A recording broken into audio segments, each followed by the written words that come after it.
things that happened towards the end of the last stream, because there were some pretty big changes, actually. I feel like we've taken a major step backwards in terms of what we were trying to achieve. But we'll talk about that. And then the other thing I need to do, right, YouTube. You should be up and streaming. You are. Go into here, turn that off. Open up chat. There we go. Move that down to there. Change the window sizes to suit and glorious. And then I also need to turn on the in-game music. Marvelous. Then I also need to check the monetization level. Why is this automatically turning off? Turn on!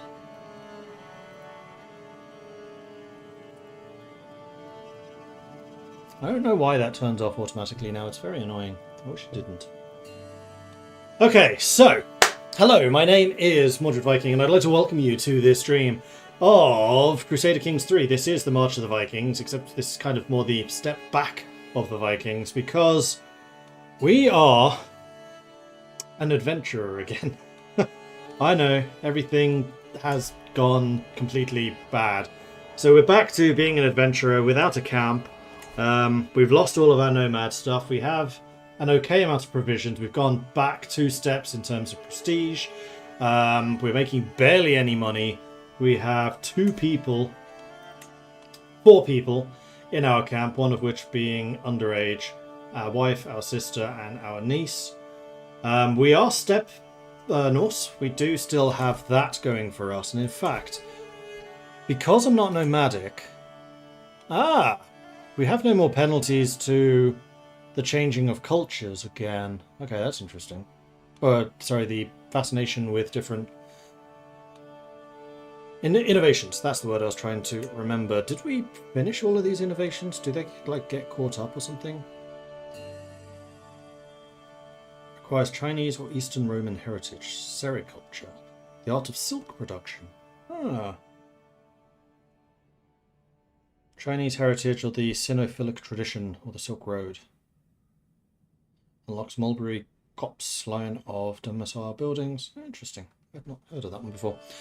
And we may also want to try to get elephantry if we actually head down to India or Southeast Asia rather.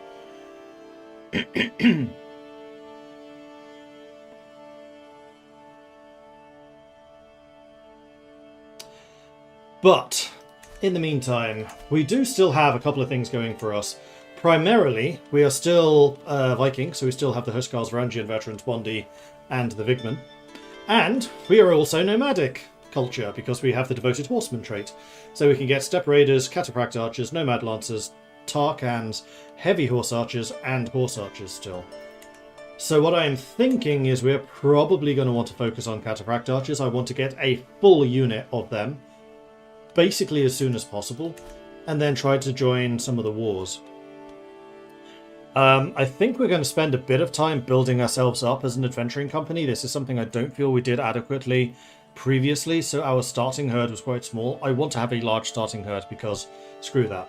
Right, what happened? Yeah, we should probably talk about that.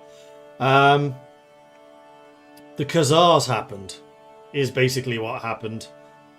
We were here in Vargashi, which was a pretty good location, had decent amount of fertility.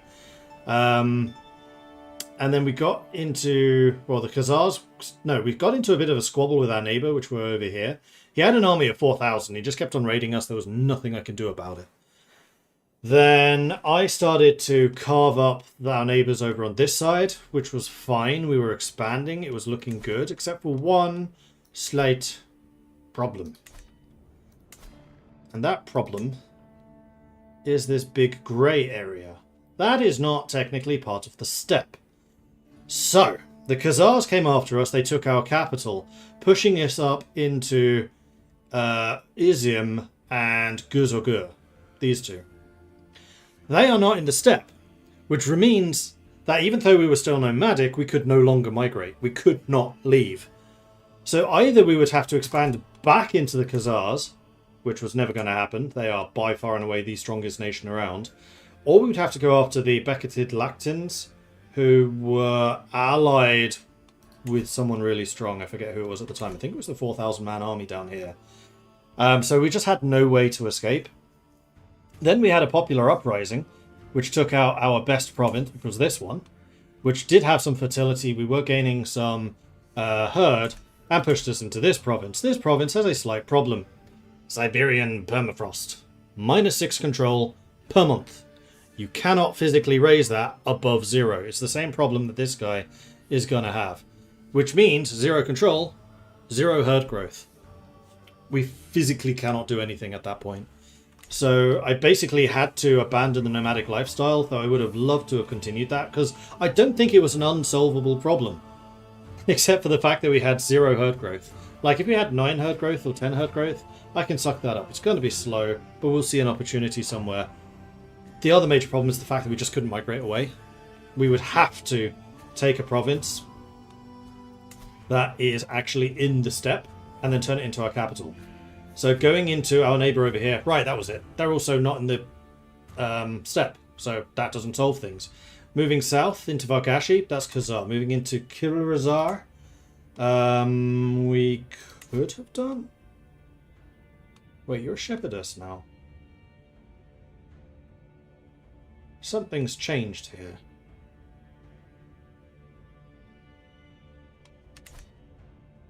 Alright, we might not be dead.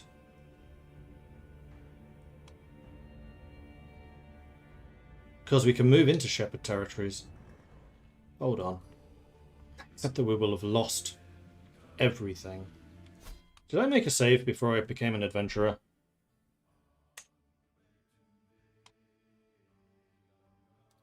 It would be this one, because we're still a high chieftain now.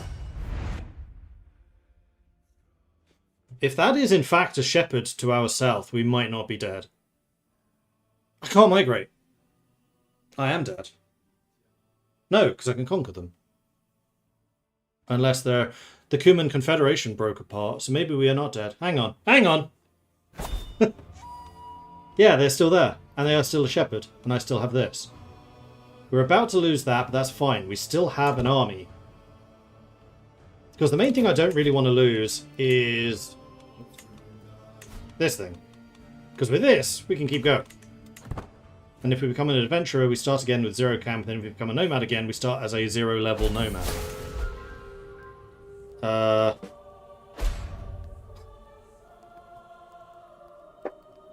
Yeah, I'm not taking that one. Do over.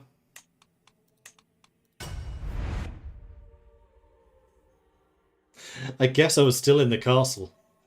Right, because when the rebels take that province, they kill everything. Like, Refil the First lost 2 of his 3 children when they take that camp. Can I sneakily make this the capital? No. So people are going to die here regardless. Can I at least save myself? Yes. Alright, see what happens. Saying goodbye. So Throlfid died. And none of the children died this time. Alright. So I will simply surrender... Hang on. Why don't I just surrender to you in the first place? I don't need to lose the province. I should put a hard save here, so I don't lose this. Because that will just move my entire group to this other province. Hang on. Hang on.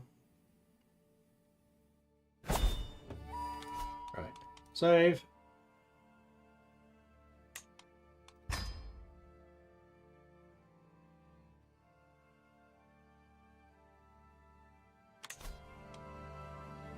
So we just talk to you and surrender. Yep. Lose it. Cool.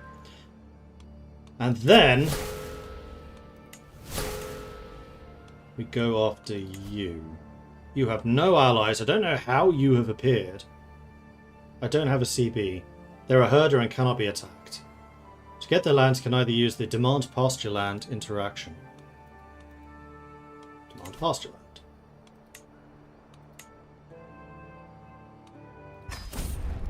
Aha! I'm once again in the Great Steppe.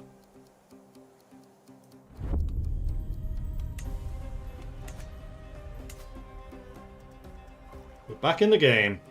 And now I need to move my capital to there. And we have this once more. Okay! We're not dead. This is fine. So first of all, let's get rid of the army. Second of all, let's refill those men-at-arms so we have an army. This is going to be really expensive. Okay, maybe we don't do that just yet. And the third of all, I think we fuck off out of here. Because screw this place. You can have it back.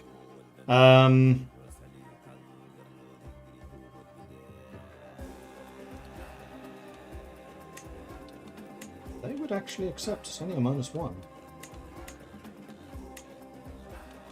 What?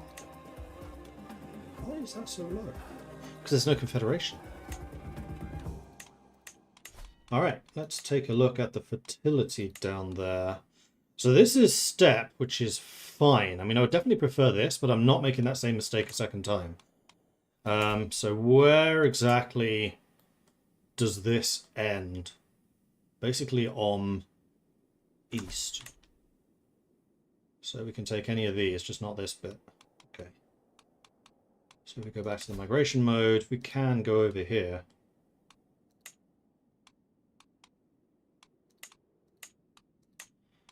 -26. We might be able to take a -26. Because I can give them herd in exchange.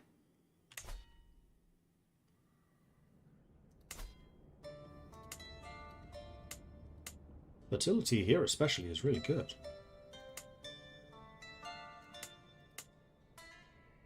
I think we try to go to Kalunda if we can. Oh, you're kidding me! I can improve opinion.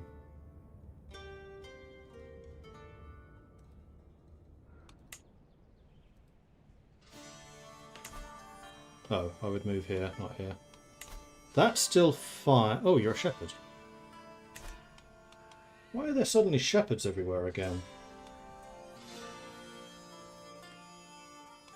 There are. Shepherd, shepherd. Shepherd. Shepherd. Shepherd. Huh.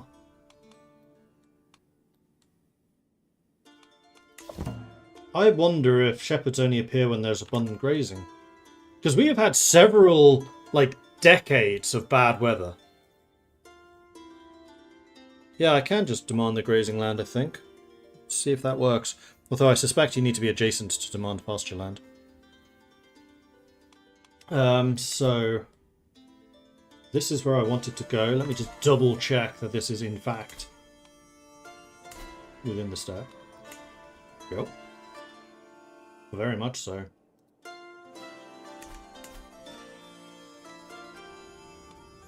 Demand pasture land needs to be bordering.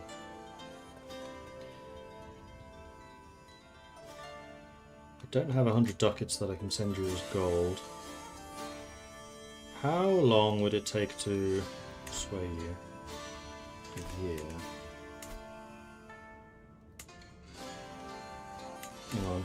I think you can just migrate onto herder territory, can't you? Oh, it still belongs to Tugor.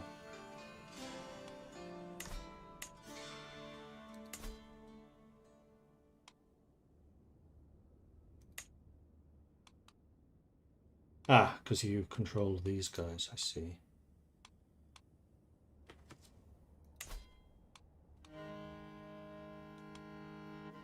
So I send you those, which increases opinion without me having to sway you. And there we go. Whoop, whoop, whoop, whoop, whoop. The whole camp sounds like roaring waterfall. Kids running around, animals protesting and grunting, adults finishing the packing up. Dozens and dozens of memories, untidily organised in bundles and cranes. I take a last look at Kaffa while I tap my horse on the side. I can only hope that Kalunda is as nice to us as this place was. Or not. Anyway, the good thing about this is it's forest, which, or tiger even, which means that my bonuses kick in there. Danger, a blight upon the herd.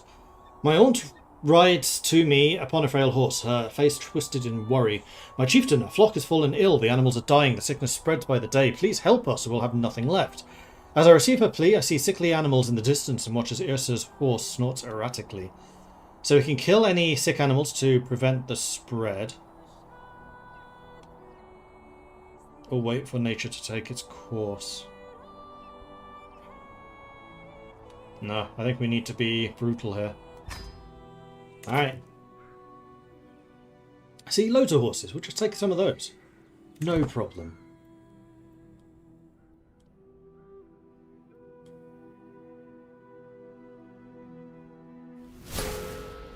Culture head has changed. Oh, Reika took it. That's fine. I'll get it back. Songs can make us feel more connected as a people for centuries long after they are written. Others can inspire or bring us solace and sought after respite during hardships. Some are there to invigorate our spirits to keep on fighting. Such songs are hardly forgotten. They are part of our heritage. So I can try to mimic and sing along, or I can lose some stress. I think we'll try and mimic. Successful. Slow is the sheep, while snow suffocates the land in Kosengrisor, and our way through is made only by kicking and trudging through the cold. The animals of my herd press together for warmth and are slowed by their hunger. My sister Ulfira has no patience with this miserable pace.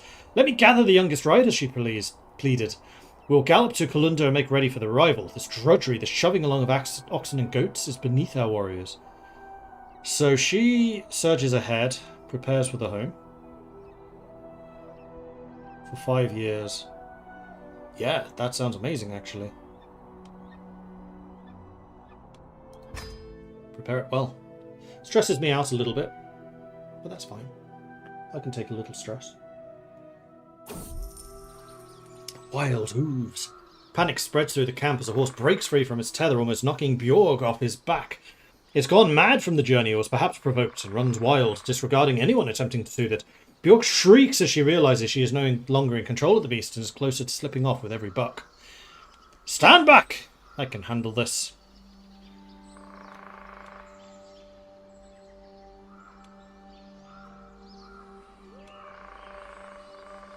%50 chance of success, 50% that she gets wounded. She got wounded. Oh well.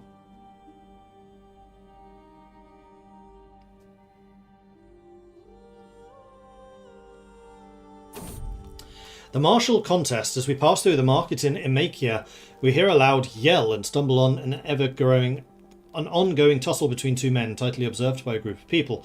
The crowd cheers profusely as one of them is swept off his feet, face planted solemnly in the dirt, thus concluding the match. I'll give it a go. 78% chance of success. Who is this against? Sugur, who's always a giant. Yeah, let's do it. Yeah!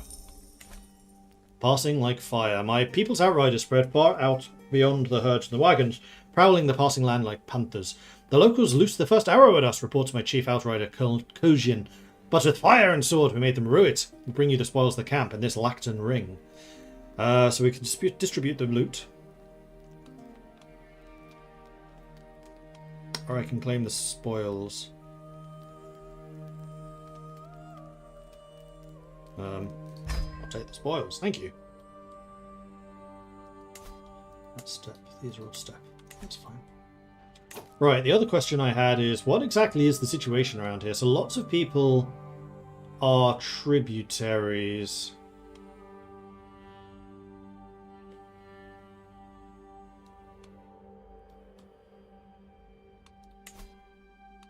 You're to them, you're to them, you're to them. How big are these guys' armies? Oh, nothing really scary. The scariest one is you, my immediate neighbour, and I think that you're the one that I probably need to become a protectorate of, though I will reject it and then accept it, because I can usually get better terms. A place to call home. The cloudless sky is about to turn red as we arrive in Kalunda, the colour of a fresh wound. Take care of the land, Begtulun meets us at the entrance to the settlement, though most of the people have already left. The smell of the fresh pasture is promising as I had hoped. We will be fine.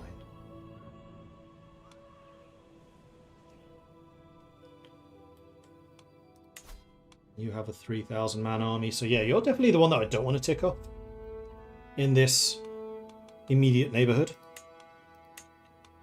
The others, once I've recovered some herd, should be fine.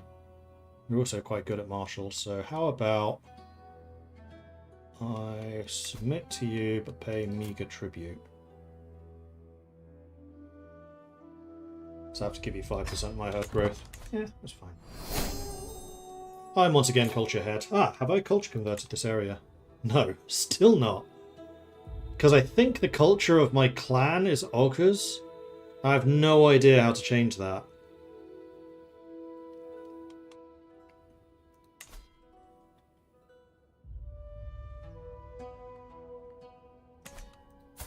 It's this title, the Steppenwolves.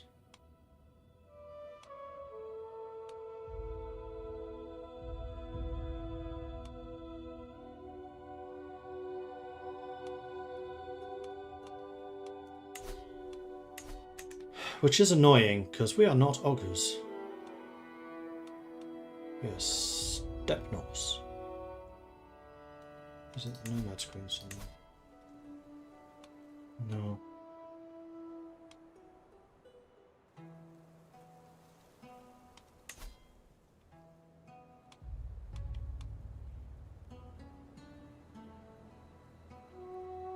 Should build the Ovu mound. Been looking at that one for a while. I do have some money spare. 4 out of 3 holdings. Eh?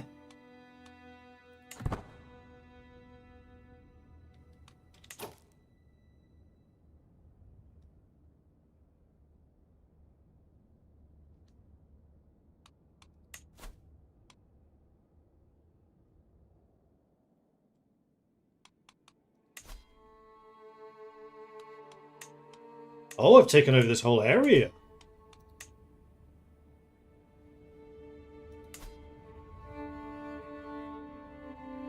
Huh.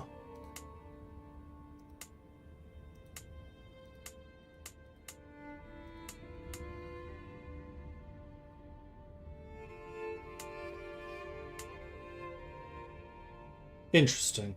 I had...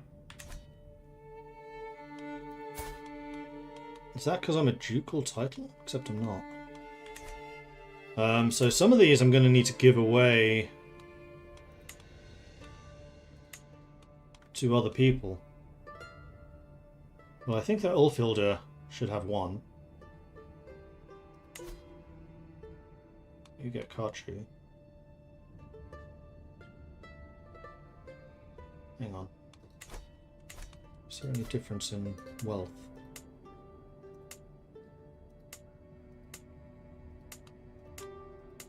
Not really.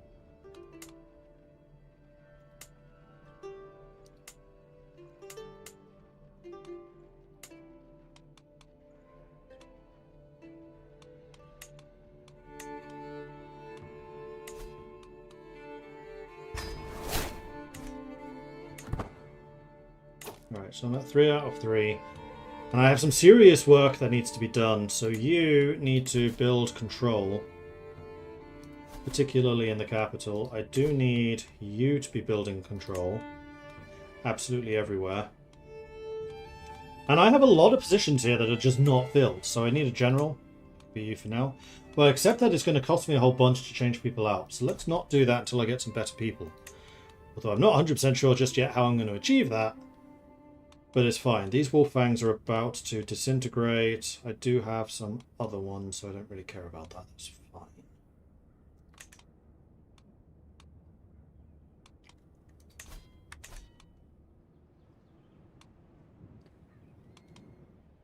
Then otherwise, yeah, the herd grows. Oh, and you are a steward. You manage the fertility of that. You are also a steward. You manage the fertility of that. You're primarily a diplomat, so yes, you increase the herd gain. That sounds good. What do we got here? The leftovers.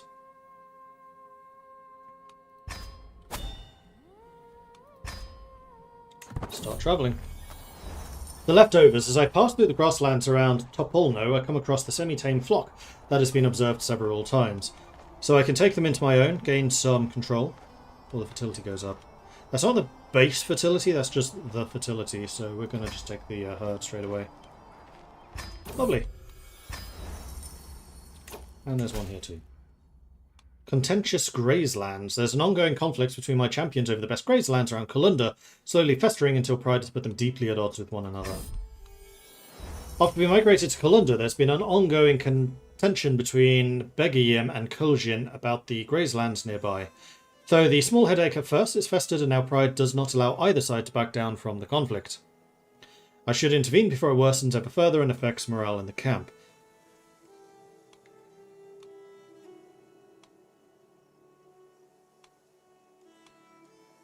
What is the control here at the moment?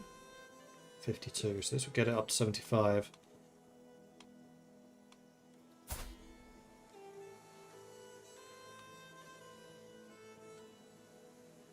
I should get Kojin married off, she's quite good. And Beogim is the huge prowess.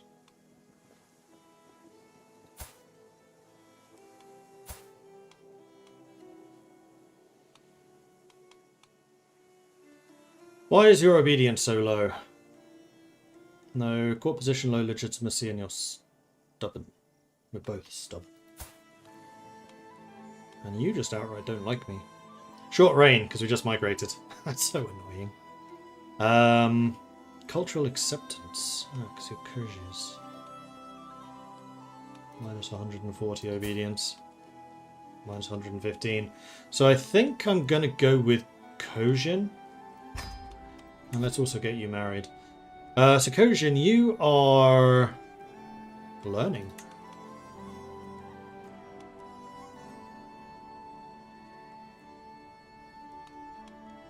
There are not very many learned people around here. What about some of skills?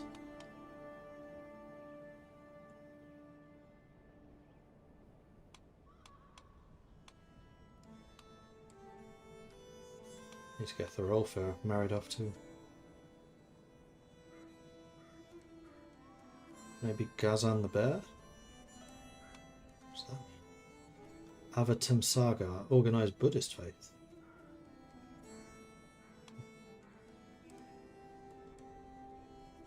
At least you're good at fighting. So we'll do that. And then I need to go in here. Dynasty, Viking, marital, unmarried. There's quite a few of them.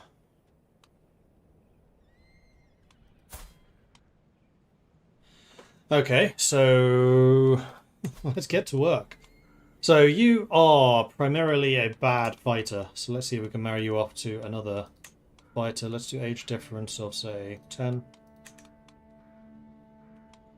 Longshanks.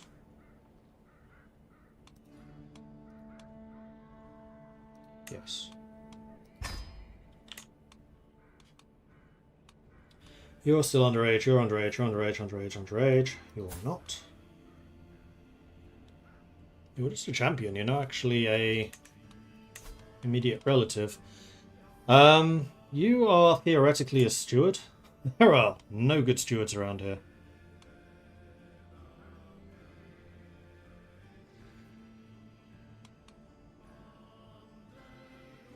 The Sevedik, I think, is actually going to be the best choice there, so let's marry you off.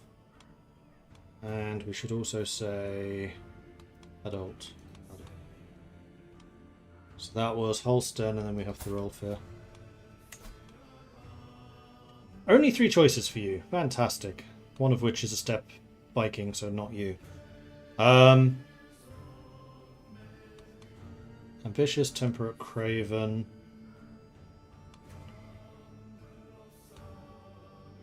Alfreda is probably the better option. Okay, there we go.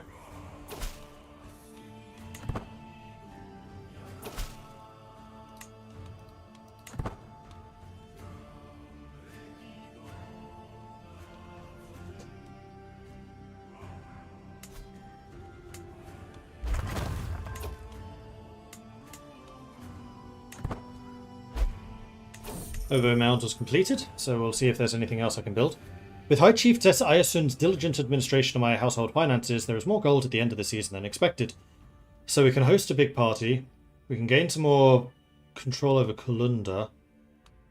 Or I can save it. I want to save it because money is kind of nice to have, especially because we just finished the Ovo Mound. So upgrading this can increase the herd income and also the control growth. It's actually a really good building to have. Or we can do one of these, like the Physician Yurt, to increase the physician aptitude.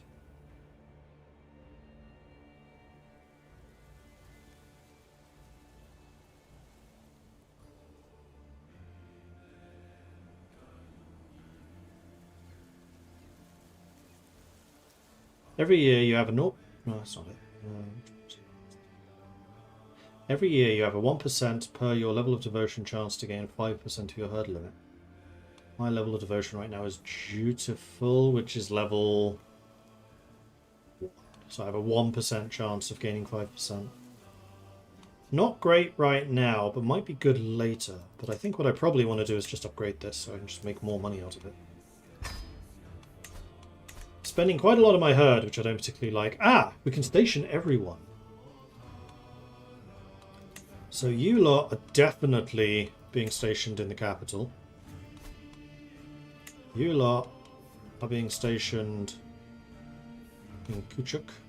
I'm not going to station you for now, and we're probably going to try and get the Varangians and put them in Barnall. Although just increasing the number of Huskars we have would also be a pretty decent investment.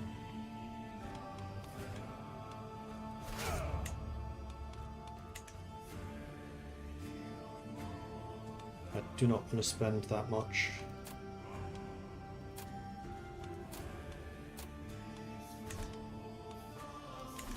We really need to let the herds recover.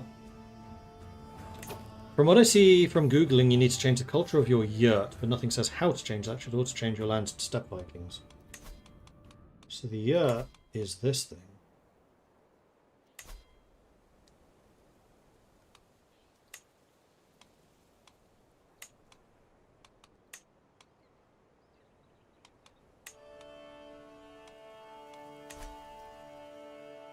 But yeah, I think the yurt is this. It's just this whole thing. Ah, it says there. Oikos, culture in the realm.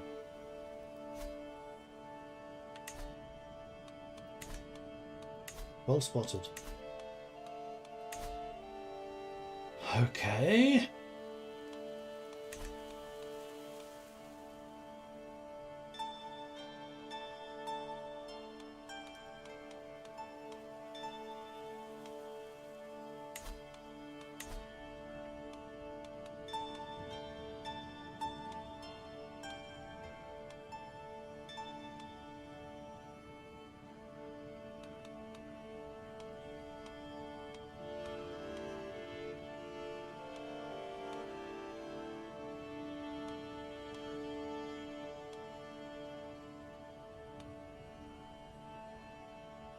Change the culture of your nomadic capital. Your heritage is not Mongolic, Turkic, ergo Permian, or the same culture as your nomadic capital.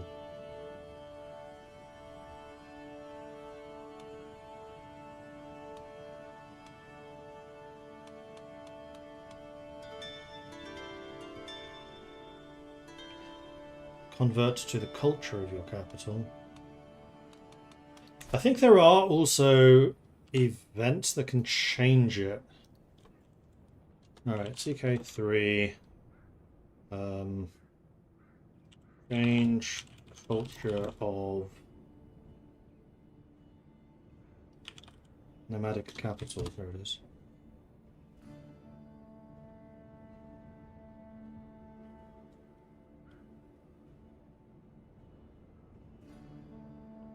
Use the steward to promote cultural acceptance in the county.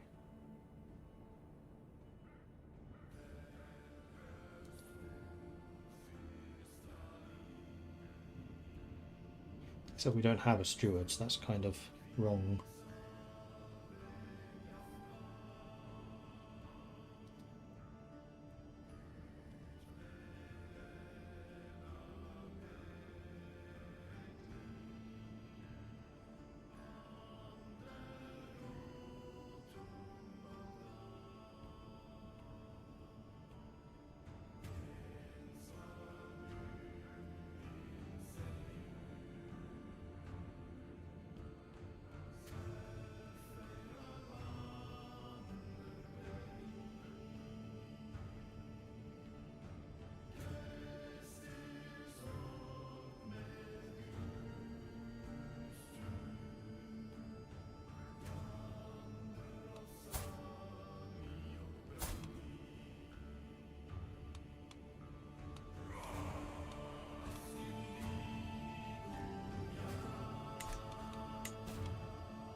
However, you do need a guardian.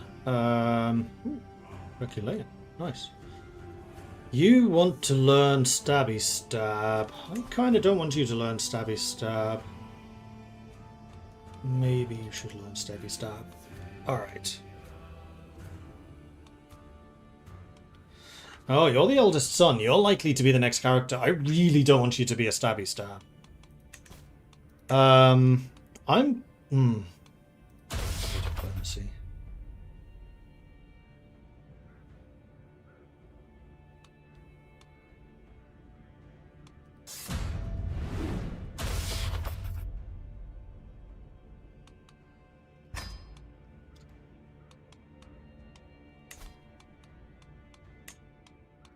Who do we have that's good at diplomacy? Aslaug. You'll do.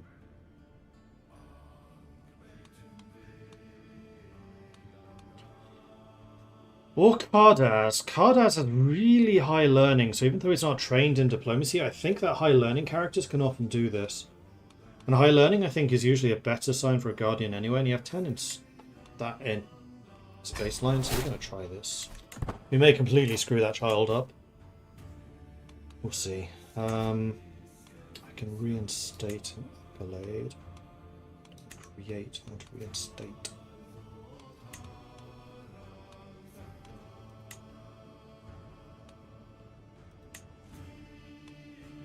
Ah, and these are the people that can do it. So, my wife can lead that.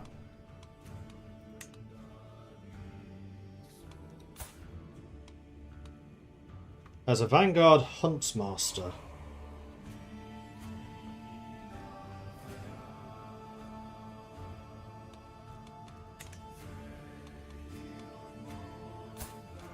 So the heavy infantry are back, which is quite nice. Kojin can be the successor. Awesome.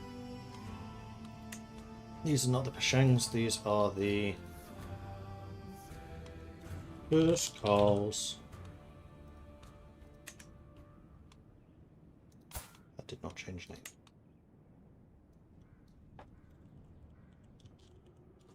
Need to press enter. See. And then the inactive accolades, we have the Antelope of Argashi. Can't click on you right now. But that's fine. Potentially negotiate more alliances.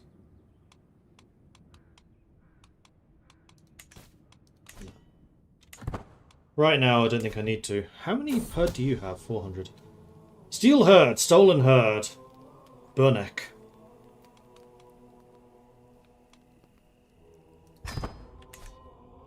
You my sovereign? No. The Voice of Reason, another council meeting, another conflict. Duchess Ayasun and Kurultai member Ulfhilda arguing violently about my next charity project.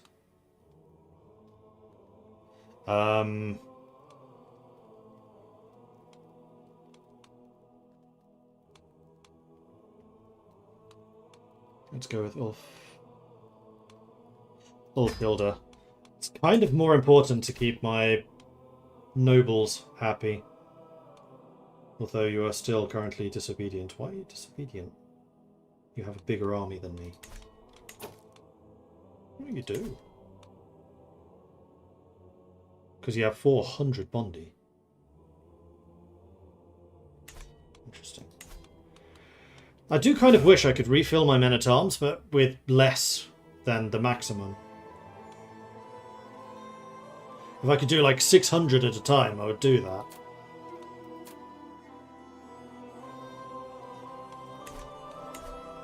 Can I be a little bit cheeky and just have you do chivalry for a second? Because that gives me more martial, which should make this cheaper. Let's go back to assist, so you give me a bonus to everything. And I need to start swaying relations with these guys to make them loyal. I mean, I am only 24, so we're a long way away from anything bad, but yeah, let's do that. Drawing lines. After settling down in Barnaul, there have been disagreements over some of the best graze lands nearby. Begiem has unsuccessfully been trying to mediate the situation between the tribes.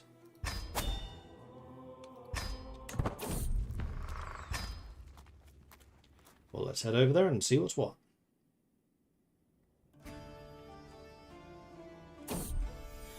Begiem has explained the situation to me at length. It seems that after we migrated to the area, the tribe of Kalunda was the first to take control of the grazelands, but the area is a lot closer to Barnaul. Though she has tried to mediate, Beagiem's attempts have come up short. In either case, one of the two sides will end up disappointed, but a decision needs to be made sooner or later. Well, the capital is... Oh, I see, it's either Barnaul or Kalunda. Well, Kalunda is the capital, so Kalunda. Ah, but this will change the control. And you have a far lower control, so we're going to say Barnaul. Ooh, but that has higher consumption. No. It has to go to Kalunda. But this does mean that we have 100 control here now.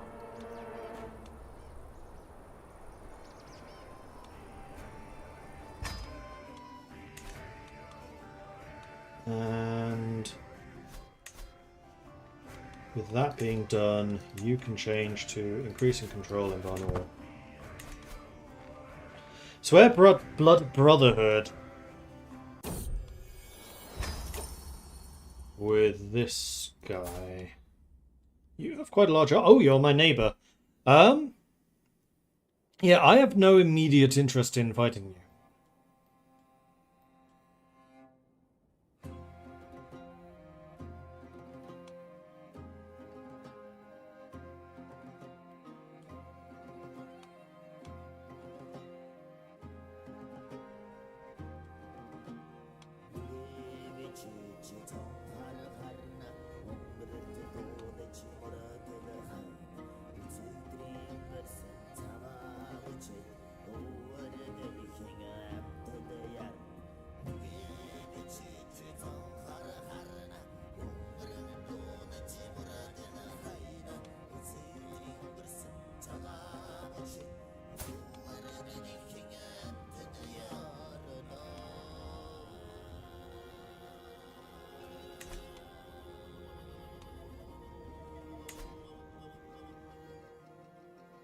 But you're also in an obvious place to expand.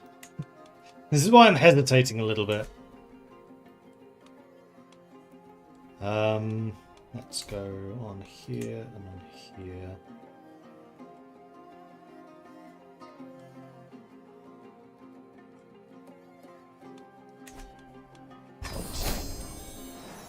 So I become a warlike blood brother, which gives me prowess, dread, and advantage when commanding my own armies, or caring one.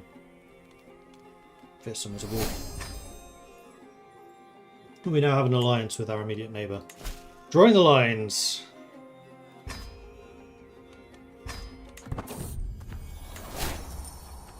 This is also going to go to Kalunda. So Kalunda's gaining a whole bunch of stuff.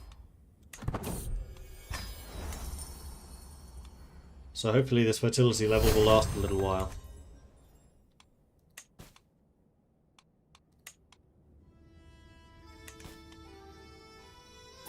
But we're starting to gain herd from those ones. Inspire conversion. No. Absolutely not!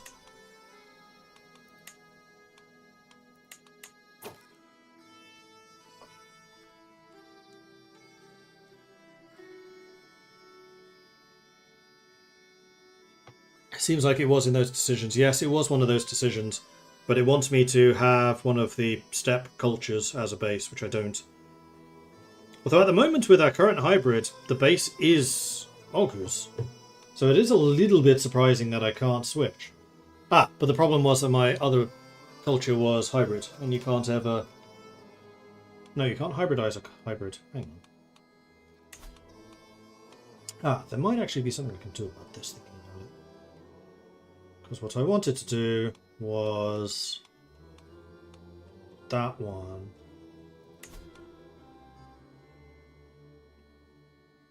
Your heritage is not Mongolic, Turkic, Ergo-Permian, or the same as your nomadic capital. Except one of my heritages is Oghuz.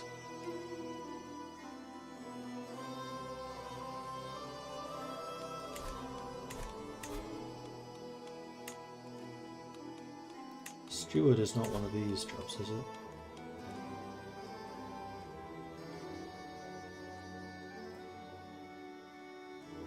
I am kind of wondering if Blend Cultures has a secret chance to change culture of your country. Wow, fertility here is sky high.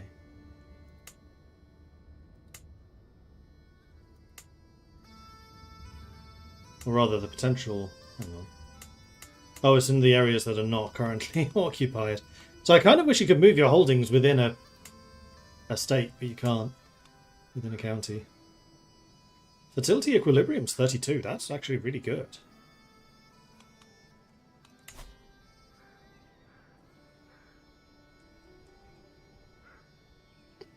Cannot form a hybrid culture from a culture you are derived from.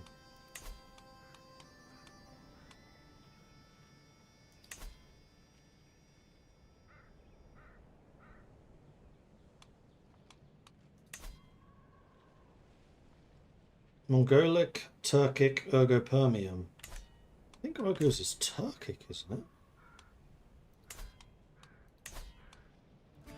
Yeah. But I'm assuming that Steppe Norse, North Germanic heritage.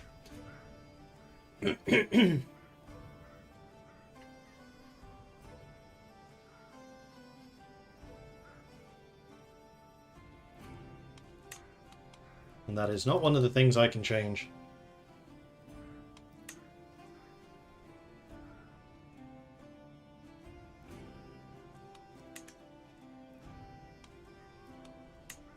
And I could in the future get rid of performative honor, though to do that is ludicrously expensive. Much better to hybridize and get rid of that somewhere else.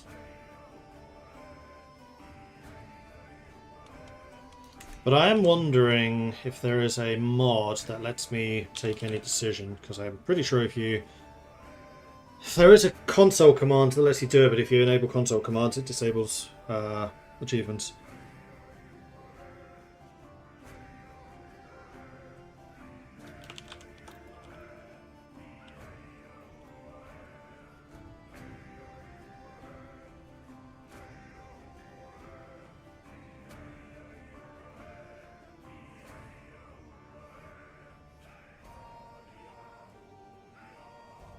See if there's a mod that does that.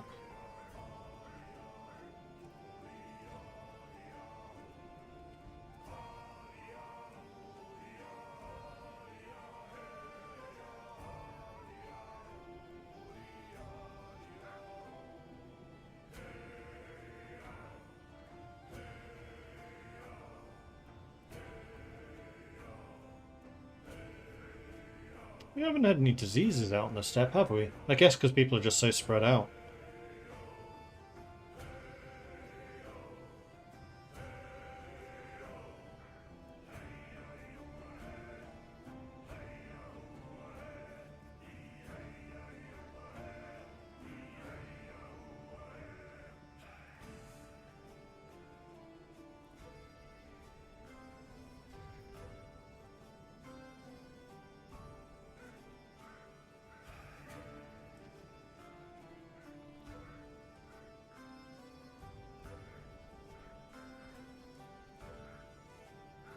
Problem with searching for any decision, it highlights any mod that has decision in it.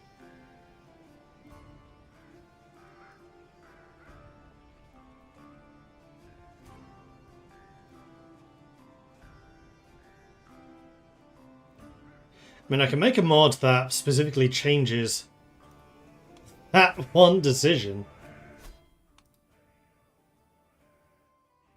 Need to think of how you make a CK mod. Paradox content design skills coming through here. Let's see if I can do it. So the decision that I need to edit is promote Steppe Norse traditions. I just need to get rid of those heritage requirements and then put them back again. Because I have the prestige for it.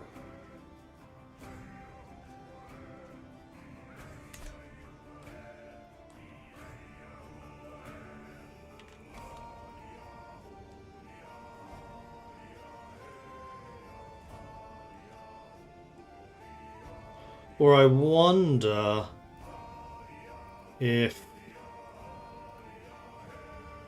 that massive mod that I have changes this. Hang on.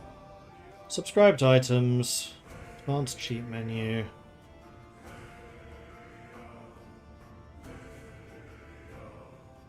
Change culture, change religion. That's character, culture, and religion, not title.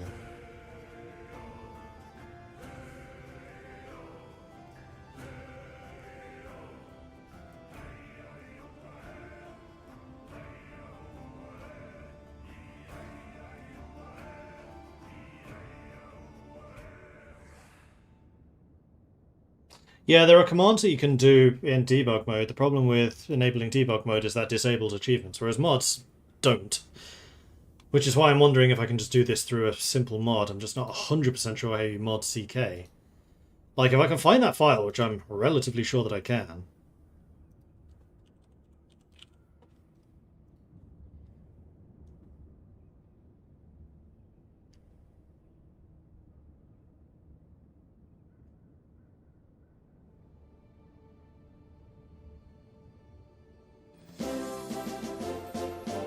Huzzah! Don't need the update. Alright, so we need to open folder. Is this game even installed? Probably here. Let's not do it that way, let's go through here.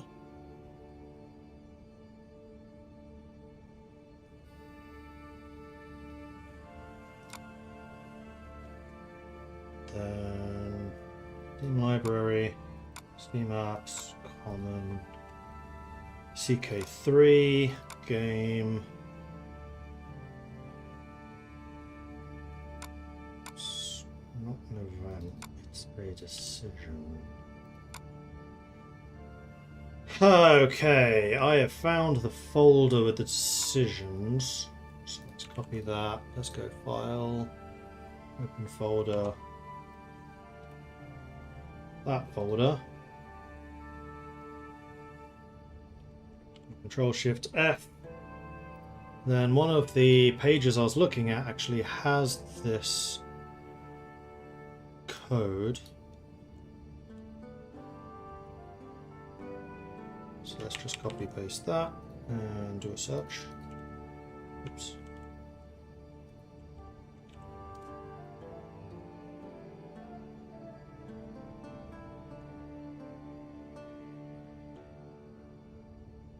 Why is this taking so long?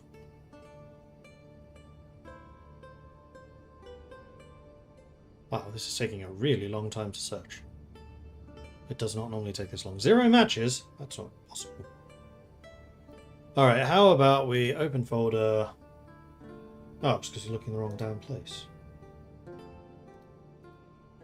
This one. Try that again. Now you're searching 123,000 files, as opposed to 2,000. Wait, no, that's searching documents. No, don't do that. Ah!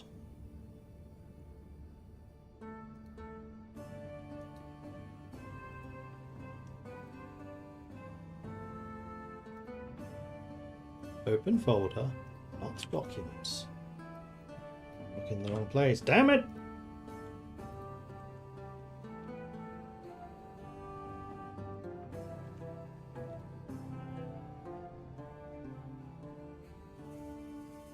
Oh, I know what I did wrong. I didn't actually click on decisions. There we go. Now it's searching the right place. Then we go copy that again. Control Shift F. That. There it is. Found it. And then basically what I need to do is just remove that or statement.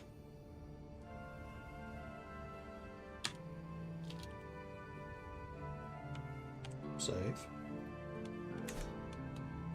Now, does this allow immediate edits?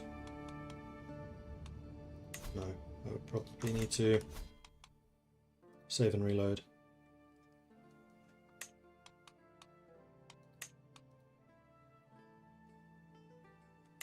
Achievement at the moment is still enabled, even though I've edited the base game files.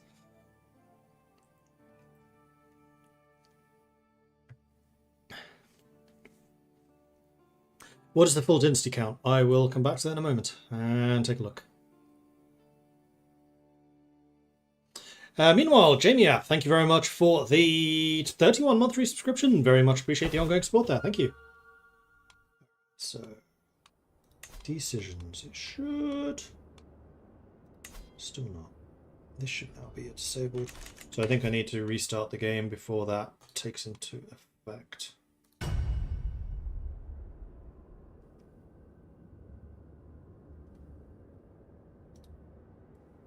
Now don't do what I've done and just edit the base game files. You should always make a mod and not do this.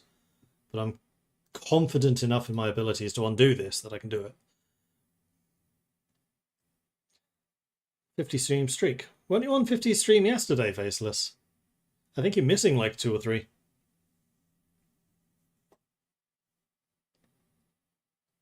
And play.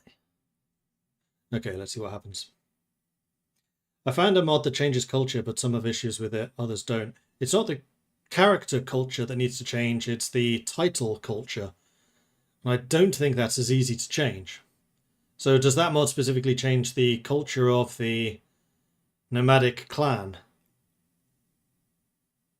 It's not the land culture either. It's the nomadic capital, specifically, that needs to change. Because the land inherits whatever culture the nomadic capital has.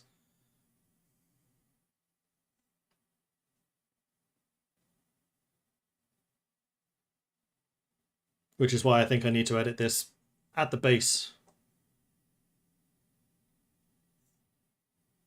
Hopefully this decision edit works.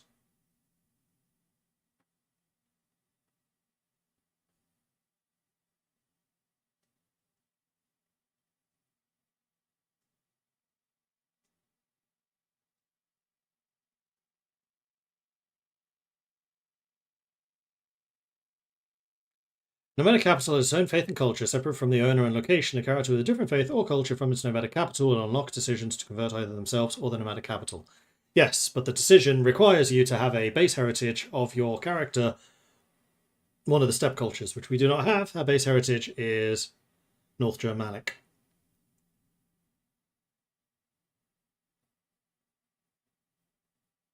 Oh, that was Carnita's streak yesterday. Oh, my bad.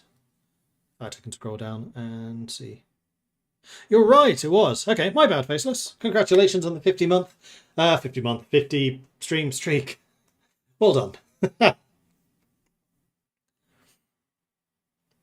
Unfortunately, CK takes a long freaking time to load nowadays for some reason. So you're seeing the loading time live.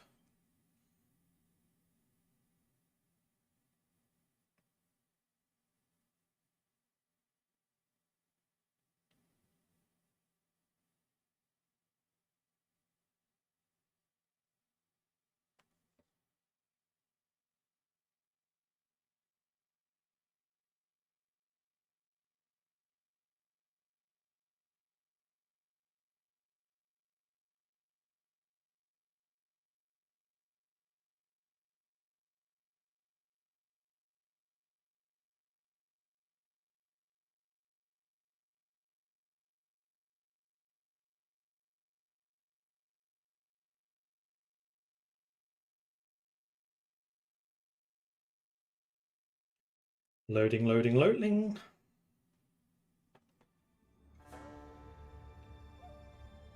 Had a 50-something streak last month, but lost a stream, now down to 11. Oh! Yeah, I think that's what would annoy me about the stream streaks. Like, sub-streaks I think are a lot easier to maintain. Stream streaks would be a lot more difficult. Like, what if one crashes out, or if I'm not able to properly connect or something like that? Okay, so...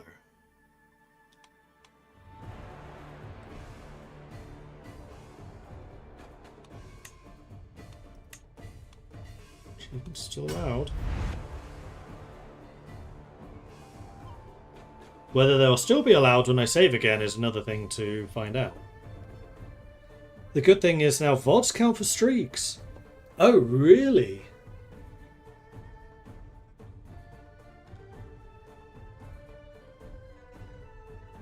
So Asnog, I think that's what Faceless is saying. Watch the VOD and then they You keep the streak. Alright, so. Decision. And truth.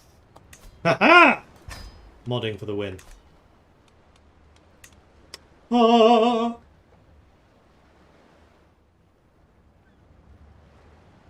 So now it's just you, that's not... that's something we can maybe fix.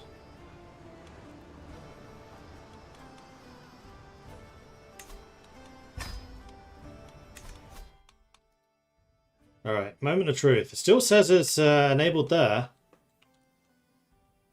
Culture.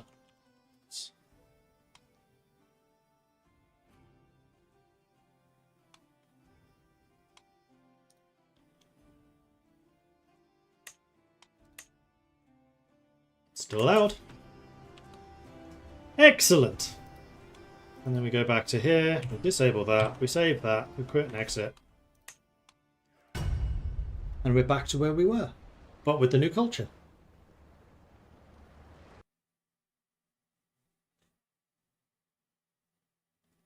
So I can show you here real quick.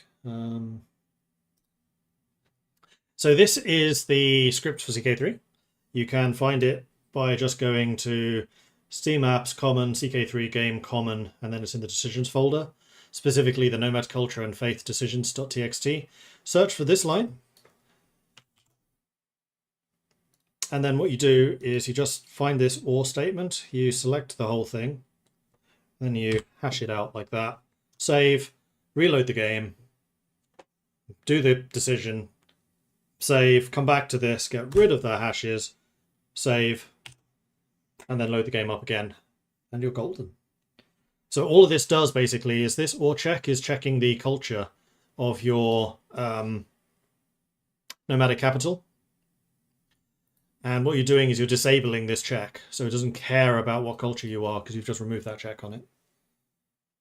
If you clip it on Twitch, then I will consider doing that.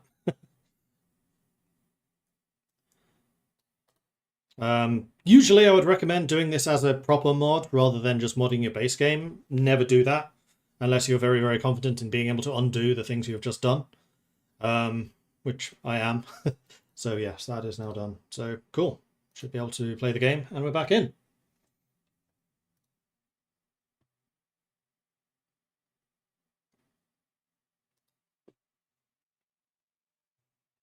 Let's load the game up again. And now I'll see if I can work out how to do that as a mod. Remind me on Discord. Ping me on that. That's going to take another layer of looking into how to actually make a mod, because it's been a while since I did that. I doubt that the process is difficult. I just need to make sure I get the right files and set up and upload onto Workshop and that type of thing.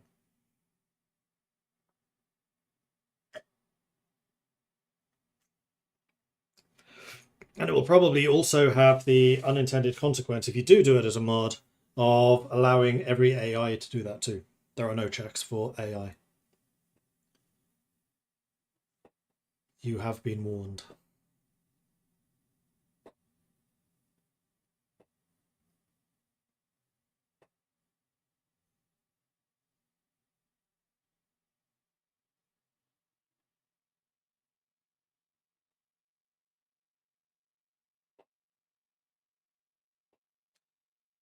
And the last time we checked the full Dynasty, I think it was like 111. That number rings a bell, so I think it's going to be around there somewhere. The Viking dynasty is pretty huge, and we probably have about 20 cadet branches at this point. Spread all the way from Scandinavia to the Byzantine Empire, where there is actually quite a large group, to Mordvinia, now known as Volga, Bulgaria, over into the steppe, where there are at least 2.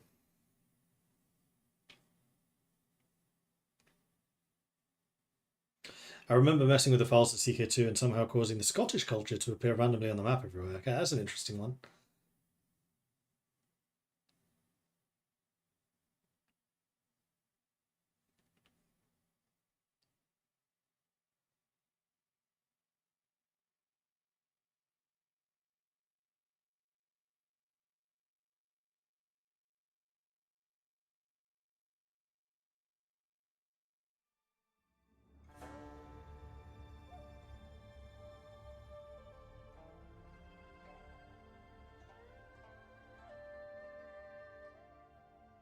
Thank you. Modding with Mordred. Mordred. There we go. I think I just found my modding name. Mordred. Alright, and then let's just make sure we're loading the right one. Culture fix.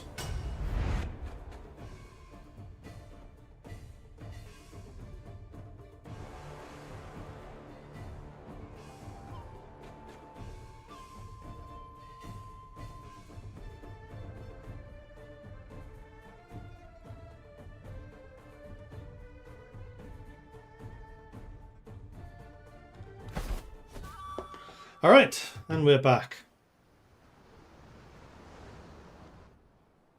Yuli Bailey Kimex. So what is my thing now called? Step Viking, also true Step Viking, so that's all correct. Oh, right, it's called that because I'm tribute to them. Yeah, okay, that's fine. Relations improved. Did you change your culture? Not yet. No, you have.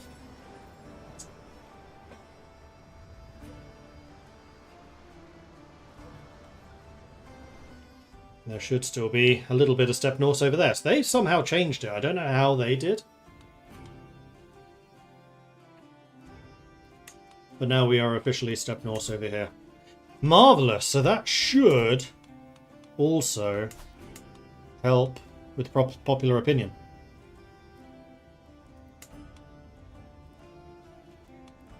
Although it doesn't actually seem to have made a difference. Okay, so fertility is growing. What is the status here? So we're currently in abundant grazing. Oh, there are actually people migrating.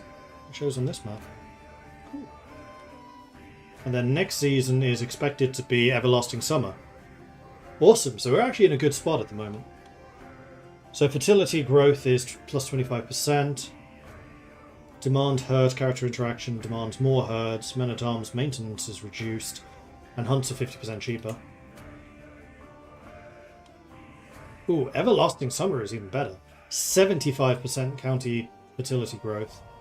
Army movement goes up, and then vassal, tributary, and herd contributions are all up.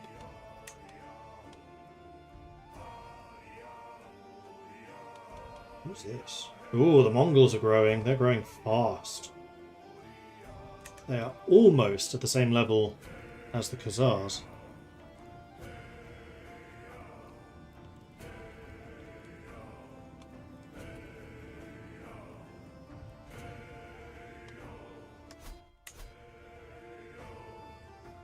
Meanwhile, we are basically just here building ourselves up. Tugor wants to betroth Budley into Step Viking. I'm actually kind of okay with that. Especially as you're Hale. You're not. That's fine. Yeah, I'll accept this.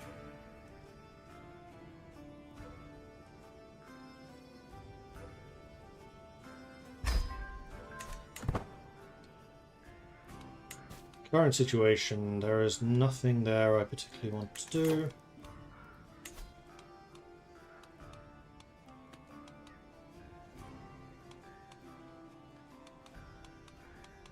What does this actually do? We'll assess the pasture land of Kalunda, granting bonuses to its fertility. The results of the assembly based on county fertility in Kalunda, your learning skill and learning skill of the Stargazer. Oh! This upgrades the fertility, apparently. This is not something I've done before, and we probably should have.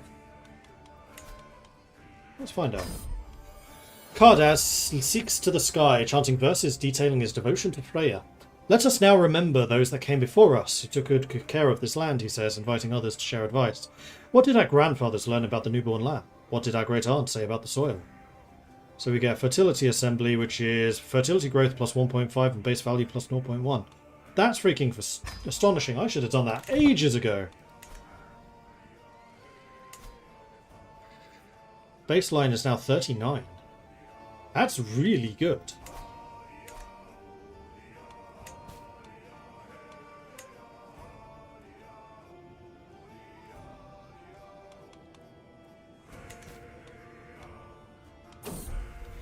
She is a woman now. It's been a good while since I saw my old heartthrob, Alfreda. Then I see her enter my court, looking as resplendent as ever, a vision of Valhalla if ever there was one. I feel my heart begin to race, my palms sweat, just as they did when I was but a boy. It's hard to believe that she is the same girl I could fawn over in my youth, and harder still to believe that my feelings are unchanged. Perhaps I ought to finally make my feelings known. She's married. I'm married. Nah.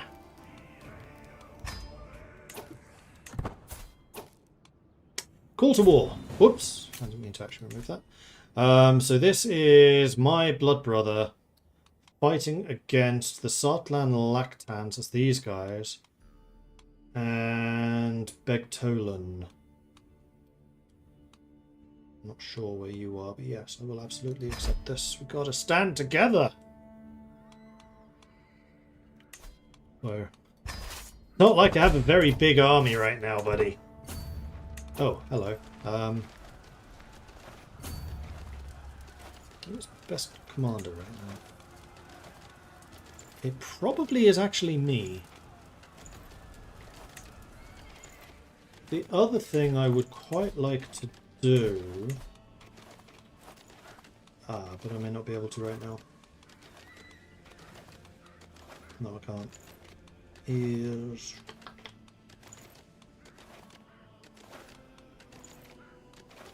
There was a decision which lets you learn a commander trait. I'm waiting until they're locked in. Now. Higher quality. Ah, this is not an actual defense. So where are you going? Are you going to Bono? I think you might be. Yeah, you totally are.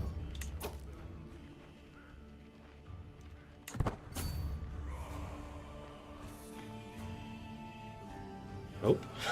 Where are you going?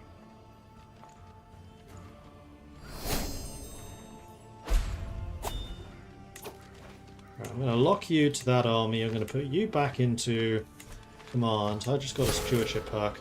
I just remembered that I don't have Stalwart Leader, so I am far more likely to take damage and die when leading armies. I don't particularly want to do that. So, let's see. I would like to get down to centralization as soon as possible, so let's get some wood cutting going. In fact, I would like to go to the contentious Grazelands. Let's go. We seem to be getting a lot of these events. Way more than we did previously.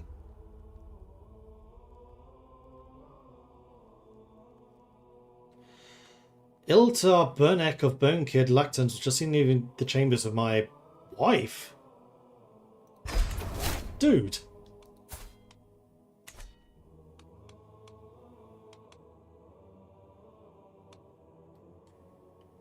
Who are they?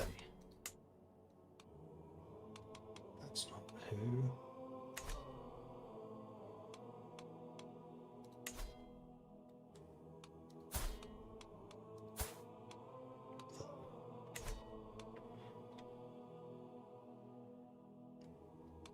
Oh, it's those guys. Okay.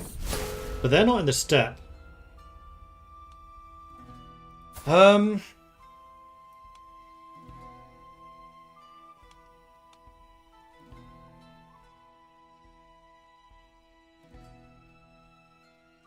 Yeah, break it off, or there will be consequences.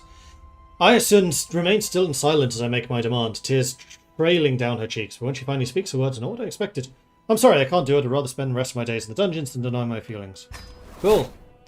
So I'm guessing that we are now divorced? Apparently not.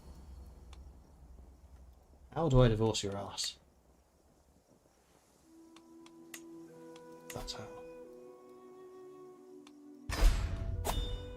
And no, I'm not releasing you. After we migrated to Barnaul, there has been an ongoing contention between Holsten and Kojin about the Grazelands nearby.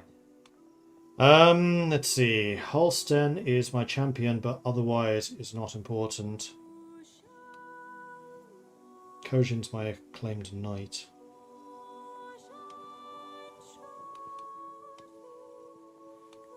I think I will just add more herd, to be quite honest. Thank you. Right, I need to get married again. So, I'm kind of lacking martial capabilities.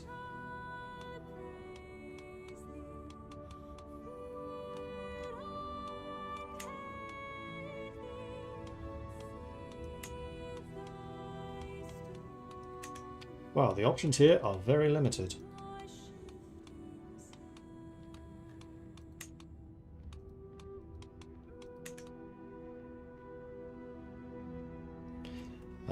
My choice right now is none of the above. How many kids do we have? 3.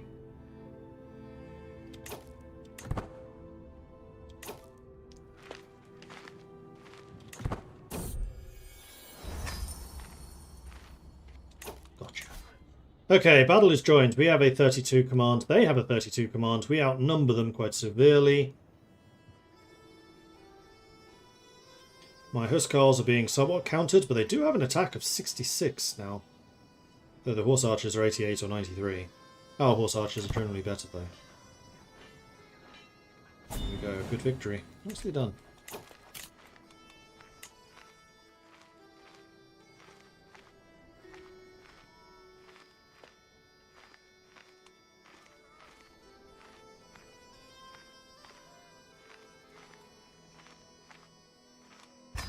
Oh, that was a stack wide.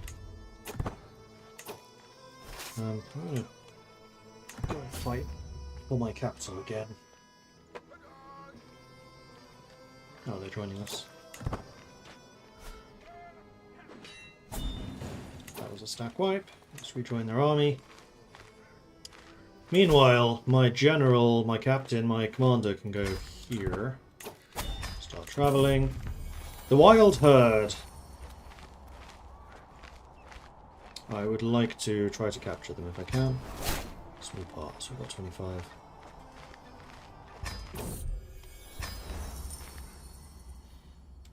Okay, so we have plus 50 at the moment from war score. We are absolutely trouncing these guys, which is nice. The herd is growing by 50 a month.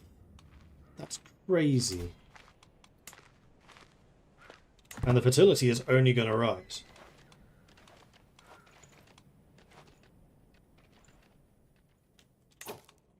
Their forces, I'm sorry, but I'm going to have to go and punish this.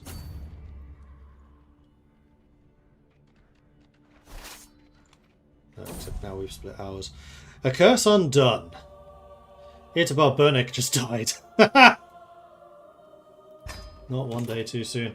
Right, I should probably go and visit my ex-wife in jail. Yes. Yes, I should.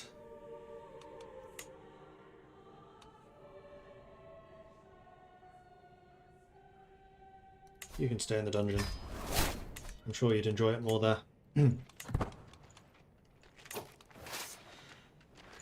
You've backed off. Let's not do this. Let's see where they're going.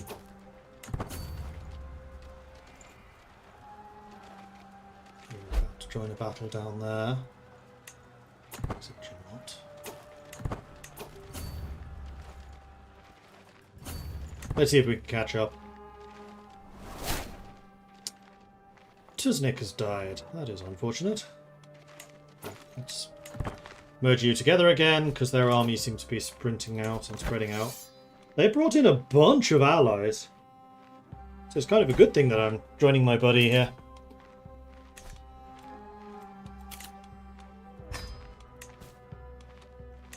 Ingfrida can be educated. I'm going to move this. You are quick and Amazonian. Sorry, quick and hail. You want to learn learning. And yeah, you are quite good at that. Cardass would seem to be the best choice to teach that. Marriage options might be restricted.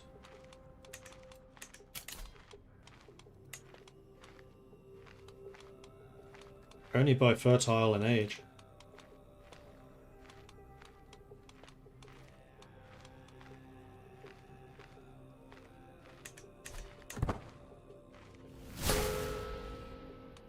Migration displaces fellow tributary.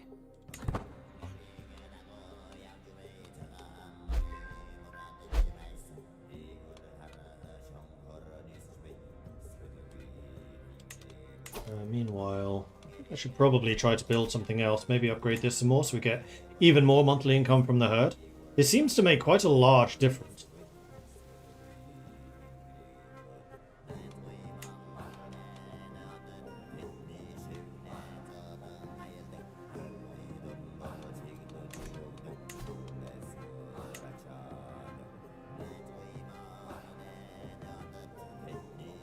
This will cost 103 to upgrade again.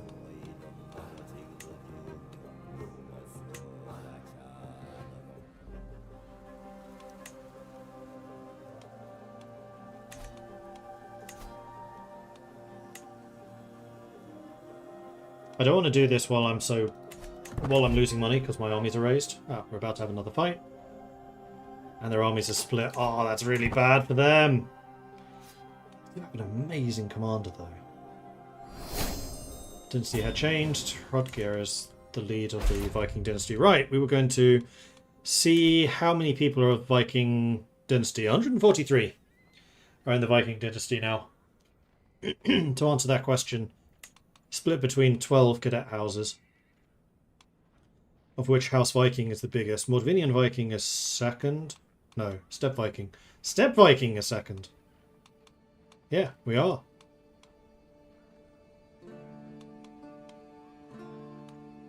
Mordvinian Viking has the largest army, though. We are second. No, we're third. Viking Roskilde has a bigger one. Countess Maria of Sieland.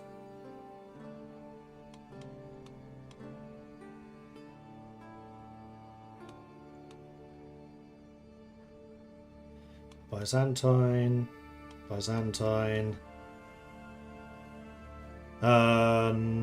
Mordvinia.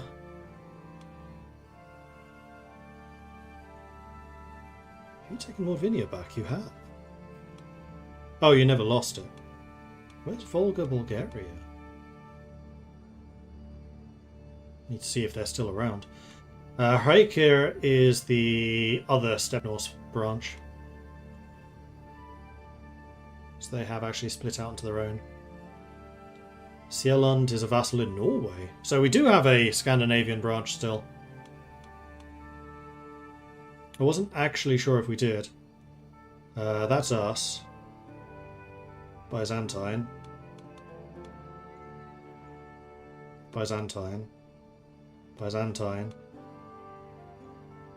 Mordvinia. Byzantine.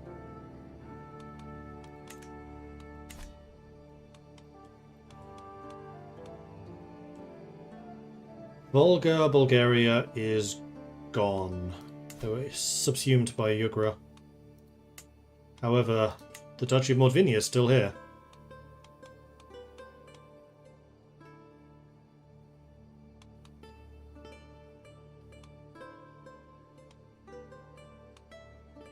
They are a direct vassal of the Khazars. They are not a tributary. However, the Khazars seem to be having some problems of their own.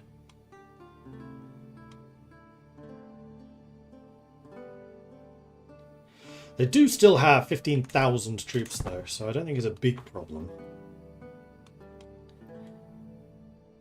Ooh, you actually almost took that castle. Thankfully you lifted the siege. We did... Right, I need to assign some more of these people again. General, Keeper of the Horses can be Bjorg. Ursa could be a bodyguard. No Siege Engineer. Cohesion can be Master of the Chase, so we can do hunting again. And this is a good season to do hunting, so we probably should do that. See if we can recover our fame level from Disgraced after our flight from our former homes. Education into 3. As I consider the warrior skills of my champions, my son Boy is brought to me. Father, which is chief among the 3 great sports? My son may pledge himself to the brutal test of wrestling, the subtle art of the bow, or perhaps he should master the horsecraft that guides our herds and brings our raiders swiftly home.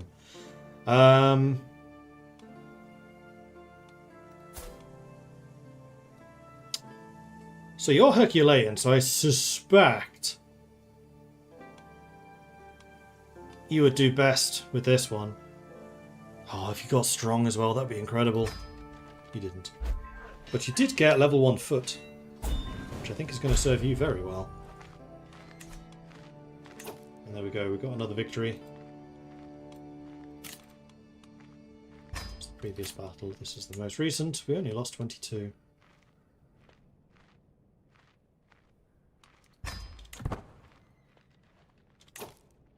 Have another wild herd.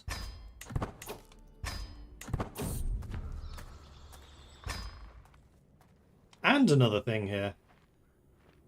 We seem to be spawning a lot of these opportunities recently. That's fine.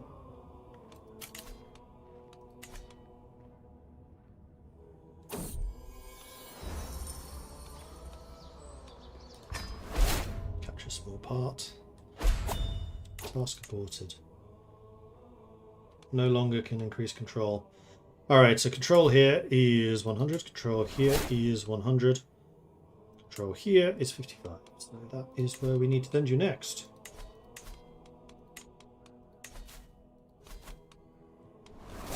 And I also need a new spy master because my spy master just died. The genius is gone. Irsa is going to be the next best choice. But I definitely need to sway you.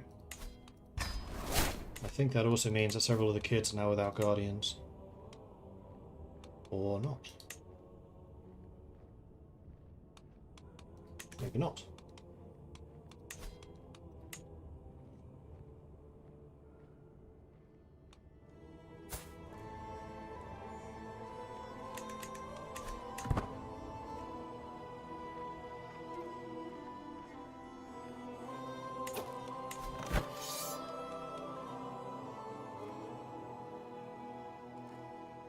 Zero contribution to battles. That doesn't feel right. I've definitely been in the battles.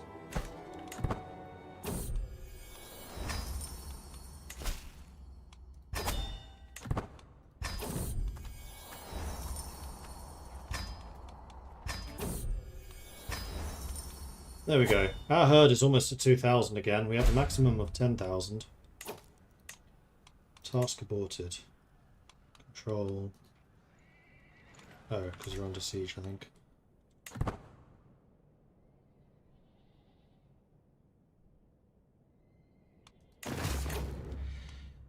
I can get 800 men.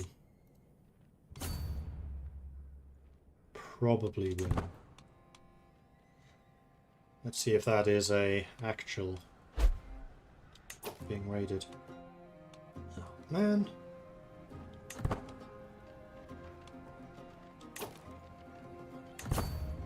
Let's head over that way and see if we can deal with the raid as well. We should be able to.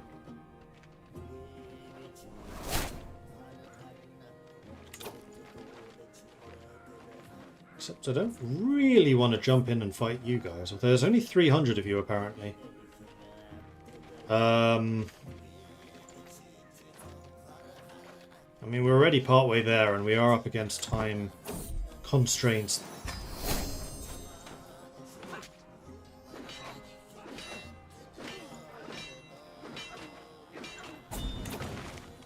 Gonna get there on time? No. But we did kick them out of our lands, so that's good. Unfortunately, you still count as raided because we got there just too late. Like a day too late. So you're going to be raided for 5 years. That is very unfortunate. You have another army coming in. What the hell? But we have 100%. Oops. I think we just won. End the war. We did. So, you gain your things, I contributed and gained prestige. So be it. And in that case, we can also disband this army, send them home. Okay, so to refill, we would need to spend only 164 horses. That is totally fine by me. Income is running nice and high, and with that, I feel very comfortable upgrading the elbow again. We're getting more than 50 horses a month.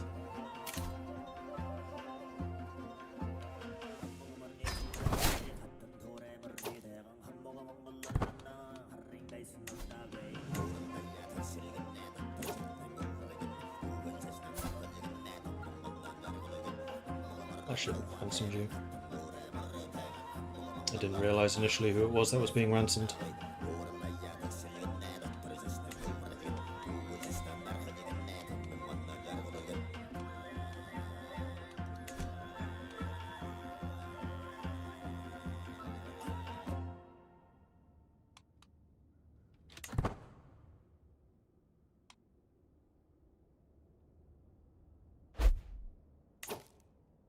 Sigurdur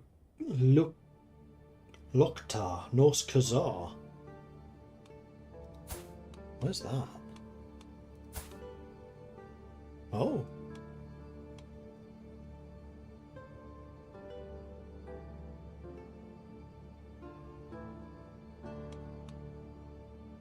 Turkic heritage, Uyghur language. But it still has the Ting meat, northern stories, concubines, and stand and fight.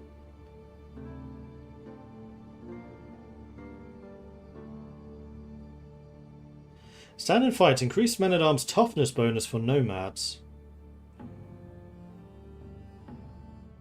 Increased friendly fatal casualties by a lot, but defender advantage +8, and then toughness also goes up. We may want to get that. I don't know. We also hit and run quite a bit. My buddy is inviting me to a hunt. No, I'll accept that. I will take a caravan master. We'll go with you. There's basically no danger on the way, so that's fine. Okay, so my pool of potential matches has now massively grown for some reason.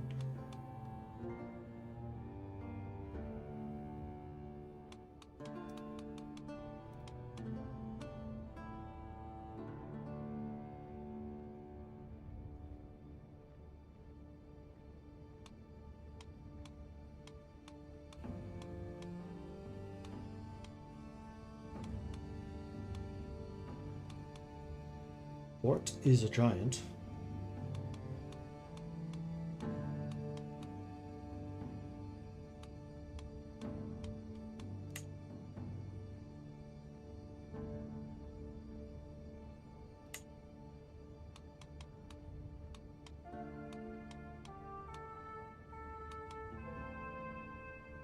Potential alliance with the Sangi Mongols.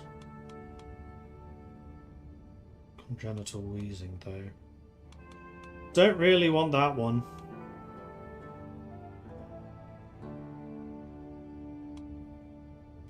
Content, paranoid, cynical seems like a bad combination. Gregarious, content, and diligent, however, sounds like a good one. But you're just not that good.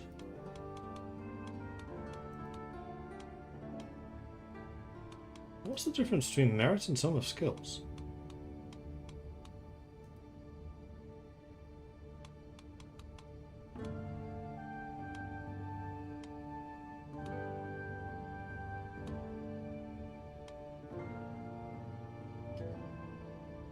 Calm, arbitrary, and diligent.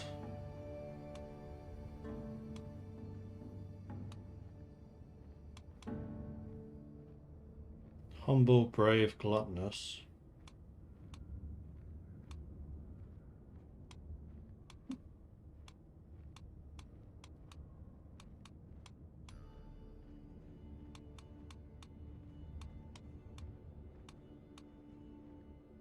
Fecund is congenital. Huh. I never realised that. Robust and just. Intelligent, but you're only one.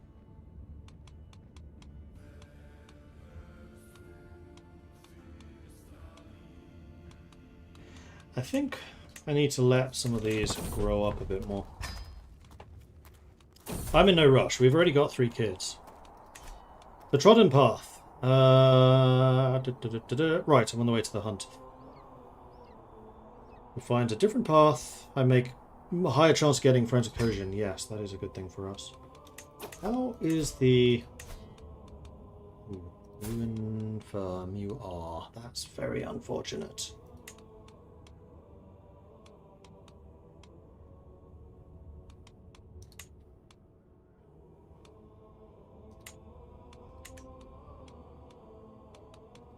I'll leave you there for the time being.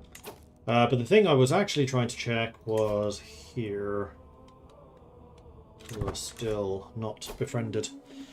As we await the arrival of the other guests, has started preparations soon.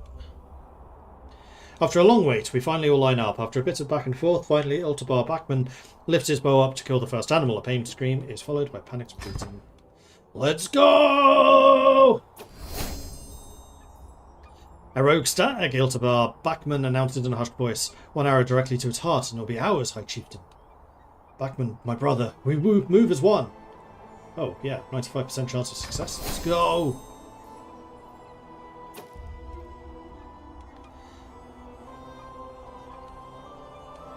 Show my prowess, 95% chance of success. Yes! With each hunter on their proper position, our riders close in on a pack of boars. Some scout out the beast by trotting slightly ahead of the formation, while others are ready to strike. Foolishly, Backman runs to the head, causing some of the boars to scatter. His attempts to corral them back are in vain, and the beast tries to flee from the grasp. So we can leave him be, which seems like a bad idea. We can regroup, which loses me some of my herd. Or we get some more cultural acceptance. I'll pay 15 for that. We managed to catch them. Increased chance of success. The rush of the hunt has died down, and many hunters return to the camp to discuss the plans, while the rest observe the boars from a distance. Strike hard and fast. Split. Ambush. Bow. I was wounded. No! Okay, now I really do need a better medic. Despite our best attempts, the hunt was a depressing sight. I thought that went well, except for the very end. Oh, it's not over yet. But the first thing I need to do is replace you. We have nobody to replace you with. I'm gonna have to fire you. I am really sorry. Because I need to recruit for a new physician.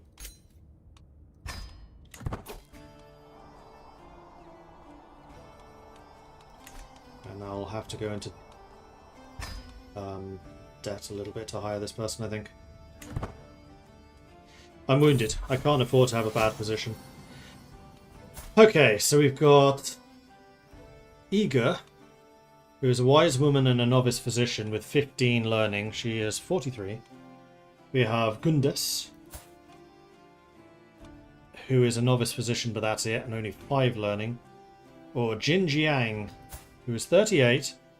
A wise man, 13. Best one's definitely you. A treacherous villain, craven, callous, arbitrary, and temperate. That seems like a bad combination.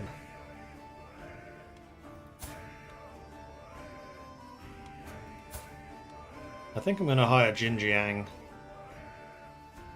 Aptitude is poor.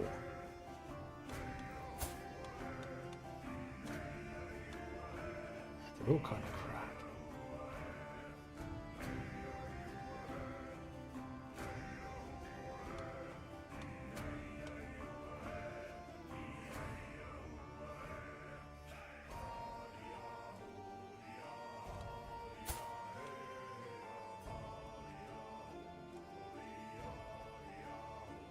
I think I'd rather have a cowardly follower who's quite smart.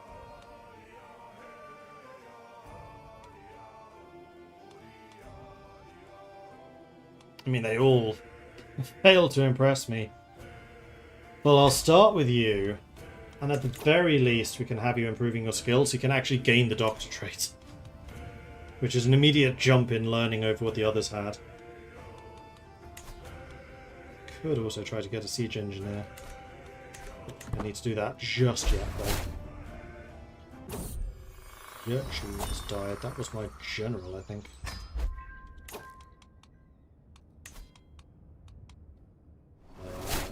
Quartermaster.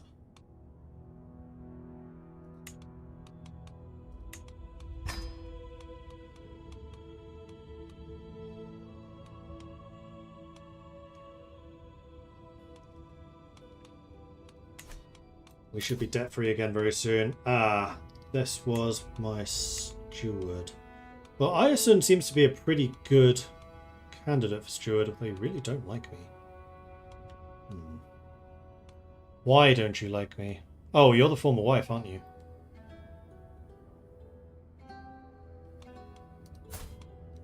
Yep. Well, I'm definitely not making you a member of the Kulatai. Kojin is actually just an all-round really good character. So we'll bring Kojin in.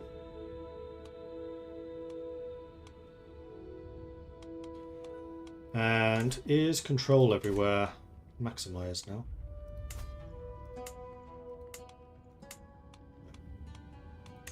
So why have you stopped working?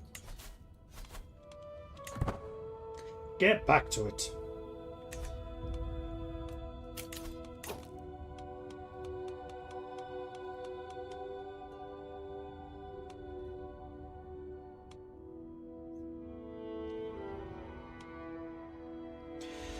Surma, you are 15, so you haven't actually got your trait skill yet. I'm seeing some potential here.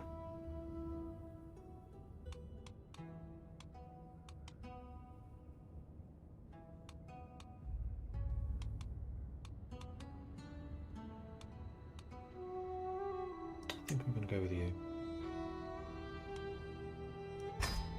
Uses me 100 prestige, but that's fine. Okay, we're married again. And I have a lifestyle perk. Let's get professional workforce so I can get down to centralization as soon as possible.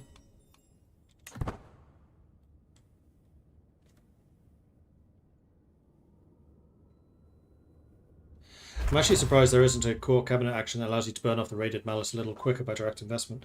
Yeah, that would be quite nice, wouldn't it?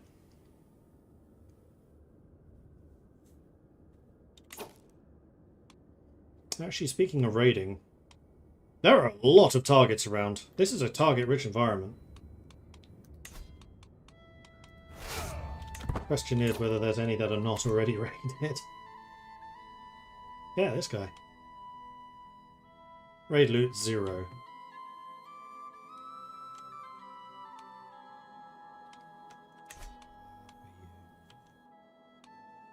$1,300.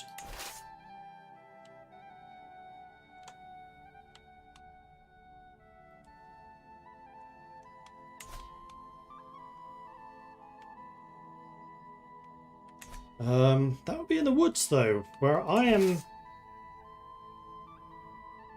at my best compared to you.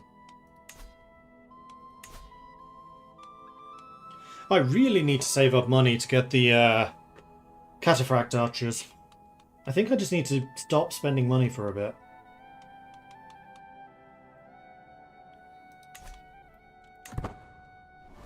Which is actually where raiding can happen. Okay, so Karda's just died. So we do need a new Stargazer. It's gonna have to be Jin.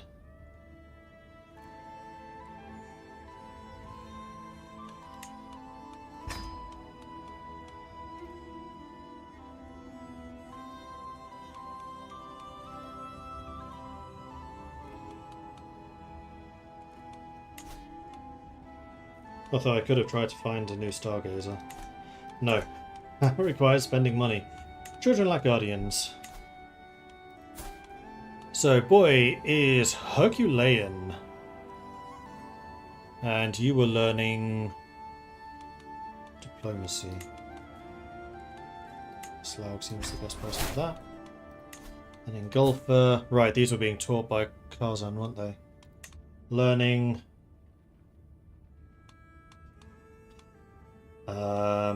Gudmundur is Kojin. Kojin is actually an astute intellectual. And Irsa can actually get married. Our giantess. Is there anyone that can punch people good? Yeah, it was Look the Brave. Calm, stubborn, brave. That actually sounds like a perfect combination. Although Ramazan is hale, but sucks in basically every other way. I think let's Look the Brave.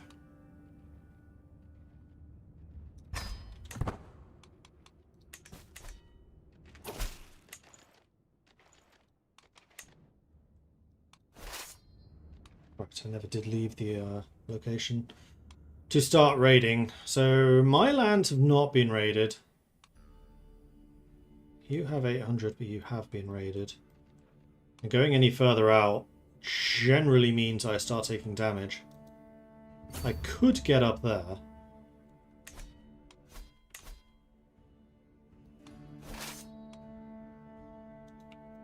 Go this way.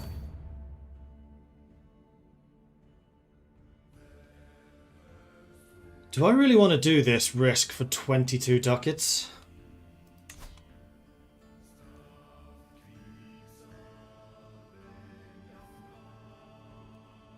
No, I don't think I do.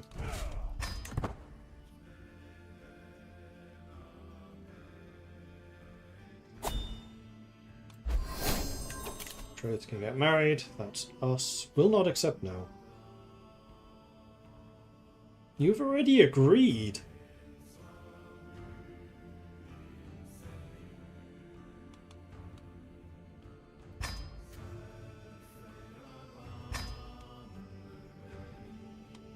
I mean, she was good, but she's not great. Actually, she's quite good. Ooh, especially with rough terrain expert, she could actually be one of our best generals. Are you worth 300 herd, though? 6 months worth of herd growth.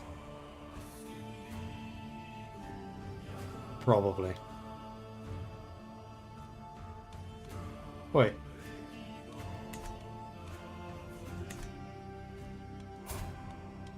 We're already married.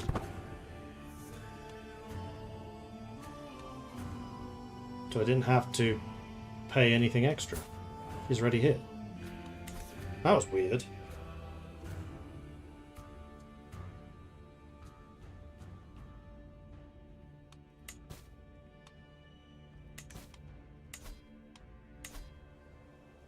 Meanwhile, the Kadargovu is done. Our income is definitely rising, particularly because the herd is finally getting some decent size. My wound is healed. I did get scarred. That's fine. And fertility equilibrium sitting at 38. That's still rising. That's changing. That's still rising. And control is rising too. So we are getting more and more herd in. As it does.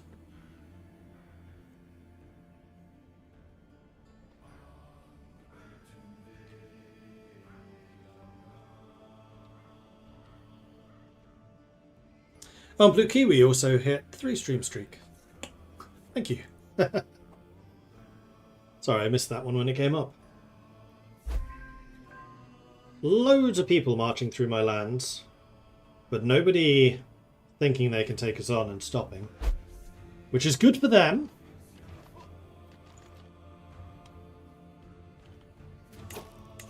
So you're a tributary to Sartland Lactans. We have 40 troops though.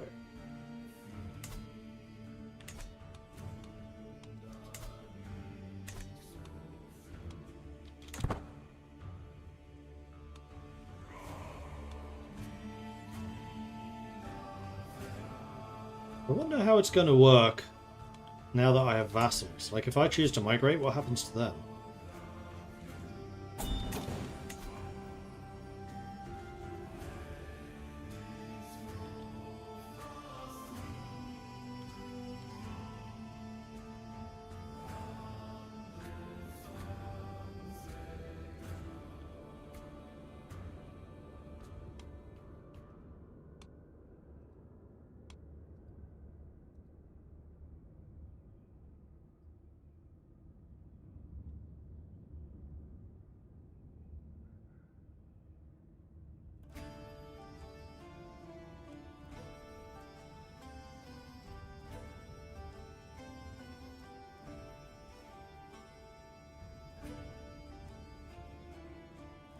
Becomes disobedient, becomes a tributary, and they become independent. So I just straight up lose that territory. Okay. So I do need to be a little bit careful with giving territories to other people. However, it is a good way of spreading my dynasty in this region. So probably what I should do before I leave is just go, Like sisters and brothers, you each get land and then I leave. Reflections for the future. Strengthened body, dynastic favor, economic prosperity. It's got to be economic prosperity. Now making 2 ducats a month, which is pretty good. Yeah, nomadic stewards are quite solid. Steward and marshal seem to be the way to go.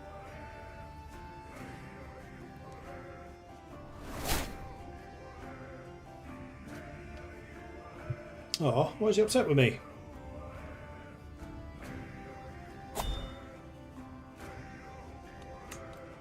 Betrothed can marry. Yes.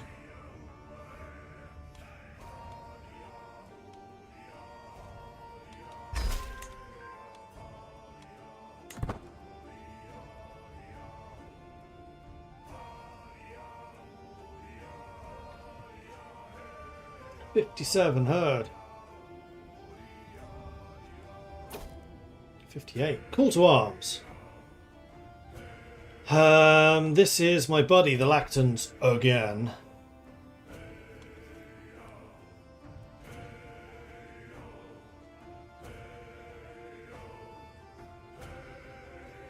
This time you're attacking.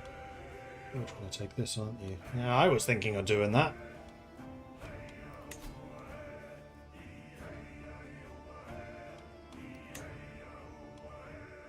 Oh, this guy's a genius. He's a genius who is really heavily in debt. Except... Alright. Raise the armies. Go into war again. This time I do have a bigger army. Oh, your army's already up there.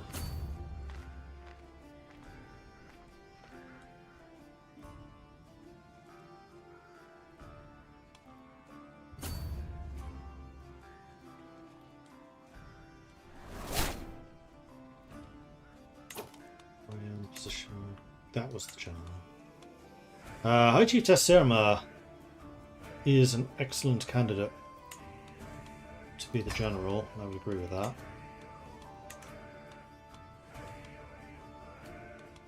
You are an average stargazer, but you're still poor at doctoring, which is why I'm scarred.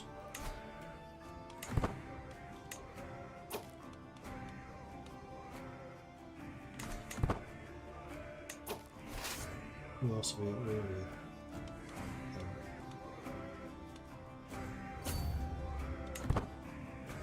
Want to see where this army is off to. Actually, you know what? Stay here and just siege. That's fine. We have torch throwers. My son, Rogenwalder.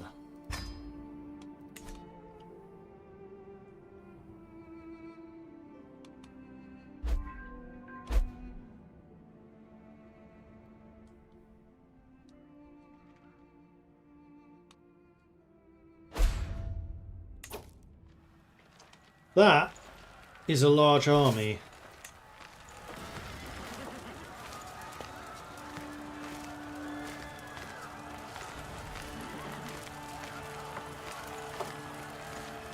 "12 days. They get away, I don't."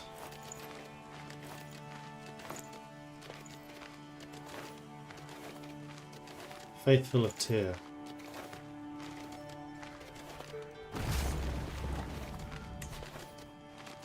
Not also true. Will the Faithful of Tyr fight me? We're both also true.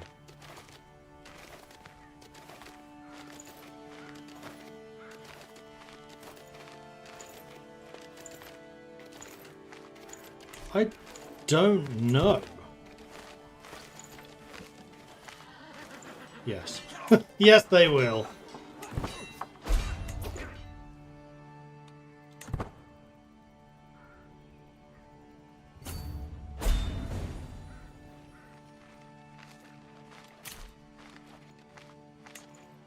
I think I even set them up back when we were in Mordvinia. Ah, now I feel betrayed. Son learns the Oka language.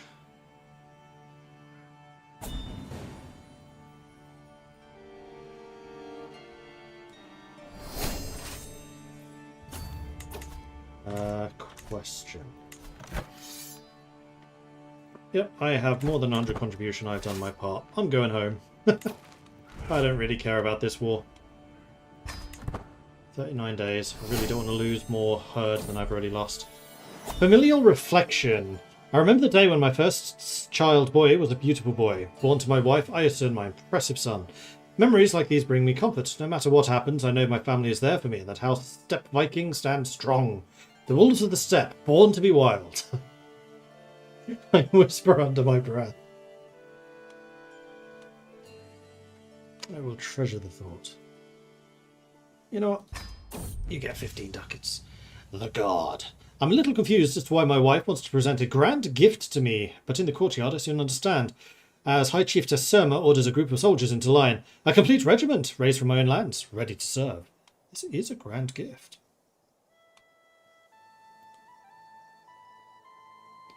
Personal prowess, a +2. I have 32 prowess if I take that.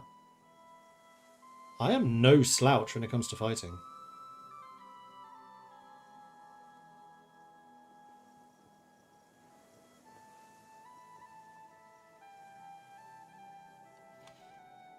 I do kind of wonder what these troops will be, though.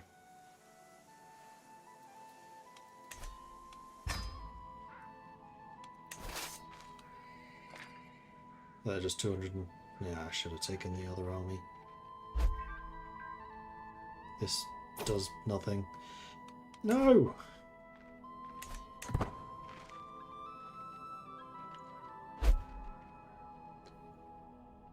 Sin's pregnant again. Migration displaces fellow tributary. Nickname, The Strong. I'll take that.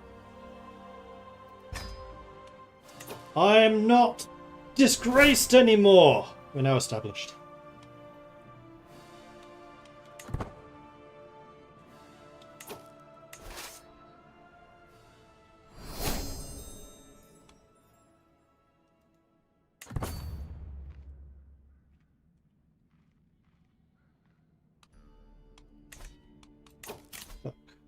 Centralization.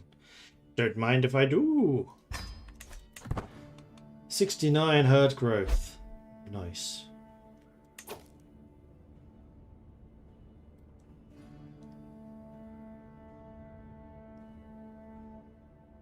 Give 3.5 away to my suzerain.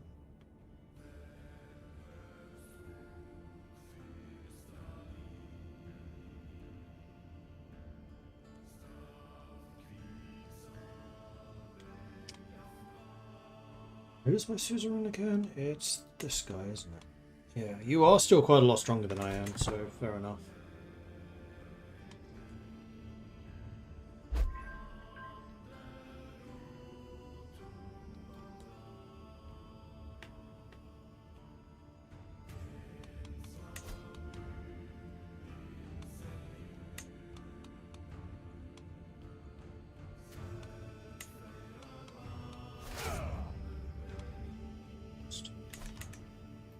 Do it just yet.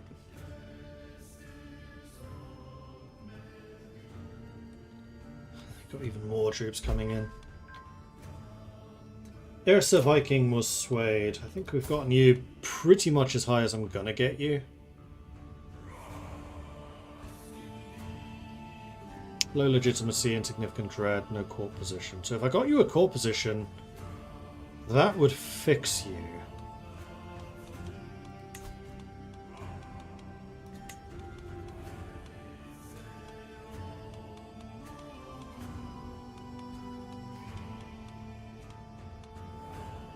Unfortunately, you are not one of the ones I can make my emissary.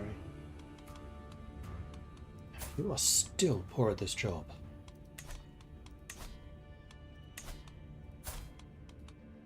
Can you marry someone who's good at learning?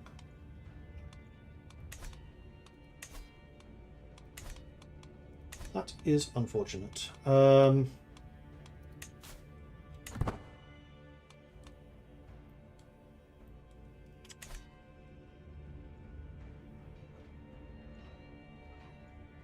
Don't tell me you're going to siege my stuff. I'm the new Dynasty head. Yeah, of course you are.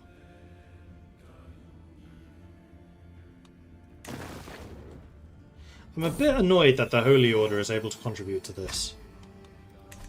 Like, we're both also true here.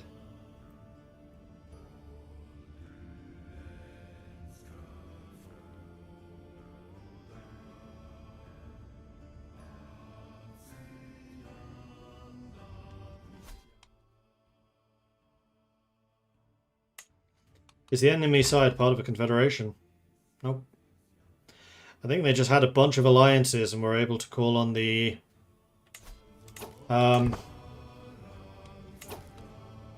whitey dudes. Does this trigger again for a while?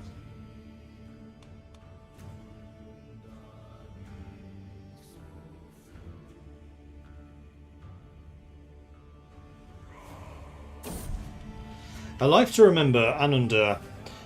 My captain, my uncle, Captain Anunda, has left his loved ones behind, grieving the loss of a great man. As one of those closest to the deceased, I could take up the mantle of hosting a suitable funeral.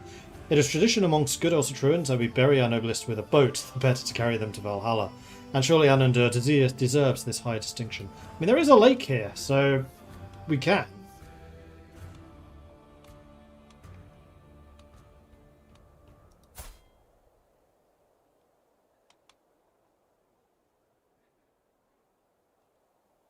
Oh, you were not even part of my...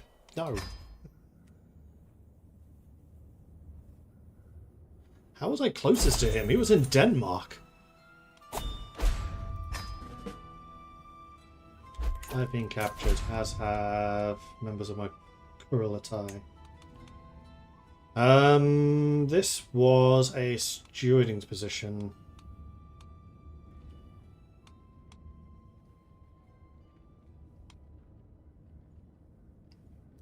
That's the ex-wife, isn't it? Yes, it is.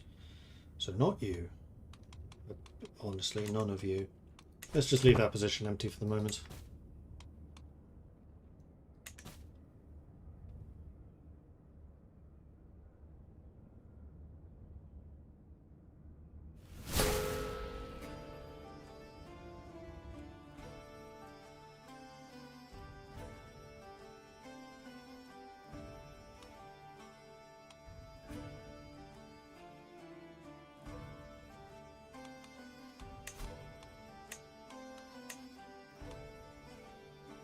All of Terra are flipping huge.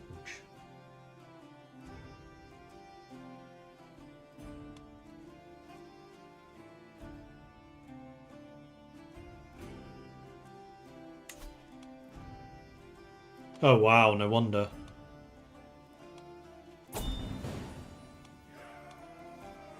Seven holdings they have. They're pretty huge. Well, I contributed, so I gained a little bit of prestige. Can I please be released from jail?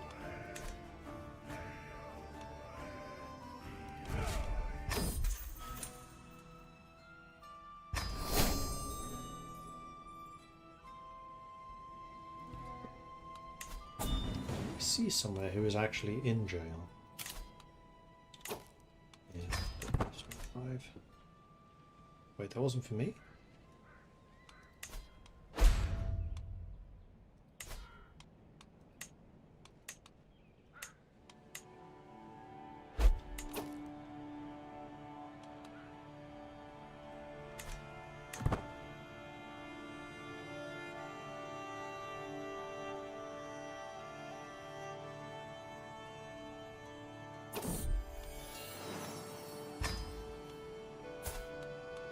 Ulfielder is my regent.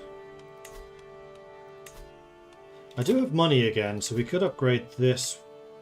Not yet. No, hang on. I was just trying to save money. What was I saving the money for?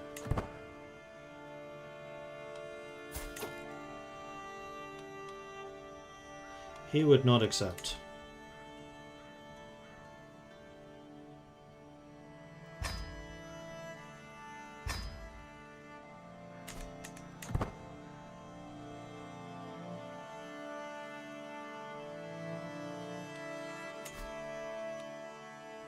Oh, he migrated away. Ha!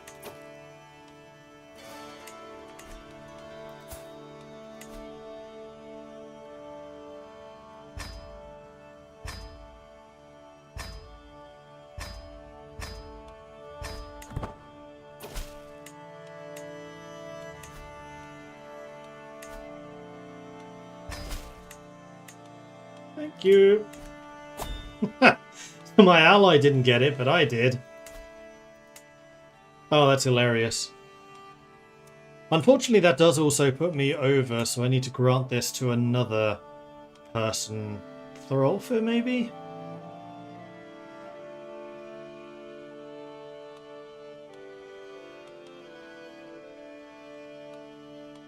I think I'd like it to go to someone who has decent stewarding. Not you. Thorolfa does seem like the best option. So let's give you Colivian.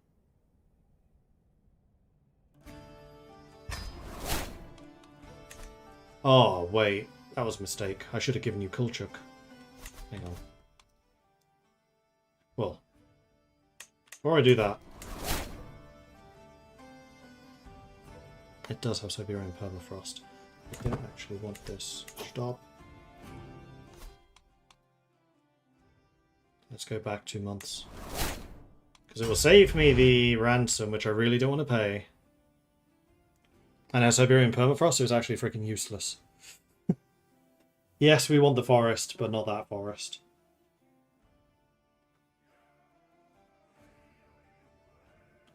Turns out the Siberian permafrost really sucks as a modifier. Although I could theoretically get rid of it if I were feudal. But I have no intention of going feudal. We still have a long way to go to get over to here. And this is now fully under Mongol control.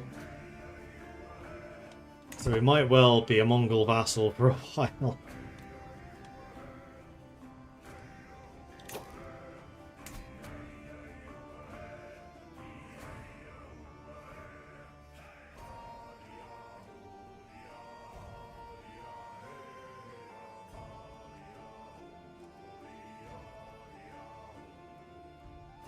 Feudalize holding interaction after conquering the entirety of the north via the expand the step decision for northern Siberia.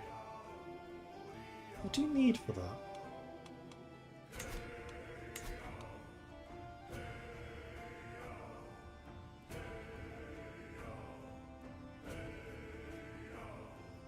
Actually going to tell me what's needed.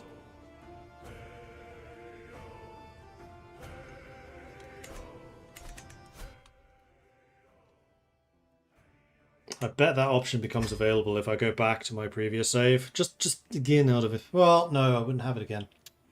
Ah, I'm going to need to take it and then leave it again. So let's try this. Let's go...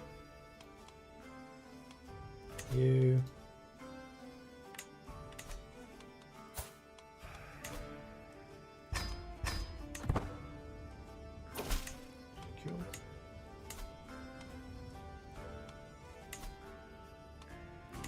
do this as a tributary. I should do that.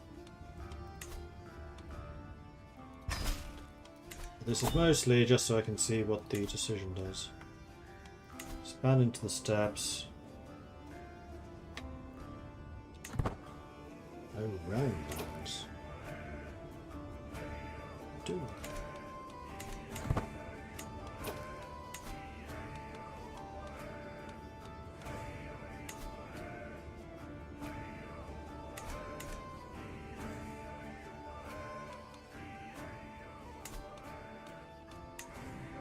Oh, no I don't, because it's up there. Huh, interesting.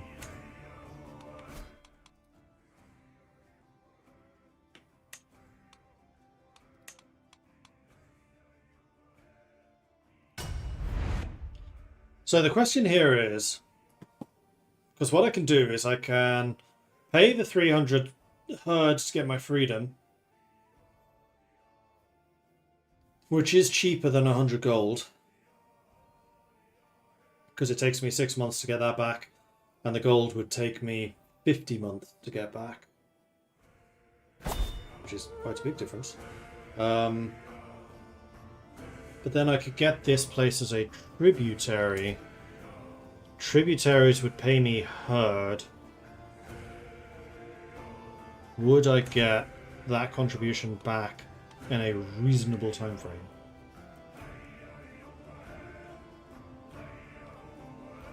I mean, you're paying me 1.6. So maybe.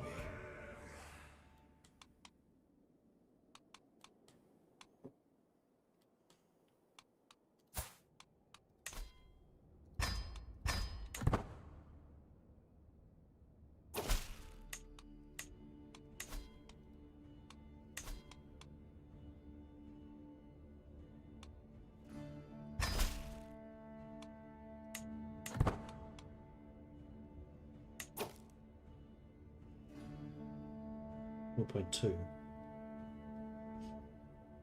Because the vassal pays a heck of a lot more, but I'm guessing... You don't have a hurt?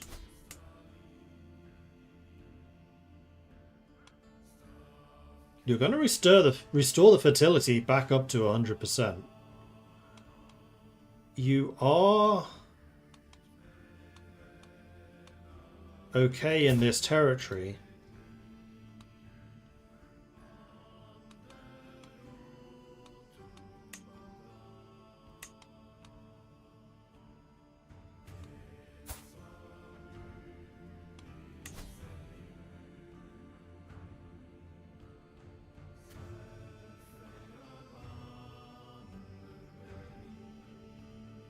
Pastoralist herders of higher county fertility growth.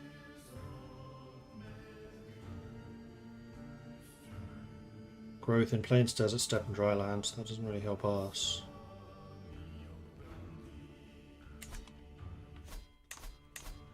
What I was kind of hoping was that I could make her a vassal.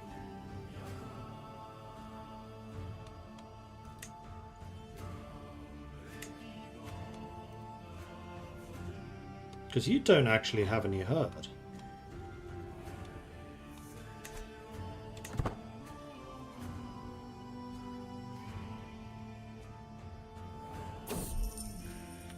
New acquisitions. During the daily management of my realm, I've learned of several different opportunities I can pursue.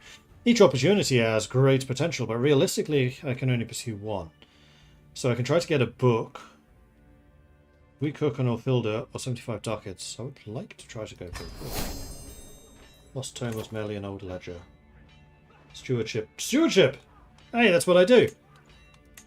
I have no book that I can read, so I'll take the ledger. I'll read it every night. And I need to have a new Kurlatai member, and it needs to be someone with good stewarding, so I think probably Thorolfo.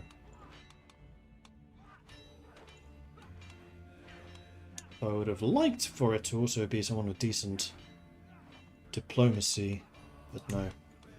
Alright.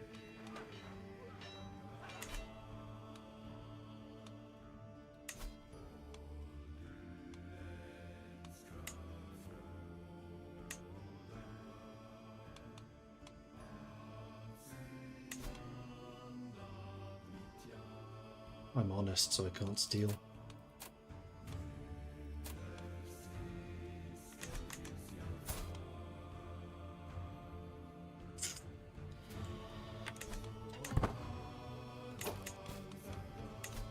You need a guardian.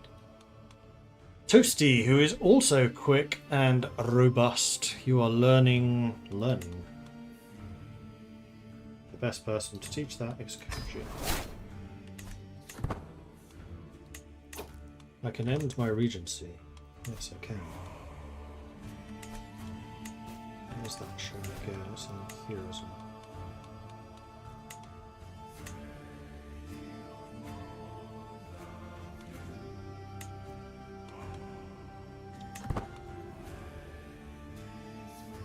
So why am I still in the regency?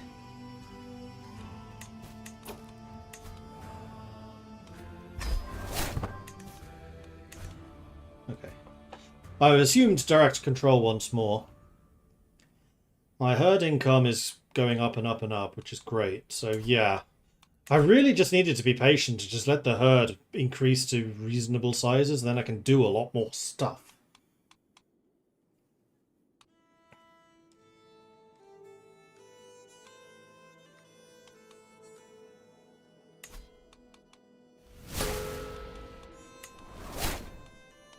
Oh, someone moved in. Offer of tribute. Moved into my lands. Occupy one of the tributaries and bowed to me. Okay. So you do have a herd, so I'm hoping that you pay me more. 1.2. You do. Cool. And you are Kyrgyz. You're actually able to use this territory.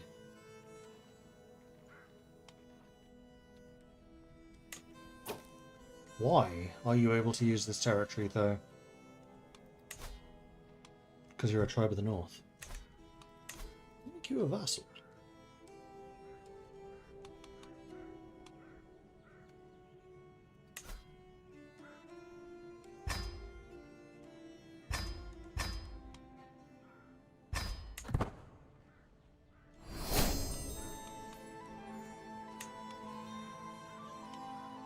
You are Hale.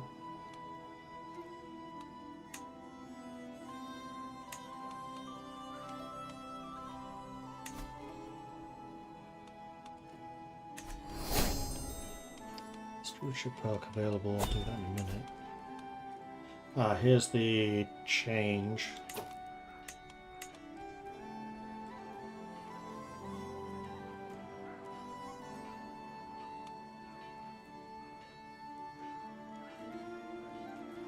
Oh, you only need to defend tributaries if you guarantee them.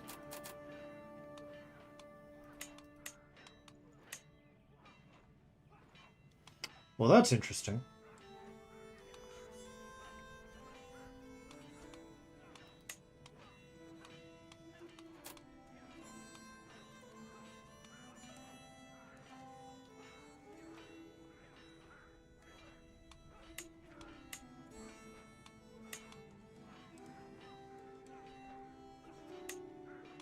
This doesn't cost anything either. Just makes them slightly upset. I can deal with upset. Upset's fine. Right, perk. Organised muster rolls. Herd conversion to horde riders. Yes, please. Have an even bigger army. Right, my 1.2k. I remember what I was saving up for. Cataphract archers. Only need another 18. Piglins.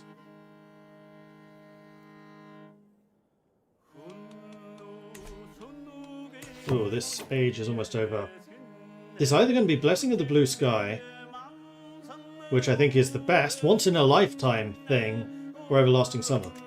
Both are good, so we should see a spike in fertility now. And I think we are strong enough where we can actually defend ourselves, should a bully come knocking.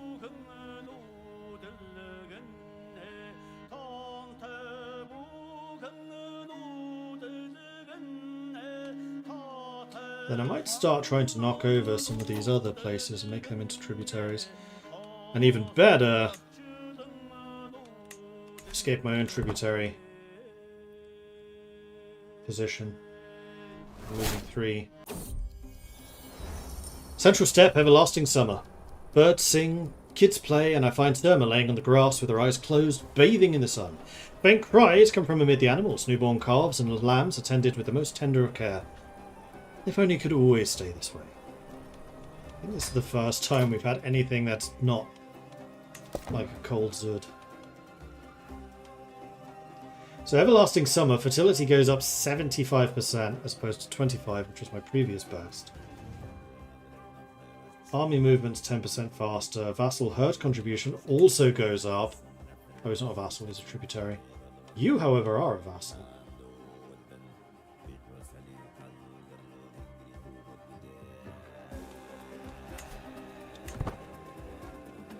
We're up to 1900 troops.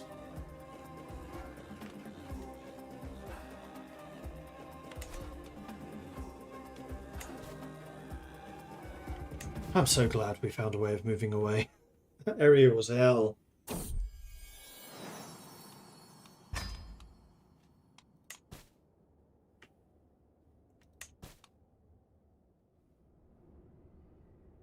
We're quite close to being able to afford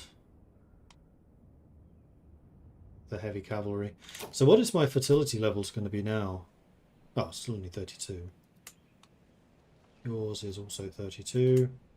Yours is 26, and yours is 34. Okay. Oh wait, that's not mine. This is mine. 35. Ah, mine's better. And you are now no longer needing to do fighty, punchy stuff.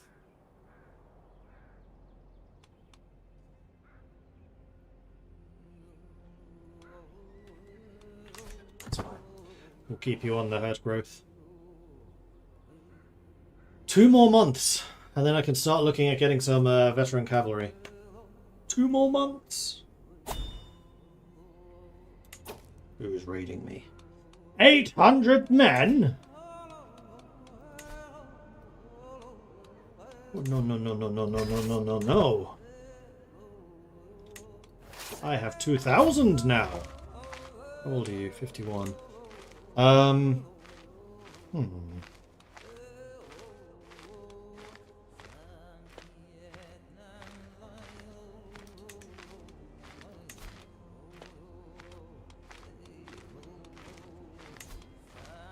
So for some stress, I can gain a trait.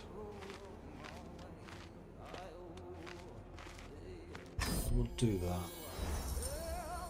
I head to the armory, selecting a fine blade from the rack. I observe soldiers, their movements, their drunkenness, and their lack of discipline. Before I can be disgusted, I must learn to lead them. Why would a man bother to follow the law if the law does not follow him? As I take my leave, I notice High Chiefess Sirma of the Steppe North watching me from afar. She is a formidable warrior, despite being surrounded by the weak in this armory.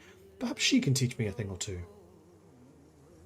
Chance to earn commander trait increases monumentally. It costs 60 ducats. No, but I'll probably do it anyway. Likely to receive Faithful Blade, Rough Terrain, or Faithful Blade.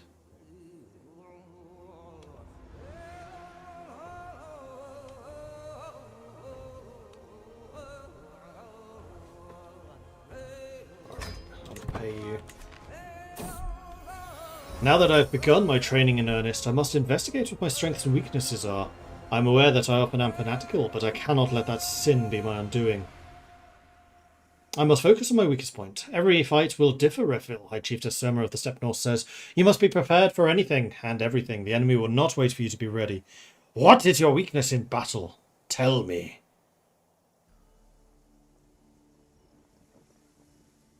Gather a group of soldiers to practice formations in the courtyard, more likely to become defender.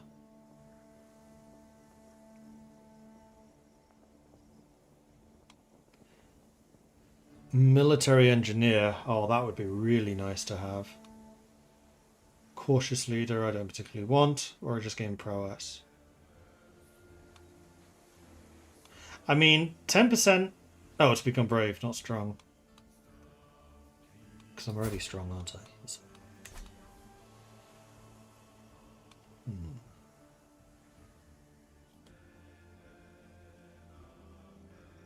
Defender means less casualties. That is very good. Military engineer is nice, but not necessarily for me. I'd like one of my followers to have military engineer.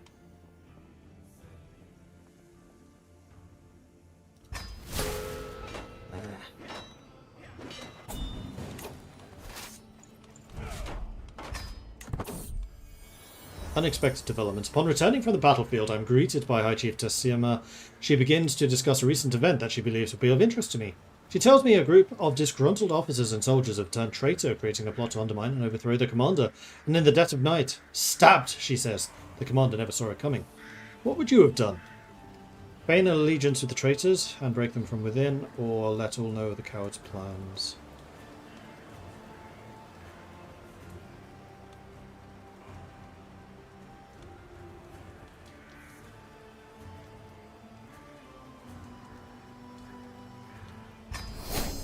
Success.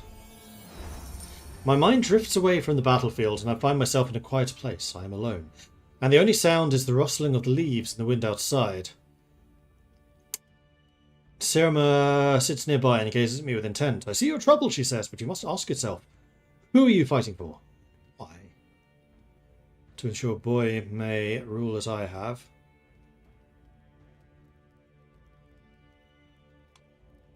so I can return to my wife, you know, the one teaching me.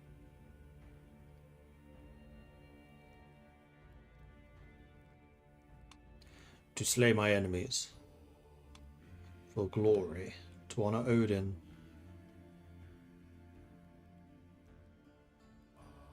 My level of devotion is faithful. Not actually that devoted yet. I think... it's the boy may rule. Some time has passed since I began training, and I think I'm now ready to bear the fruit of my labour. It is time to test my mettle and see if I've truly become a master of the art of command. Of course, I'm glad to have received Surma's guidance. To victory! 80% chance. Come on! Damn it! So that was a shit ton of stress for no real reason. And also not to mention the money. Alright, let's go hunting.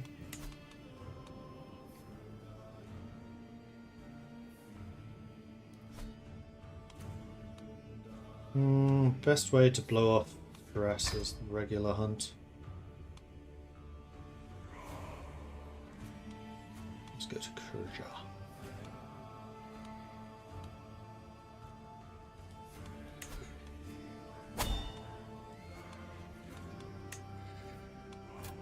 Make it a bit bigger. This is absolutely for recreation. Begin! 62% chance of success straight off the bat.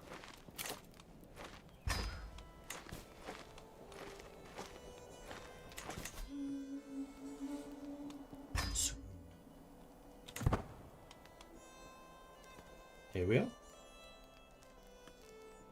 Hang on, do I have all of the jobs? Yes, I do. Good.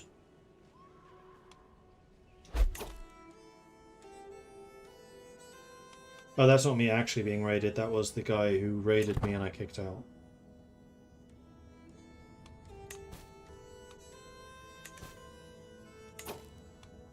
I am not currently trying to sway anyone. I probably should. Okay, so 3 of you are obedient. 3 of you still aren't. You're at plus 90 and are still not obedient.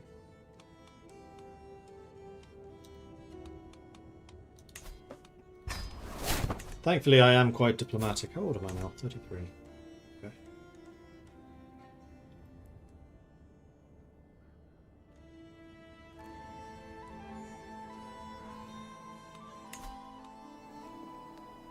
Let's begin for 6 months. Hopefully we don't get any other stress events until then. I didn't realise we'd have to wait for so long.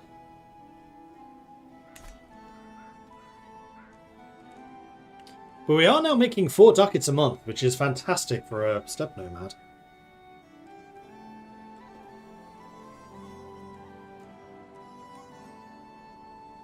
And also 68 herd per month. That's growing quite nicely.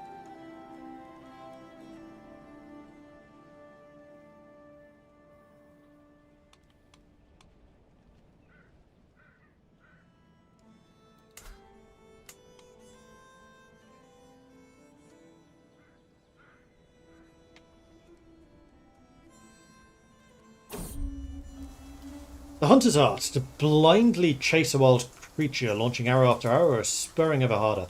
Futile, laughed Kojin, my renowned champion. Beasts can be cunning. They scent the stalker on approach, scatter before the hunting pack, and turn violent when cornered.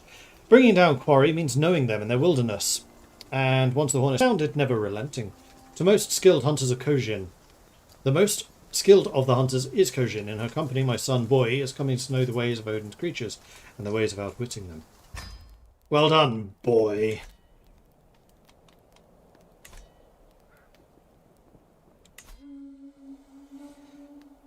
Bjorg assembles the party as the sun rises over the camp in the Tiger Nikuria. They are surely a stout boar in the area, dangerous but worthy game. I think they're going after a boar is fine. I do have 30 prowess after all. The wolf thing broke. Okay, this trinket's got... No. I'm gonna get the cataphracts first. Not spending money until I do that. A whining sound calls for our attention as we make our way. A wounded warrior sits on a rock, her clothes ragged and jaw swollen. Greetings, dreaded one. My liege, Hitbar Begluk, banished me from his realm. My enemy set a trap for me, and now I must wander aimlessly. You are also a lunatic, but you're a bloody good fighter for a lunatic. Welcome to the team. As we canter in pursuit of our trackers, a band of unknown riders approaches. Locals. Over their horses' sweat-wetted backs, raw pelts are draped. Freya breathes life into the tiger, says the leader, Gandalf. We have our catch, but if you're open to a deal, we might aid your chase too. 7 stress, which I can afford. Or we steal stuff from him.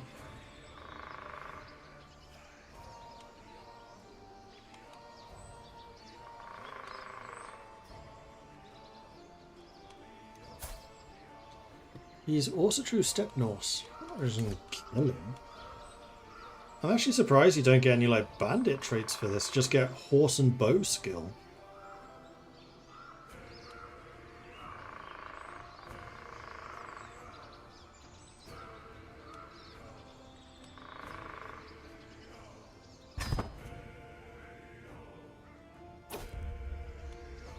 My Aunt Ursa is the first to spot their sharpened tusks.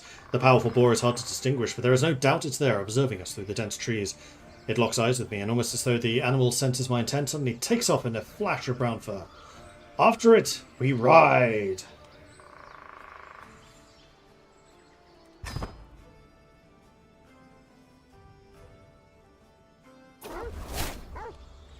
We can hardly keep up with the blasted beast as it darts and weaves through the sparse pines, squealing wildly. Scaling our eyes and disappearing into a dense thicket, the boar is gone as quickly as it appeared, with only panting dogs and sweating horses to show for it. What? 80% chance. That's one of the highest success chances we've had. Oh, man. Gained 1 experience in horsemanship.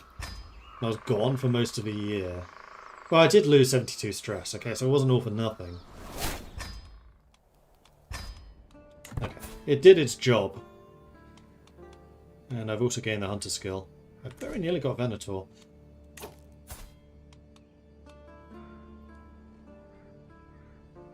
$47 experience away from the 50 required. Alright. Nothing there. Still waiting for the gold to rise. We're now getting 71 herd.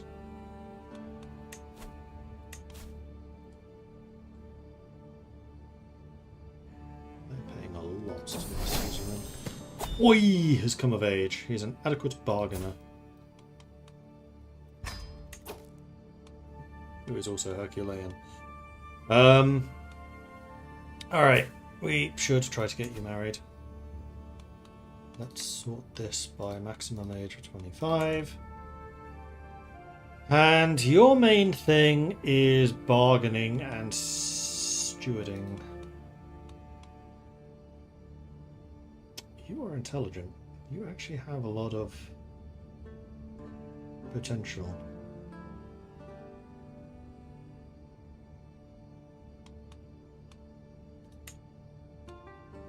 Intelligent and Herculean together. No loss in prestige either. Nice. Good match. Second 80%, chance in a row you failed, and also the chance to learn the commander trait. Yeah, that's true.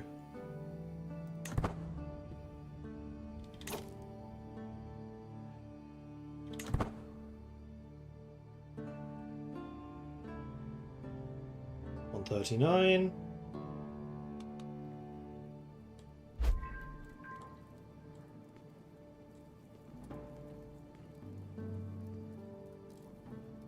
France still hasn't unified. Oh, Ibrahimid and Abbasid, the stewardship puck. Popular figurehead.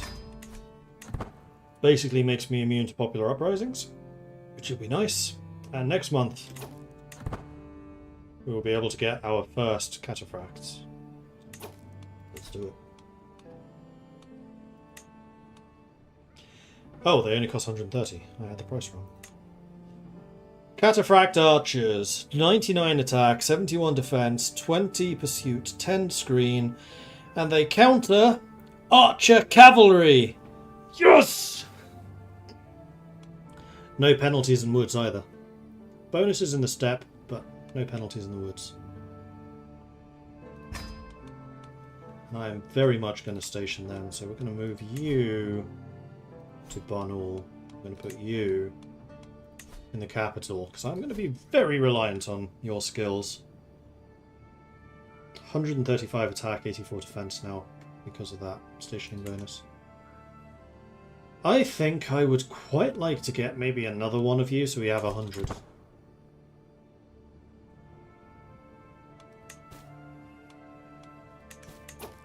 Another question. With the Iron Warriors, I should have, I think, got the ability... No, I didn't.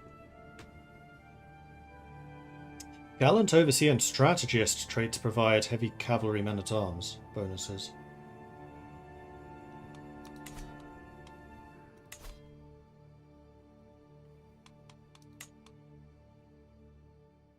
Heavy cavalry toughness, heavy cavalry maintenance and recruitment cost, and heavy cavalry damage. So it's all of the military traits. Okay, good to know.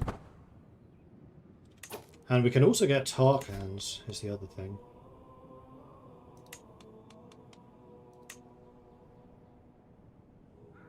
Although these are going to be far less useful. But again, they don't have penalties in woods, so maybe not. But they're also not cheap. And they count as heavy cavalry, so would benefit from those buffs too. Nomad Lancers, on the other hand, get step buff. They're good against archers and handgunners, which we don't tend to encounter very often. But then again, 180 base attack from having nomads. Nomad archers. Nomad lancers even. Man, the base attack is so high. And then cataphract archers with that toughness is insane.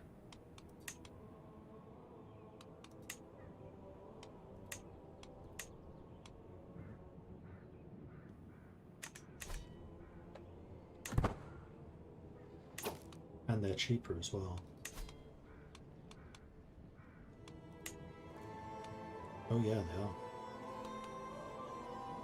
They're actually a very good value for that money.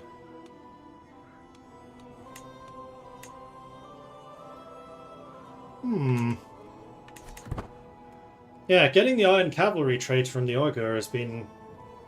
well, is going to be, hopefully, quite good. Iosund's no longer my Yurchi. I wish they would just use these titles. Yurchi was the Quartermaster. I don't have very many good people for this. Boy! Let's see if you can gain some skills in that position. Okay. The herd continues to grow nicely. I think what I will do is refill the men-at-arms. Cost 500, that's fine. So we're at 2,300 now.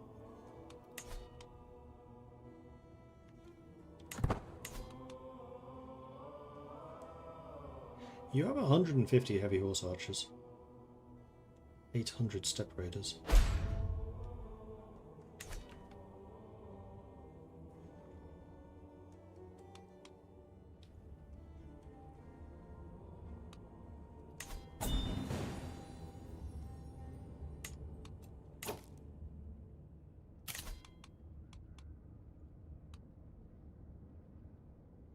You want to marry Aslaug.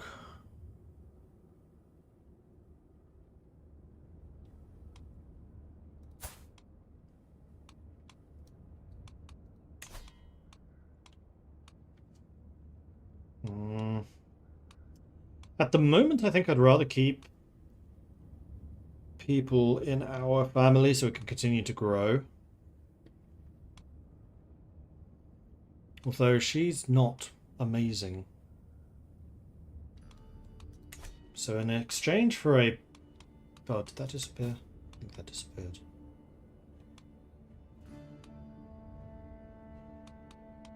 Didn't actually mean to close it. I just meant to minimize it. But no, let's get you married then. So...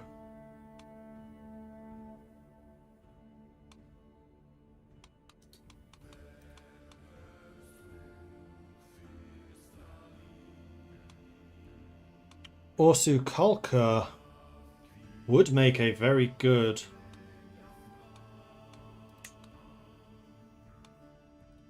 spy master.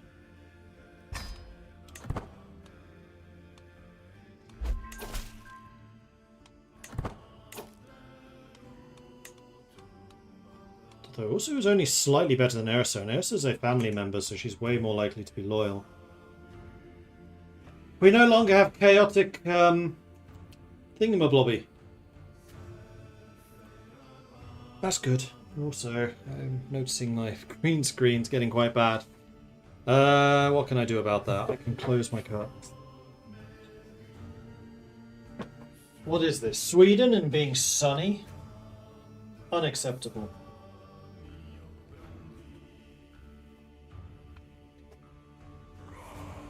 Sweden's not allowed to be sunny.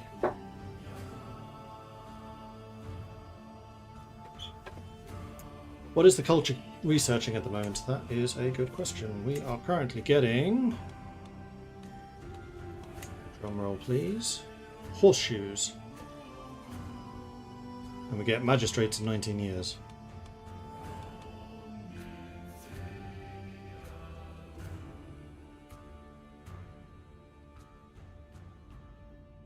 Which will give one additional building slot, which doesn't help me at all, because we don't have building slots. Horseshoes is the one that I actually want, which is the army movement.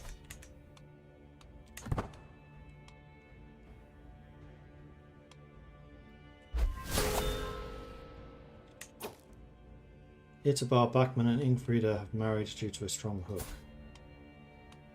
Ooh.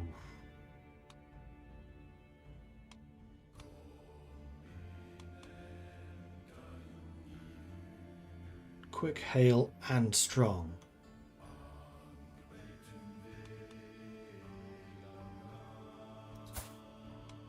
Oh, but he's my blood brother. You know what? I'll allow it. He's being pretty good for us.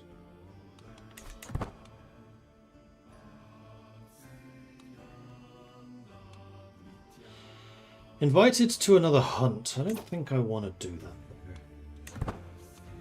The question right now is whether there's any obvious routes for expansion, but everyone around me is tributaried. Which is why I still think I need to break free from you. But your army is also similarly growing, although you are now not looking too hot. So I think I continue to bide my time and build up the military.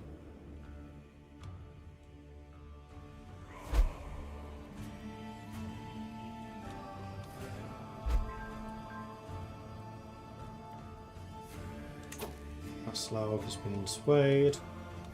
Now, is that everyone loyal? Yes. Okay. We have been remarkably diplomatic, considering our stewarding focus. Ingfrieda's come of age, shown an affinity for scholarship from an early age. Understanding of philosophical and theoretical work is impressive. We're up so fast. That's not the right person. It's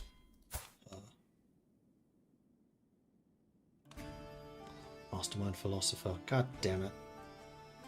He's stolen someone really good.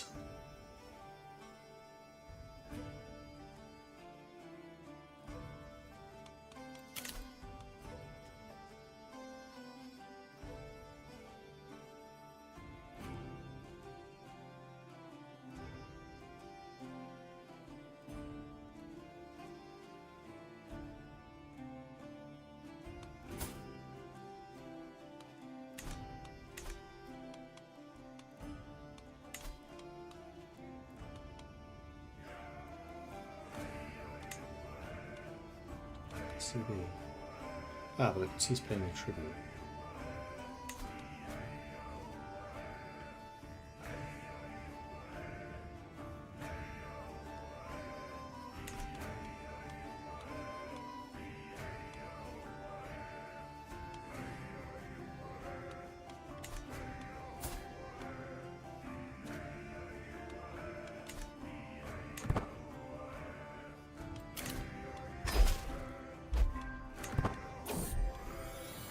Raised voices at the ting meets. Ting meets are a necessary chore for any decent high chieftain, with all the free men in the area turning up to discuss local affairs, market and jostle for this privilege or that.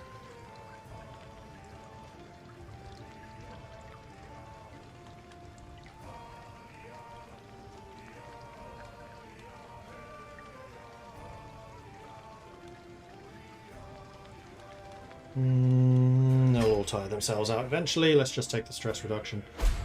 Because most of that was about buildings. I don't do buildings. Although, speaking of buildings, we could do a building. Plus 96 for the next level upgrade. Will give us 10% monthly income from herd. And also just a flat 0.16 control growth. Which would be quite nice if we move somewhere. We could also build some of these for remarkably cheap, and in fact I don't think there's any reason not to build the physician yet inside of the Ovu. Potentially also the astrology yet, just so we have the more accurate stuff. Although the blessings of the endless sky, my level of devotion is still faithful, which I think, oh no, it's the second level, so I have now a 2% chance.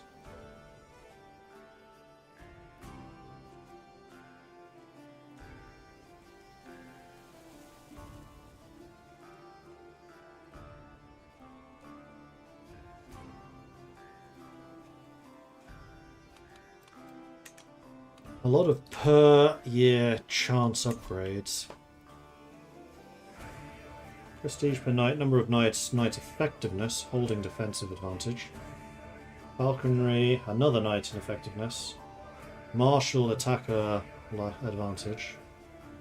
Bodyguard aptitude. Acolyte glory gain. Ah, now that I'm actually starting to use tributaries,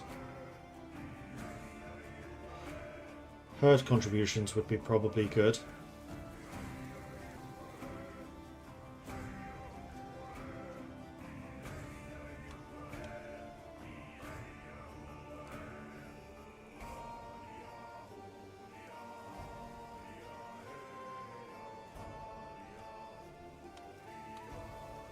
I would still eventually like to get the water stalls.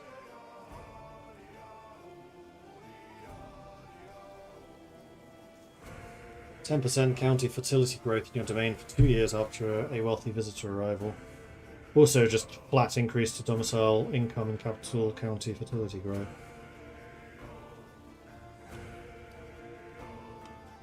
Or we save the money and keep upgrading stuff. Like, it probably is high time we got this to level 4. Especially as this also gives the vassal herd contribution and also the baseline county fertility growth.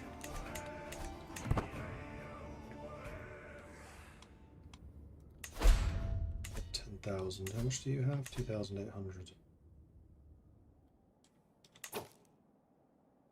Well, I don't necessarily need to go against you. What I can start doing is try to bully some of these other guys into becoming my tributaries.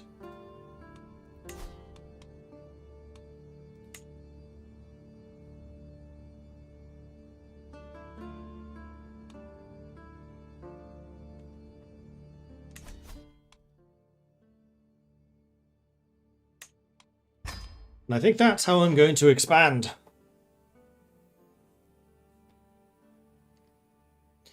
Sweden being sunny is like Britain not being wet. Well, actually, Sweden usually is very sunny, particularly during the summer. It's a really nice place to be in the summers. Usually March, though, is a bit more dreary than it has been for the past week or so. I'm actually just going to check the forecast to see if we can keep this for a while. It's 10 degrees! 10! Yeah, and it stays quite nice for like the rest. But until Wednesday, then it starts raining. One thing I am a little surprised by Sweden is it doesn't rain a huge amount. I think this year has been relatively wet compared to previous years I've seen.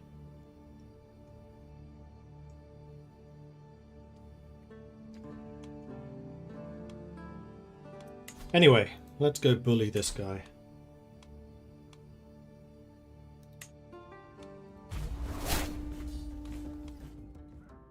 Then we will move you to the capital again. Raise the army.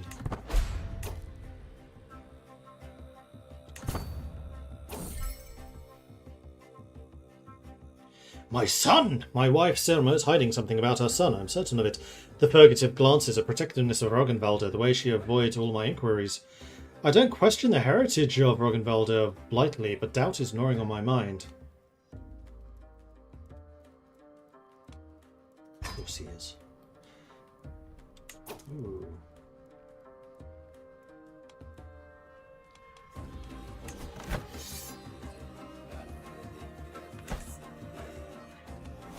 Really?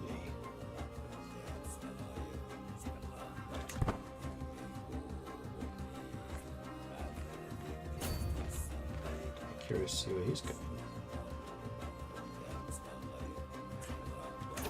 You're fighting my tributary.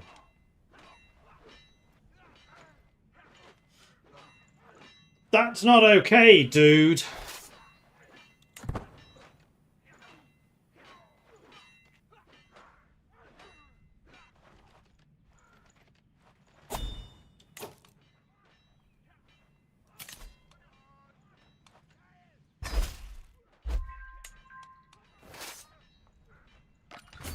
Just got a much bigger army. No, it's also true. It's the same also true thing. Alright, so I have more troops. We do have a level 30 commander now. You have a 43? Ah, bloody hell.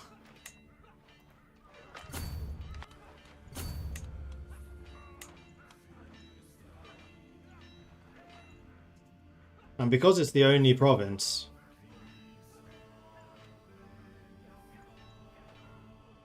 I have to attack it.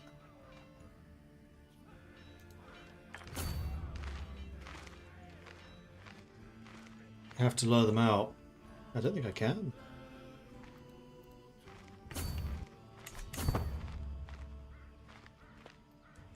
Because they have no reason to leave. They win this war if they don't lose the capital. He's losing. Good.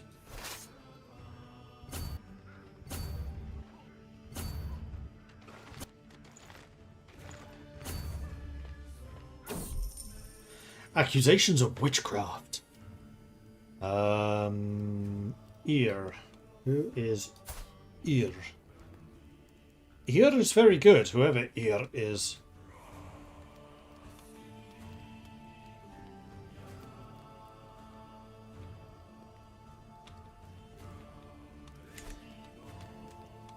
Why do we care? It's shunned, it's not criminal.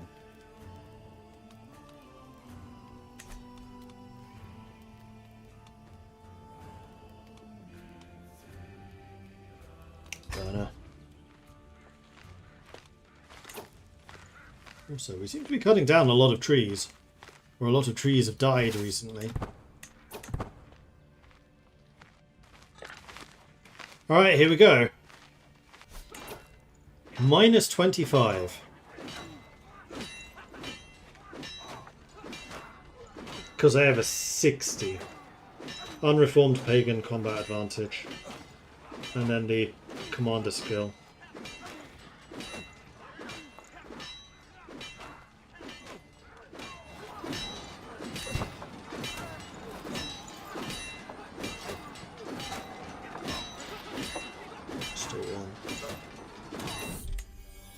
A mighty pen. Picking up the padded swords for a sparring match with my son Toasty, I notice a tattered journal cast to one side. From the cover, it seems to contain exercises and best practices pertaining to martial arts. Intriguing.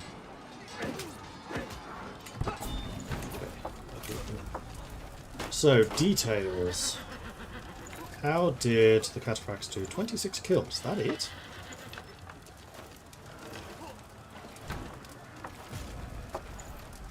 Well, this was actually a fairly low damage battle. Both sides, honestly, considering the advantage level.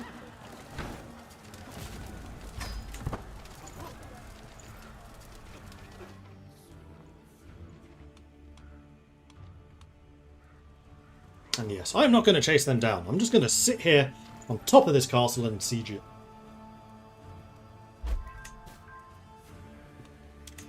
Roggenwalder can get educated. You are 3 diplomacy, 3 martial, and you want to learn intrigue. I do not want you learning intrigue. I'd rather you were a different.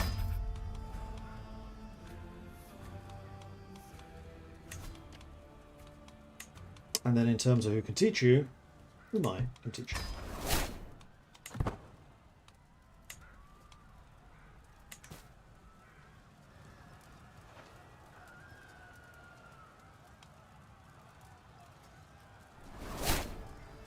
Roggenwalder's learned Uyghur.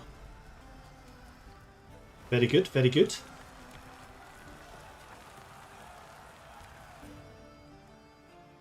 You're losing again. Womp womp. So you are now a tributary to me. Congratulations.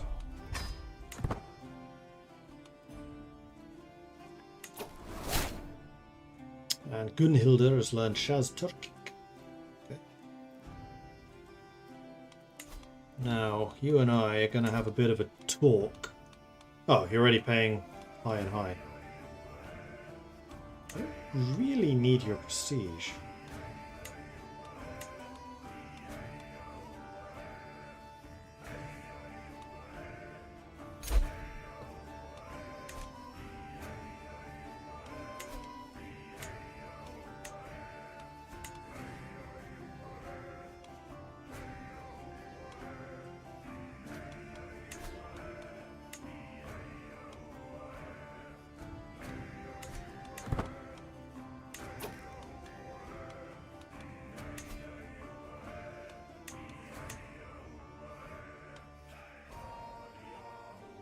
You're actually a nomad. Huh.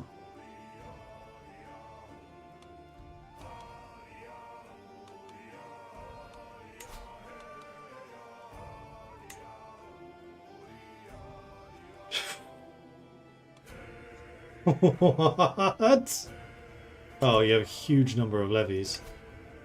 One of your allies does. Oh. It's because you're allied to them. Although those are levies who are not going to do very well in these kinds of conditions.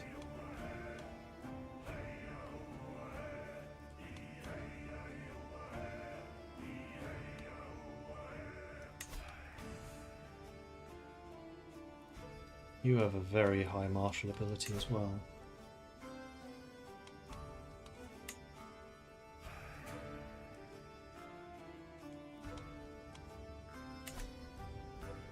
I kind of want to fight people who aren't as fighty.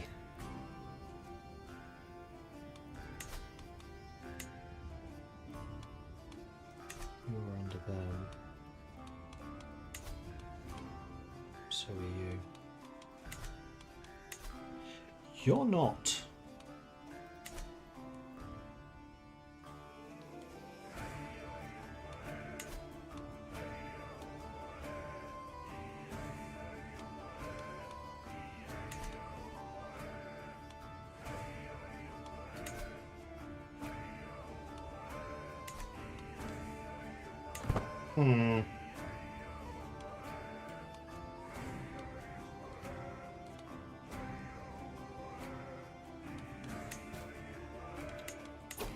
Gunhilda can be educated. You are learning stewarding. Stewarding seems totally reasonable to me. And I am probably the best equipped to teach you, so I will do so.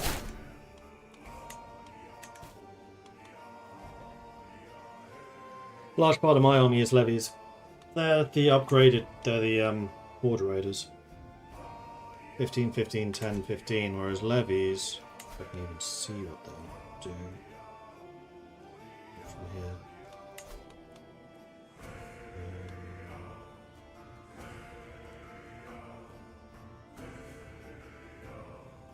Can't see them there.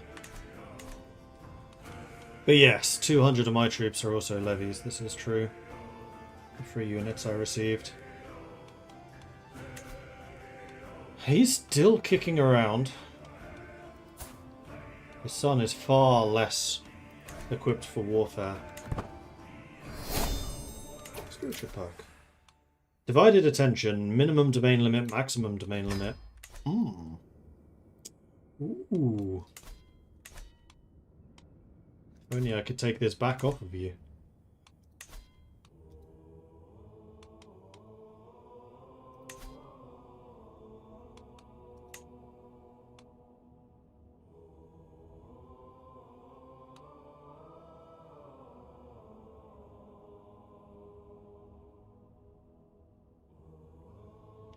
Well, Filder is my best general, so I probably shouldn't piss her off. Just a feeling I have.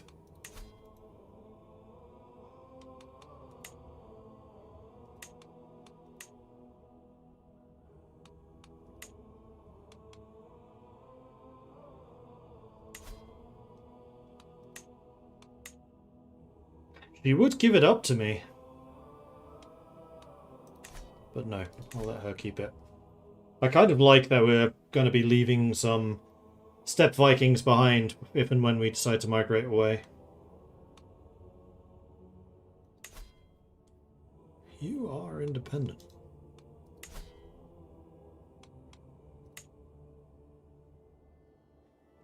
Was there a reason I chose not to go after you? I don't think so. Oh, yes, because you had really good martial. But your army is smaller than the previous army I just went after.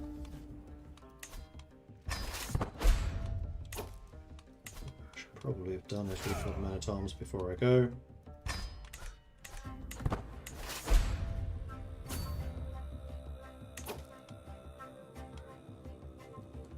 And you at least have these outlying territories that I can try and pick off.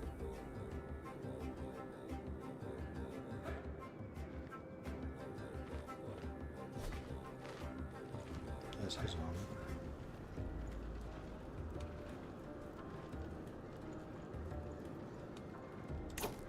Or was somebody else?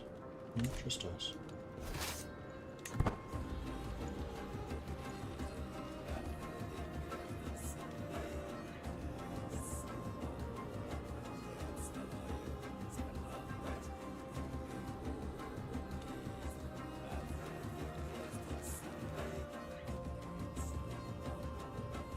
I'm kind of expecting their army to appear over here somewhere at some point. Oh, there they go. So yeah, I think we'll take this siege, and then we'll go and relieve the siege of whatever it is that they're going to try and capture. Which looks like it's going to be you. That's fine. And then I will be on the defensive in the steppe, where we are decent. Oh dear. Better how? Commander 38.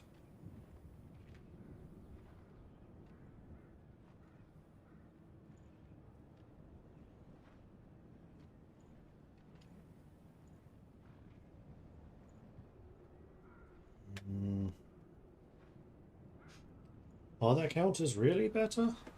They outnumber us.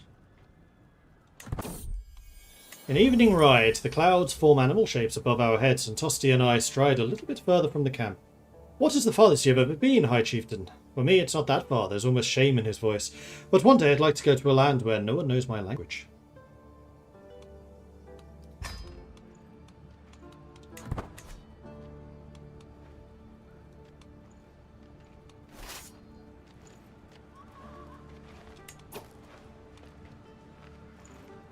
So they have almost 700 horse archers to my 400. Oh, they have Holy Order as well. It's not available for me to hire.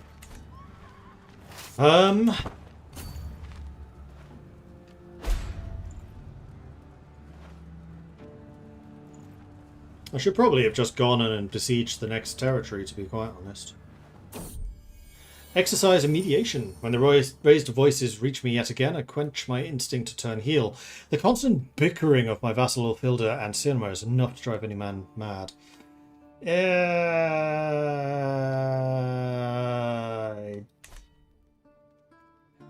Try that one. Hooray! Success. I was hoping they would take a bit more attrition there than they did, but it's even fight. How long is the siege? It's took 3 months. You know what? We can wait. We can wait.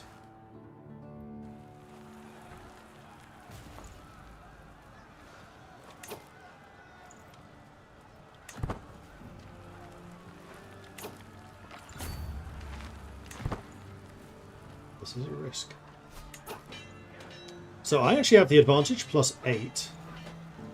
The horse archers are countering. Okay, so the Maturan warriors are entirely countered by my Huskarls and Cataphract archers. The Horde riders have less attack than mine. Their horse archers are a little bit countered by my Cataphract archers. The Steppe raiders are not. That was super one-sided. What the hell? What was I worried about?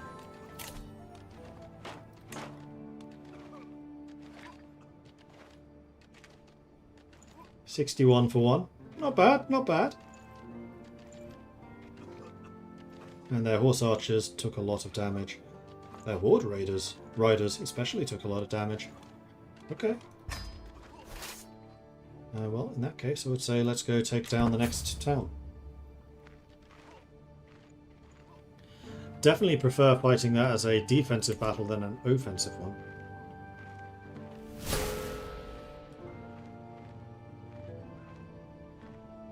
Migration displaces tributary. Oh, man. I could demand your pasture land. Hang on. Is this Siberian? No, this is not Siberian.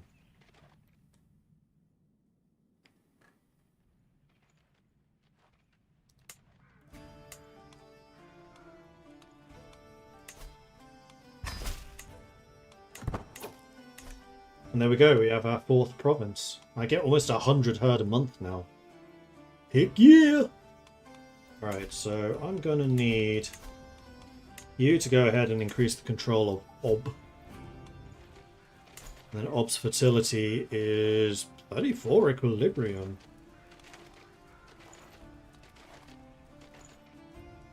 Nice.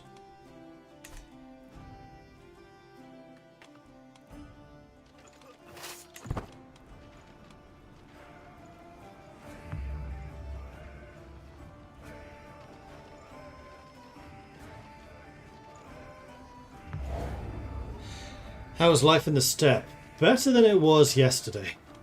Yesterday was difficult and I didn't feel like I was really achieving much. Now we're in a much, much better location and I feel like we're actually making some progress. Golden Child. One morning as I'm getting ready to face the day, my daughter Gunhilda approaches me. Father, I found this while exploring the layout yesterday. You should have it. Keep it. Invest it.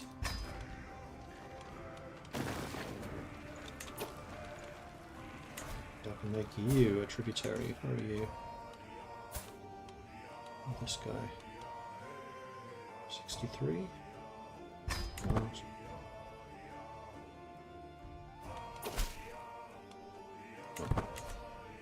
And you're too far away to just force you. You're going to try and siege that back, but you're not going to do it before I finish with this. Because I have torchbearers and you do not. This is a big get. This is actually a ducal level title.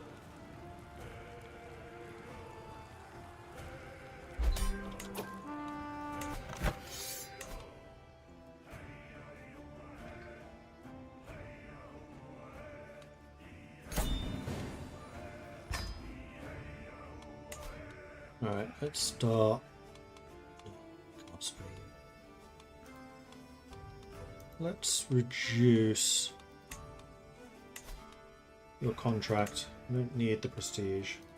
Let's make you hate me less. A little bit less. And then we can disband. Okay, good result. We're definitely starting to grow.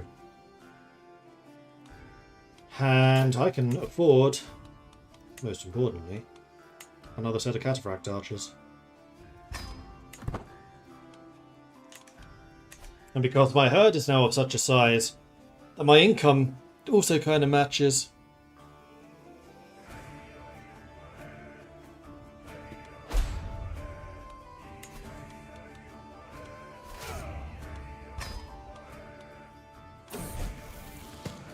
Spouse, up to the task. Some of my advisors believe the job is theirs by right or blood or of influence alone. How wrong they are. I expect results, yet I am often disappointed.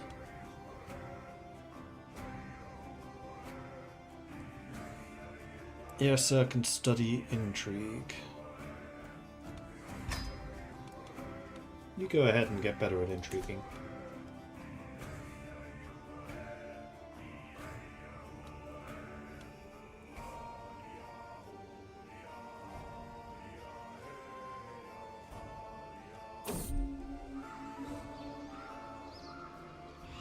Father Trails. Word carries rumours of a group of swans sighted in the grasslands of Kutchuk. A perfect opportunity to train our falcons.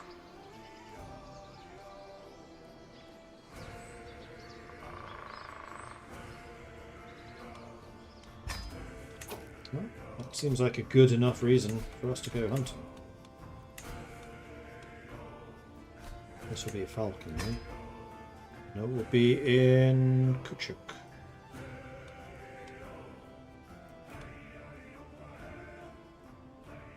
Let's go. We'll make this mid-sized.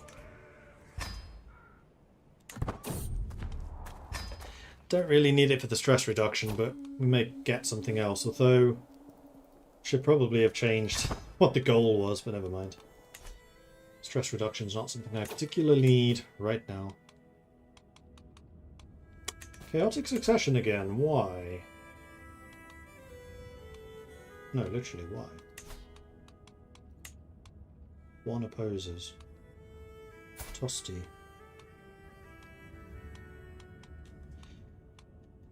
Let's work on... Oh, you're still only 15.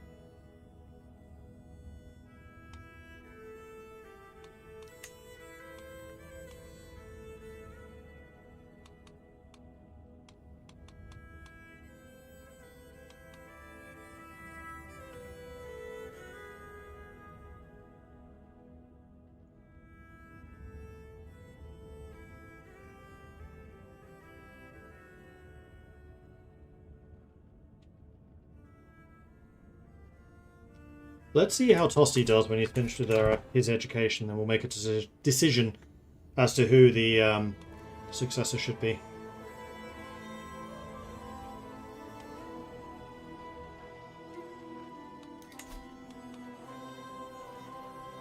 Right, I could actually get to high dominance. What? I am a ducal title. Although, don't I need to dominate Ob?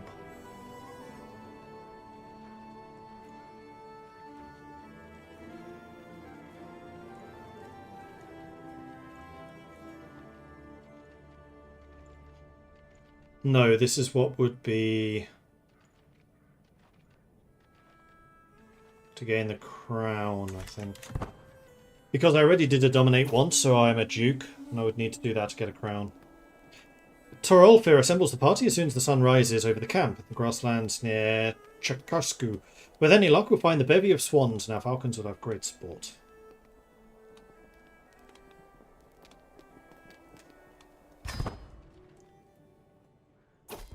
Let's go!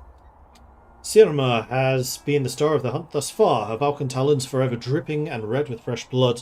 So much so that her glove seems to be stained a permanent crimson. I cannot help but probe what she has done to train such an obedient and masterful hunting bird, and she just laughs. I wish I could tell you it was my good trading, but speaking truthfully, my glove is blessed of fate. I'd be willing to give it up for the right price. Lucky falconry glove. Lifestyle experience. I must have it. Is it a trinket? Yes.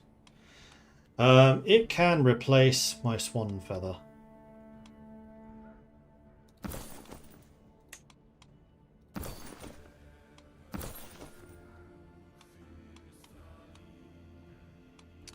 Although the wolf fang should probably get repaired.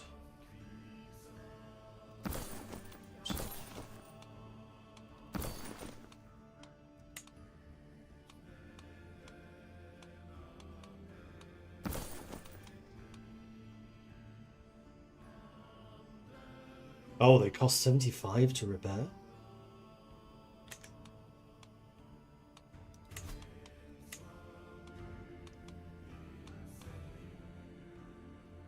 I really should get an antiquarian just to reduce the speed of artifact decay.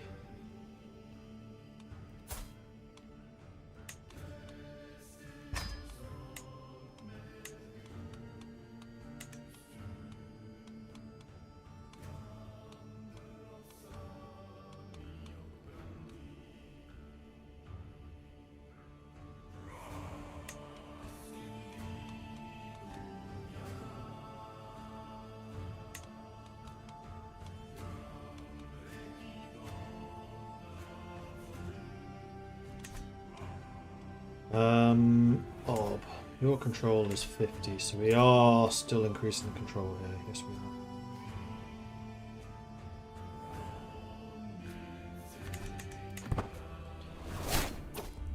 Begum was released from jail. My falcon takes a perch and keenly spies across the landscape. In a flash, the bird descends upon something and turns into a frenzy once it's reached its prey.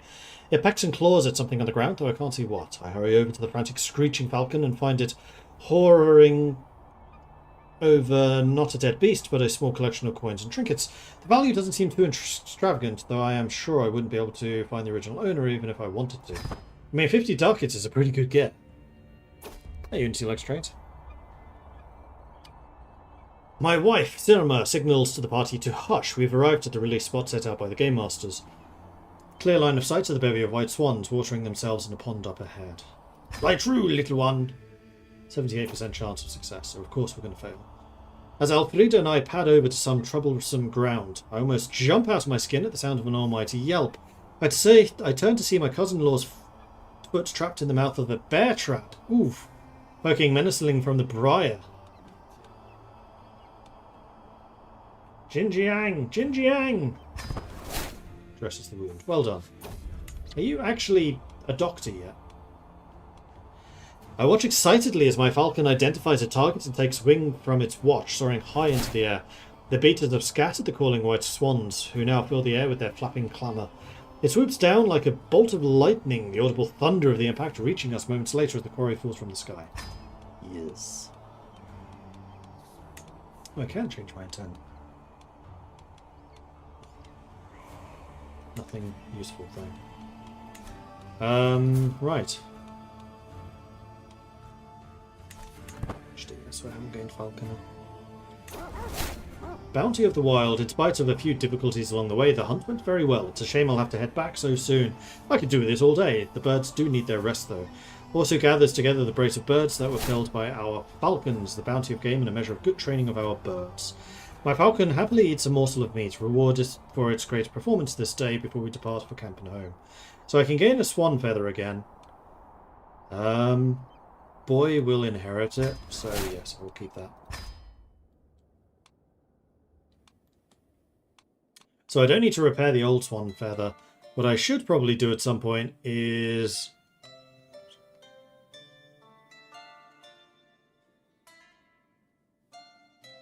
35% equilibrium. Very good. Is go hunting for a wolf so I can get another wolf fang. The other thing that is now possible is to try to grab some more tributaries.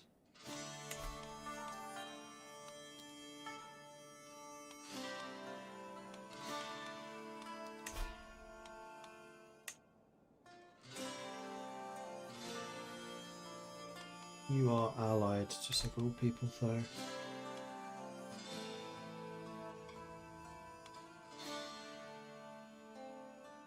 I do wish the icon would change if they're my tributaries, so I can actually tell who's who. This guy isn't.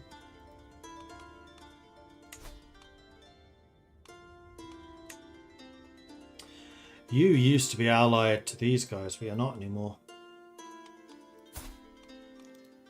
Well, I'm either going to declare war on you, or you're going to become a tributary willingly. It's up to you as to which. Let's wait until I'm back from my hunting trip and see if it becomes available. Stewardship perk available. Ooh, you know what this means.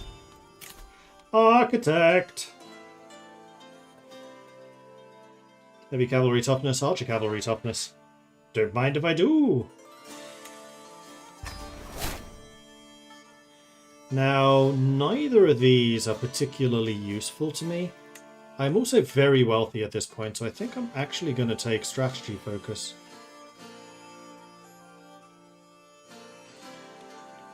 Maybe even chivalry focus.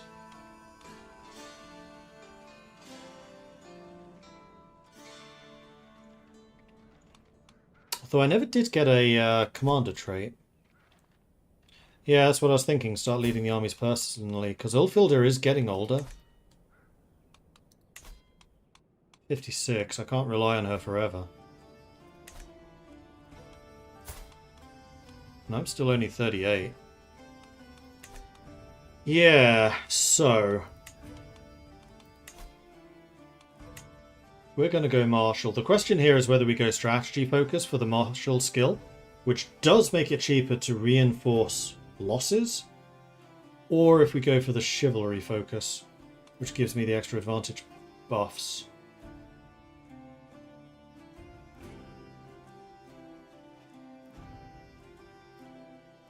I mean, either way, I'm going to go Stalwart Leader, Chivalric Dominance, Never Back Down, Household Guard. Because we have a lot of high prowess people, and especially now that we have equal rights in terms of martial, it means that women can fight as well. I think strategy is probably the way to go.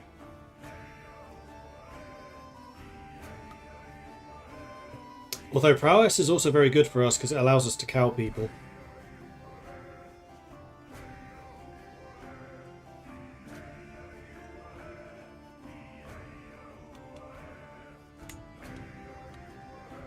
I do wish it said here what exactly the traits do. So with martial, I get army maintenance goes down, increased number of knights, herd conversion into horde riders. I didn't realise that. Toughness as a whole goes up. Levy reinforcement rate goes up. Increased advantage when commanding armies in combat.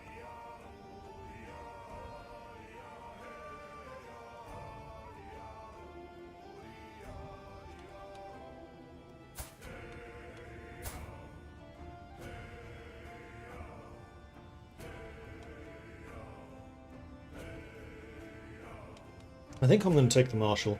I may not 100% take the field, but at least then I'm able to support them better.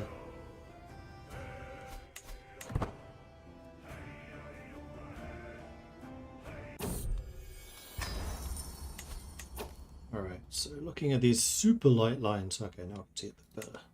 You were the one I was going to go after.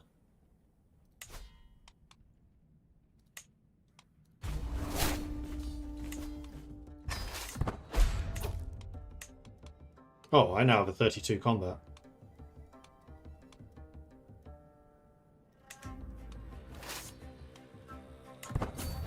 Your army is there. You immediately raise 2,000.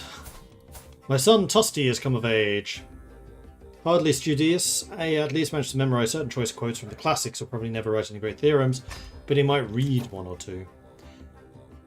So no, Tusty did not really amount to much. Let's get you married. Your main contribution is just hitting stuff hard.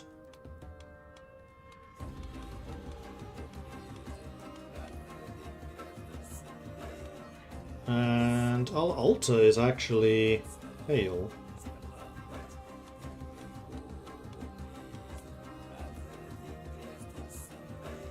A level 20 steward. Now that we can put to good use. Siltanesi is also intelligent. And you're only 9. Your skills are going to get even better from here. You're also true. I think we're going to set up a betrothal. Yes.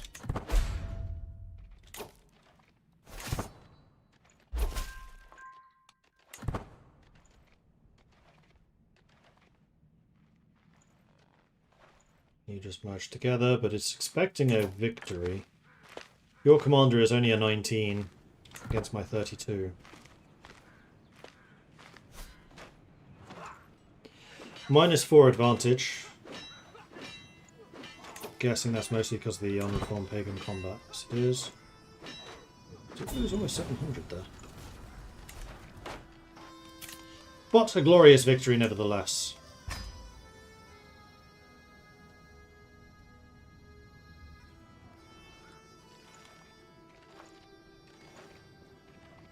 Now we just need to siege this.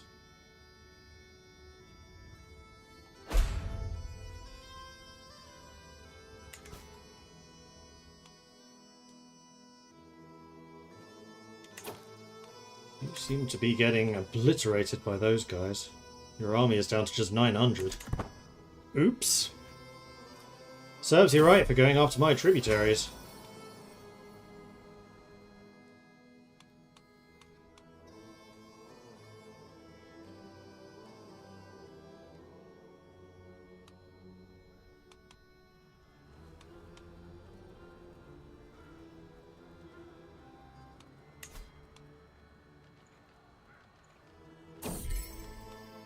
My daughter!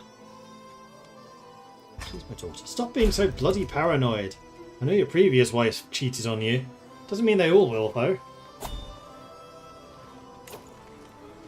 We have a dynasty legacy, and I'm in charge of the dynasty. Ah. Ha. Finally. Okay. Now, are there any special nomadic perks? I'm not sure.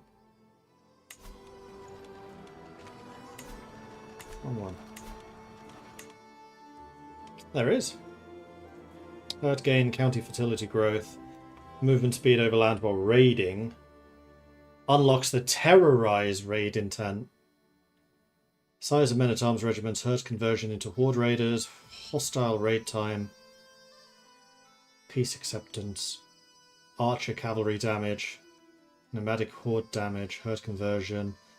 Unlocks the Keshigs. Oh, bloody hell. 112 attack and 100 defense. Plus 90 on the step.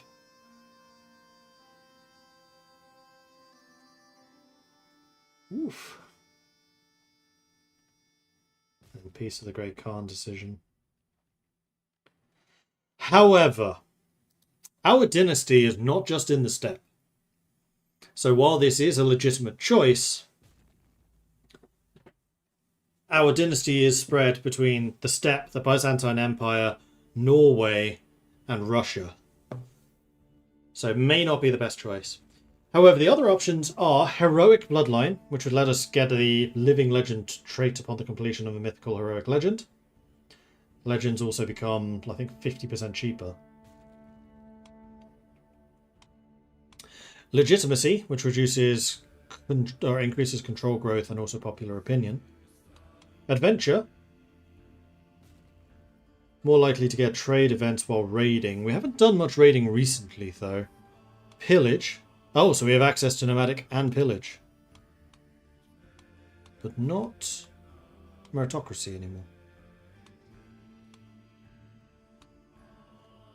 So pillage is extra prowess, naval speed, prestige and fame from battles. Max size of heavy infantry regiments. Customs. Learn language scheme length. Cultural acceptance when completing learn languages. Learn additional languages. Promote cultural acceptance effectiveness plus 30%. Cultural fascination. Progress goes faster. Activities. Grand weddings. Cheaper. Bonus acceptance. Pilgrim traits experience gain. Traveller traits experience gain. Pilgrimages are cheaper. 2 learning per unique holy sites that we've visited. We haven't done any of those though. Private army. We can now recruit the House Guard men-at-arms. And we can have 1 additional regiment. House Guard, counter, spearmen, peasant militia and archers. Peasant militia are levies.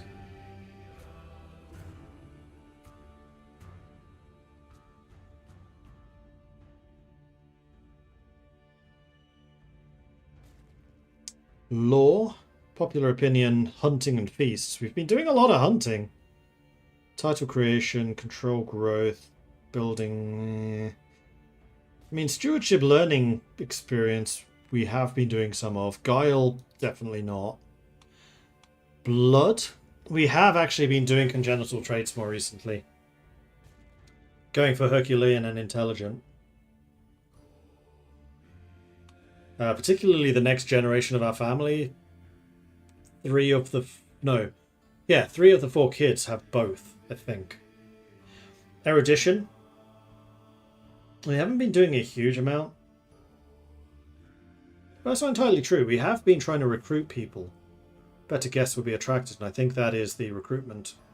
Like seeking people. Treasured knowledge. Development growth, county fertility. That's actually good for everything we do. Glory. Prestige, knights. Not so much recently. Bounteous loins. We haven't been trying to grow a large family. We've just been trying to grow a good one. Alright, so I think that there are a number of interesting options available here. So let's set it up. So the options thus far. Steppe Lords for the nomadic buffs. Good for the steppe people who are staying in the steppe. Heroic Bloodline. Living Legend, which is what the AI seems to have been going for. Legitimacy. We haven't been doing much consolidation. When we were playing the Mordvinian, then we were doing that. Adventure, we haven't really been doing any raiding, so not really. Pillage, same problem.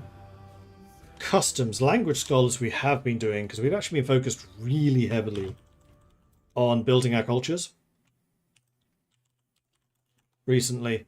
With the Mordvinian culture, and now more recently with the Steppe Norse. Activities, no. Warfare, private army, 100%. Life is struggle.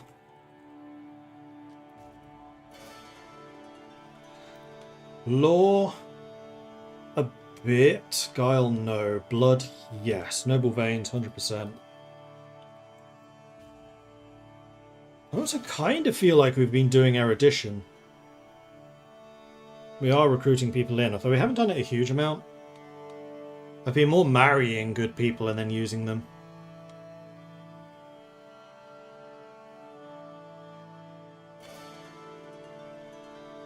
So maybe kin?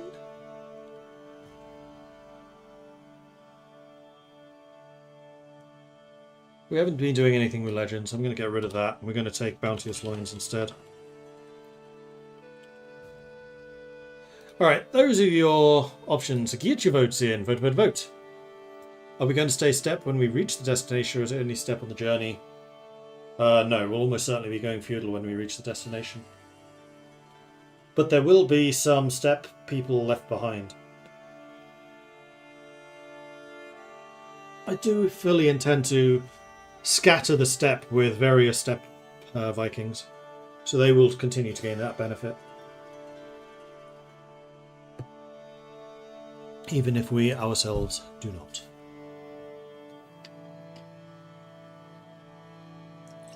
And for those of you watching on YouTube at the moment, this is at twitch.tv/MordredViking.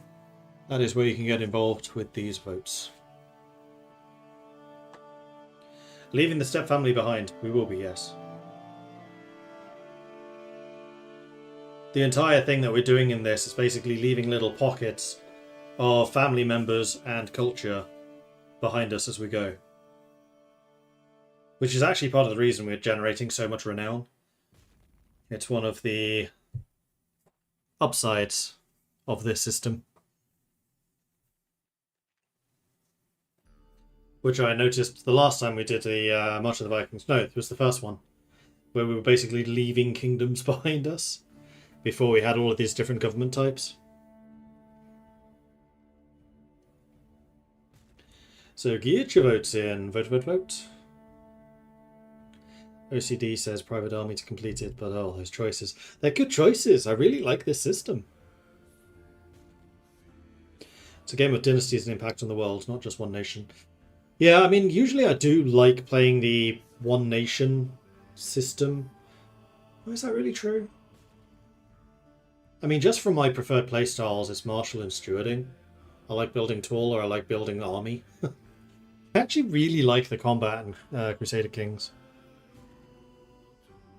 Okay, so the vote is in, and we have gone with Noble Veins. We are going for the Bloodlines. We have been doing a lot with congenital traits recently. As much as I try to resist it, we haven't recently. Okay, that does make sense. I'll throw in another quick save.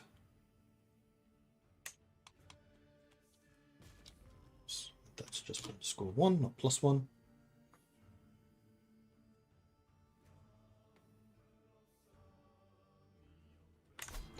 Alright, so let's continue sieging this place down and get the win.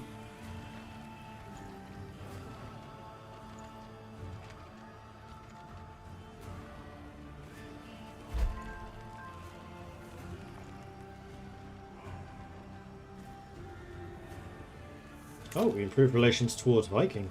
Steppe Viking. I was like, we improved relations with the Steppe Vikings? No, the Steppe Vikings improved it to the Vikings. Bjorg married Michael. So how Steppe Viking married into the Byzantines. Okay.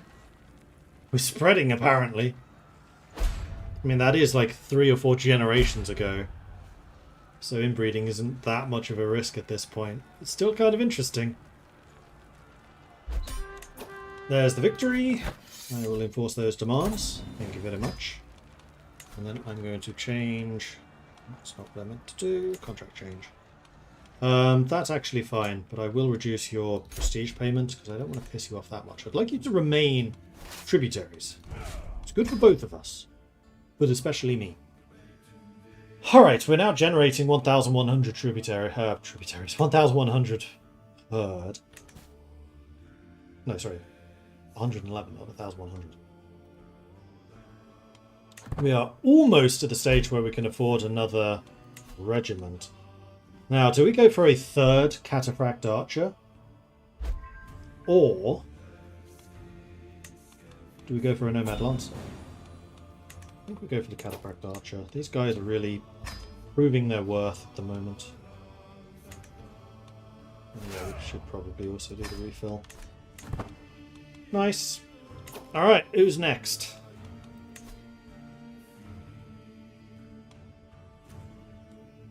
Will there be any of these guys up here? Like you currently are not assigned.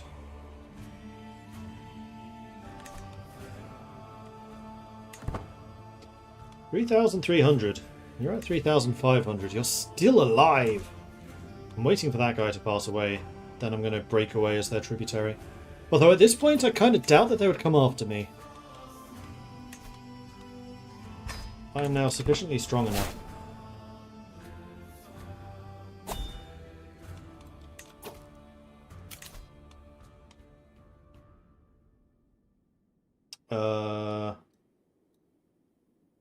You want to marry Bjorg, who's 43, to your 24-year-old. Sure.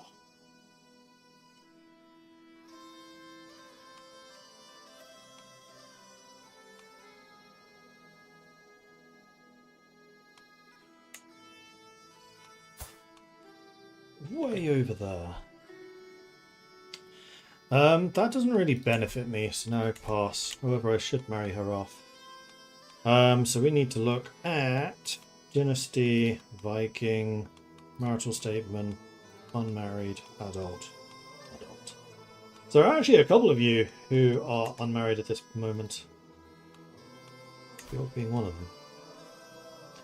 So what are you? You are my cousin, caravan master, and keeper of the horses, which is a fighting and learning thing. But as is often the case, I'm going to use this as an opportunity to get just good people in. You're quite good. Consider yourself married. And then we got Tosti, who is only 17. Oh, you're betrothed. We've got Asta, who's 29.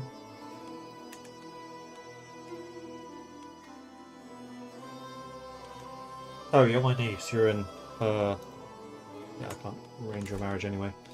Then we've got Irsa, who is 54.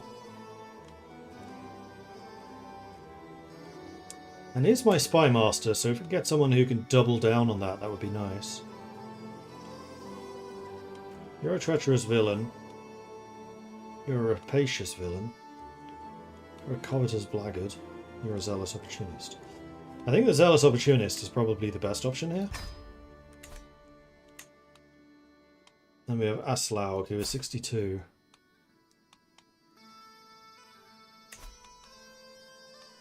You're the diplomat.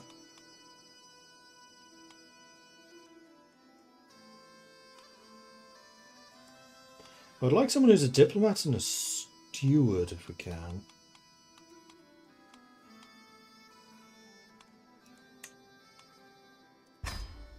Okay. And this is just how we get more people.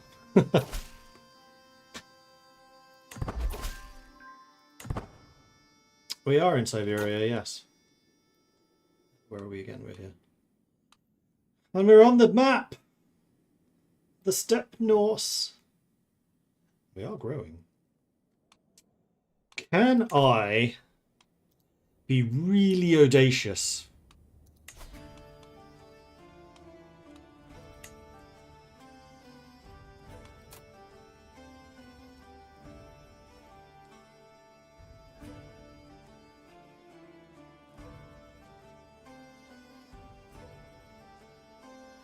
I can, but you do currently outnumber me even if I call in my allies, so we're not doing that. I will instead just keep on stealing tributaries. Because it really strengthens me. And I'm getting quite close to the 10,000 mark where I can increase my domination level. Oh, this summer has been good to us. How long do we have left? Next season is likely to be the severe drought, where fertility consumption starts to go up.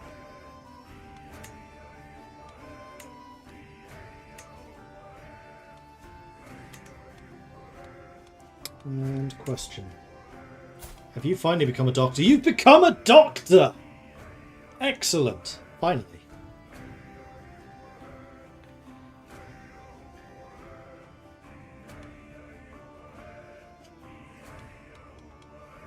Do you have anyone that's actually better at this than you? No.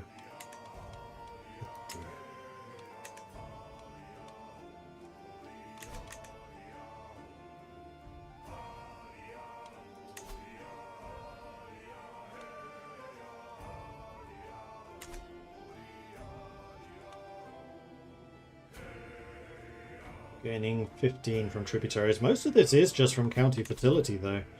I think the larger your herd, the larger it grows, because turns out herds make more herds. Would I go into debt with a... would I go into debt in a long war with the army raised or not? Not really. Our economy is actually surprisingly solid, as long as we keep the herd large. Because basically all of our money is derived from the herd. Although we should save money now. Oh, my first martial lifestyle. I think I'll take martial leader. Or stalwart leader, rather. Reduces the risk of commanding armies. It also gives me another 4 prowess.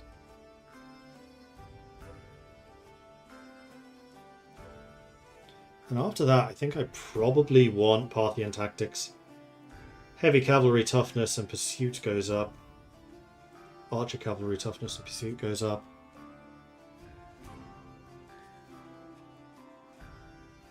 Organised march gives us the screen, also gives the 15% movement speed.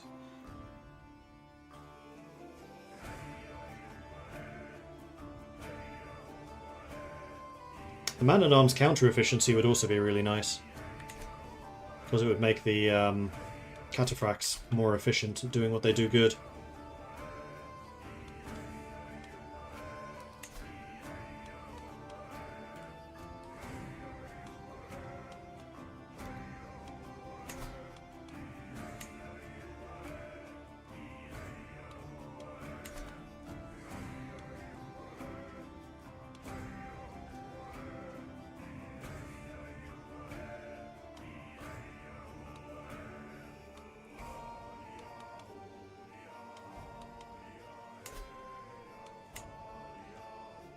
Yeah, all of this is still considered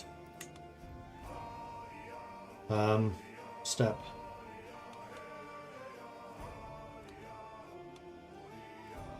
That's another herder.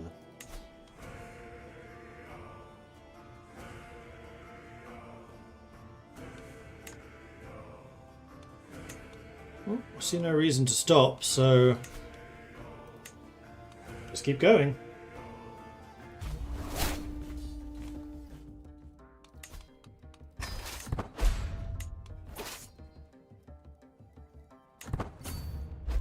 Off we go. See, even with my armies raised, I'm making 2.3 ducats. Hey, Desert Wolves. I made a Steppe Norse culture. I know someone already asked, but I am still waking up. Yeah, so the Steppe Norse culture is this. It started out Swedish. Started in Gotland. Then we moved over to Mordvinia, which is this bit right here. So you can see there, Mordvinland still is named, which was a mixture of Norse and Russian. And then we took Mordvinian and we moved over to the steppe, where we then formed Mordvinian combined with Oghur, which is Steppe Norse. So we still have the Norse stuff, like the Coastal Warriors. We still have Bondi, Vikman, Varangian veterans, and Huskarls, and a portion of our army is still Huskarl. Iron Cavalry, which was from the Oghur, which is... Oh my god, I love this trait. Lets me get the Cataphract Archers, which are the only unit I've seen so far that act as a counter to Horse Archers. So we're building a bunch of those, even though they are very expensive. They also increase just the strength, or the toughness rather, of Heavy Cavalry and Archer Cavalry, which just gels really nicely. Means we have slightly less Horde Riders, but I don't rely on them at all, so that's fine. Forest Folk, which we actually adopted ourselves from just being in this region, which means that we are way better in Forest and Taiga, which is especially important with the county fertility, because our home territories are now in Taiga. Malleable Invaders, this was one of the starting Norse ones. This makes it easier to create hybrid cultures, which we've been relying on quite heavily. Performative Honour, which allows us to get Shield Maidens, but I have since reformed our cultural pillars to allow equal martial capability, so I don't need this anymore. We don't use Shield Maidens, we can just make them naturally. And then Devoted Horsemanship, which allows us to get the Horse Archer units. And also Tarkans. So yeah, it's been a fun one. I really like how we're kind of just blending the cultures as we move across the map. Who knows what we'll get next. Although I think my next objective is probably going to be over here. I really want to get some of these Jurchen practiced pirates in particular. Because this means that even feudal nations can raid. And there's a lot of opportunities for raiding along this coast. And I also want to be in this area because A, it actually counts as steppe that will probably feudalize. And it's got some big ass rivers, and then most importantly, forest and taiga. Which just suits us really nicely. And then from there I don't know where I'll go. I think I would like to ultimately end up in the Philippines. Just because of Hearts of Iron reasons. But we'll see how we get there. And the game goes on until 1500, I think. So we still have another 300 years. Trusting me, my daughter Gunhilda has been asking me for a rolling hoop for a long time. I told her I'd get her one in 3 months if she displayed more focus on her studies. So trusting, content, or fickle? No, we're definitely keep you trusting. Am I thinking of grand campaigning this? It kind of depends on whether there is a way of doing that with EU5. I don't think I'd do it until EU4.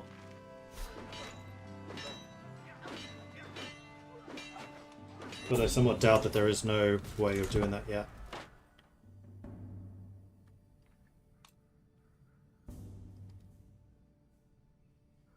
I could create a confederation, but I don't think I really need to or want to. It's kind of a good thing that the Cuman Federation fell apart.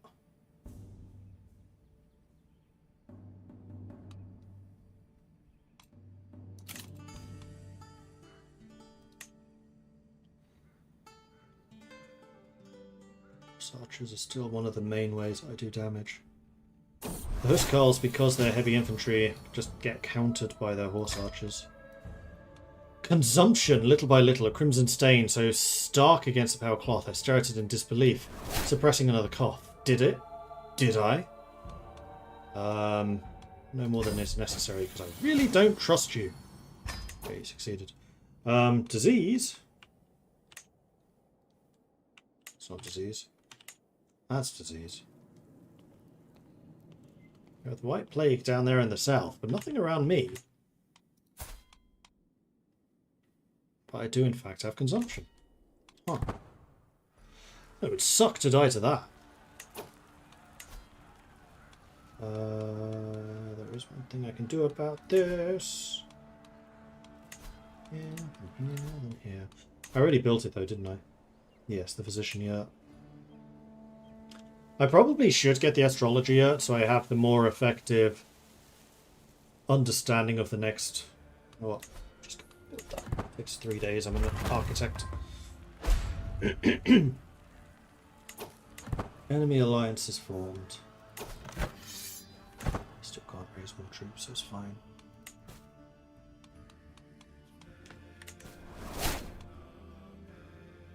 Torgatul has left prison. Oh, you were the guy that I was imprisoned with. Befriended you while I was in jail. I remember you.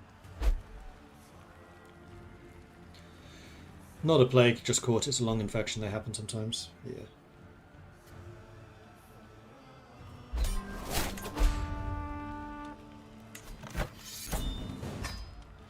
Okay, that is another tributary.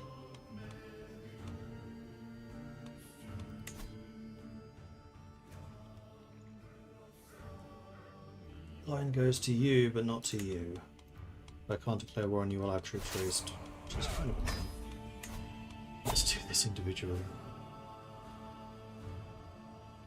Come and attack you. Apparently don't have a CB on you. Oh, because you're already tributary to him. I see. I forgot that. My own tributaries can have tributaries.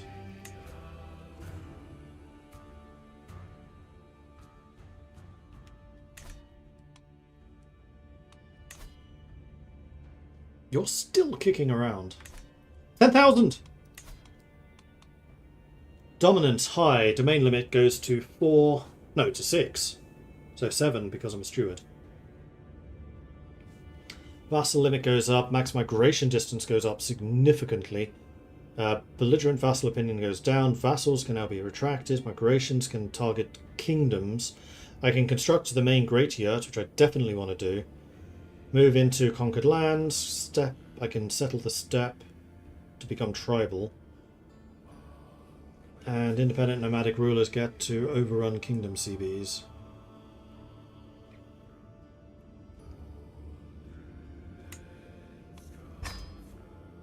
Make it happen. And then I need 30,000 to become absolute.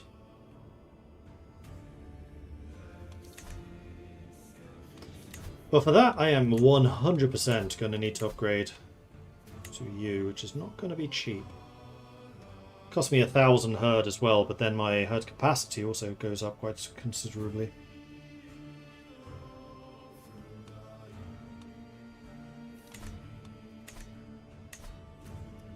All right.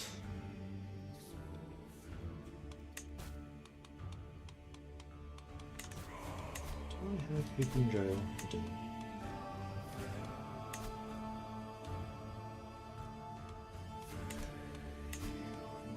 Are you any good? Oh, you are, actually. Yeah. Recruit you. Are you any good? Actually, yes. Are you any good? Actually, yes.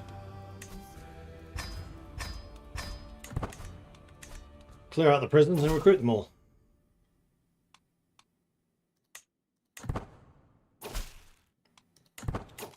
And this is nice because I'm getting more and more champions. My champions hit pretty freaking hard. Which really just doubles down the fact I should go down this line. If I live that long.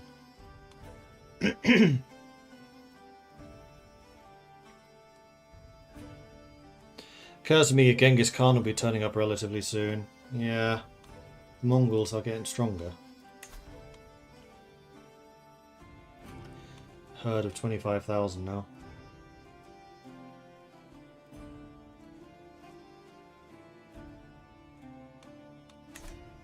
Actually, I wonder if I'm one of the top dogs yet. Not quite, but I'm close. So the Khazars are still top with 61,000 herd. Good grief. And 28,000 which the Mongols have. Then 15, almost 16,000 the Nurid Mongols. And then the Chopeks have 14.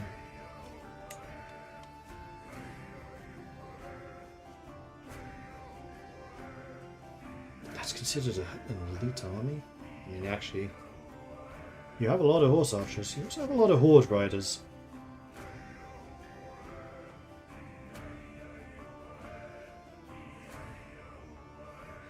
Now, there are still a few people ahead of me. Problem size 108. Alright. But yeah, drought is likely next, unfortunately. But I can control one more province for myself.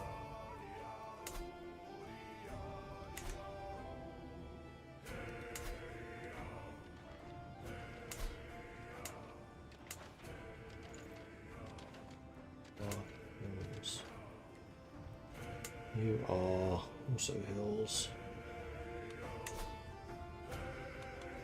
You've gotten yourself into a lot of wars. You're 70.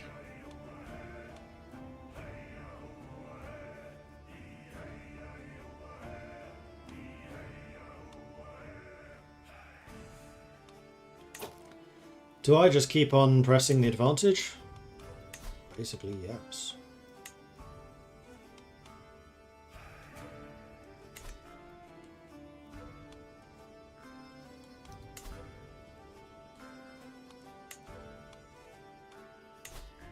Why is that highlighting this? Oh, because you're an individual county under him. Okay, that's fine.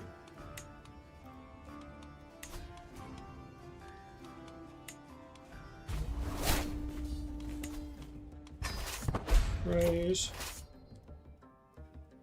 My armies are growing.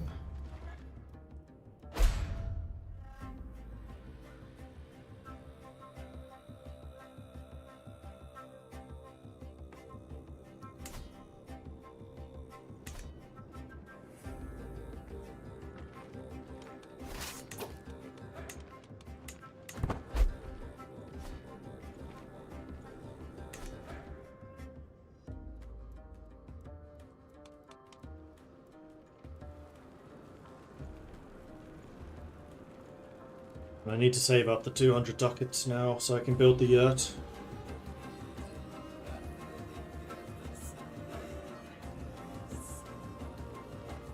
With this bout of consumption, it strikes me the wife will probably outlive you. Maybe.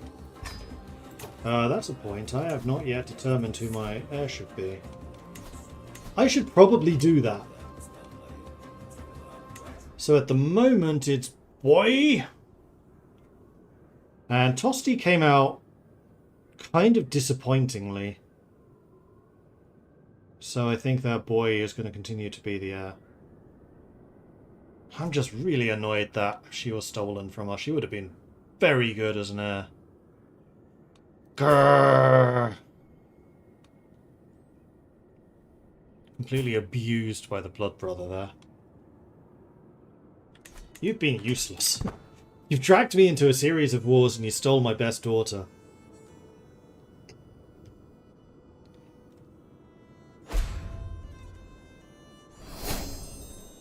Physician knowledge increases. That's good. It's probably experimenting on me. Sima just had twins. I have 7 children. Thank goodness this isn't a partition. Confederate partition.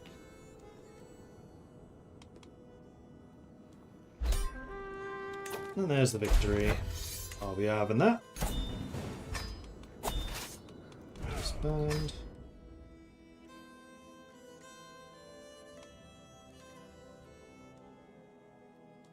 And how big are you? 3,500. I'm actually a larger army than you are, not including allies. You have a herd of almost 10,000. It would be a pretty epic conflict between the two of us.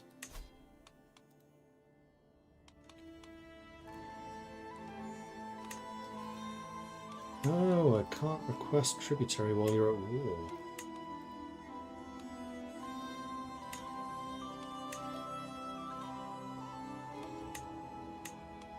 And you're not adjacent to me, so I can't request from you. I see how it is. And quite a few of these are quite nice.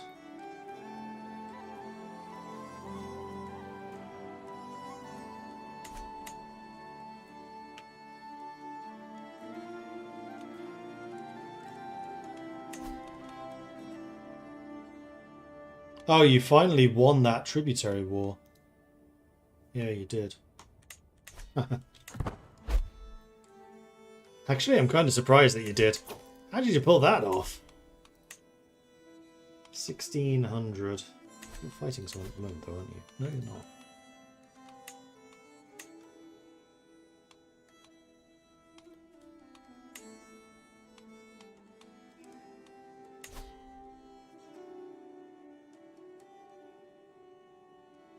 And you are still allied to Yugra. Need to wait until Yugra starts getting into some problems of their own.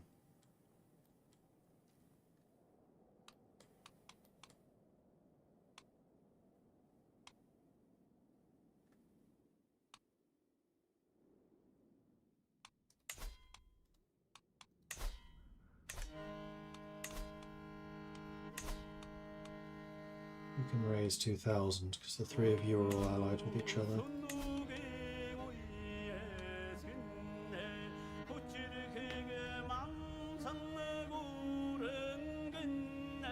Are you seeing what I'm seeing?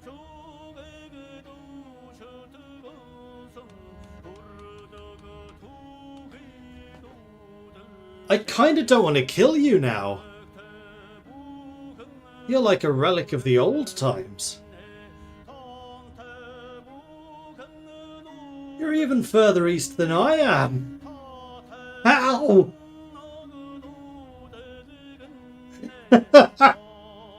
She's really good too. 6, 10, 10, 13, 25. Oh, you're one of the Sigurders.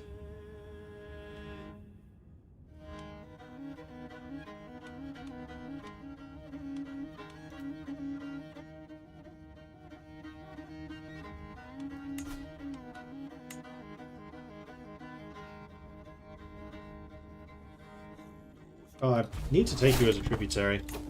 And then I might actually guarantee you, so nobody kills you.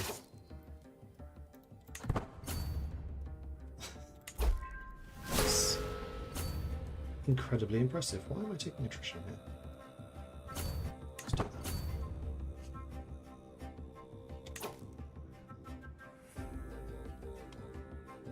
You just forced married me again. Okay, now you're taking the piss. How are you getting so many strong hooks on me? You had one.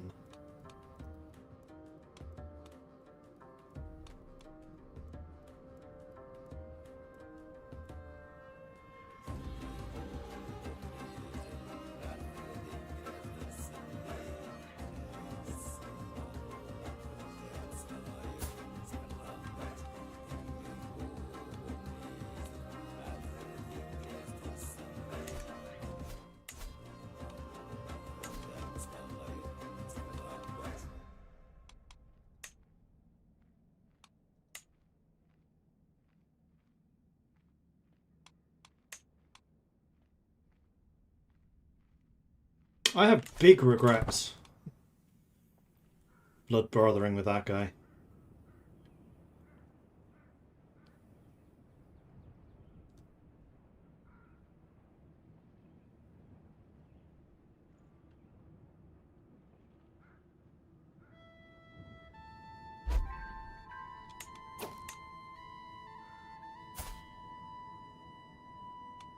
Hilda's my son. You're the...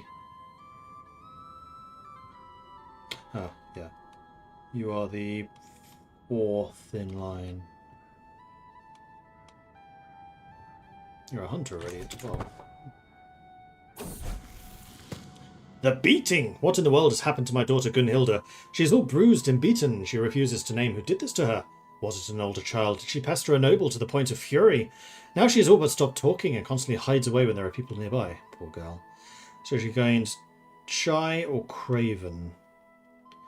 Ooh, definitely shy. You don't want to be a craven in Viking society. That's a lot of troops. Can I kill you first? Yes.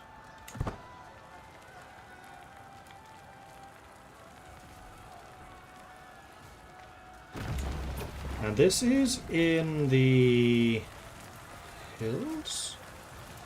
Yeah.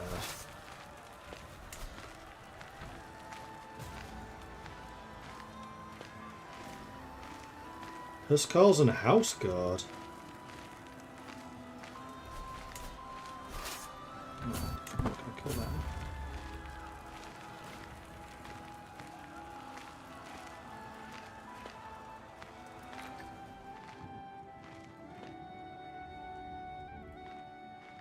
I think the reason she's still alive is because she's got so much House Guard. You don't attack me, I don't attack you. You just become a tributary. Everything's fine. Martial perk. Chivalric dominance has got to be really. Let's get those knights being kick-ass.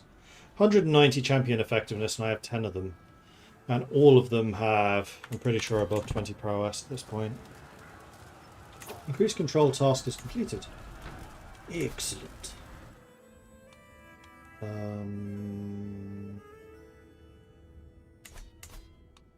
assume that everyone's control is now maxed out. Yes. Cool. Strategical impasse.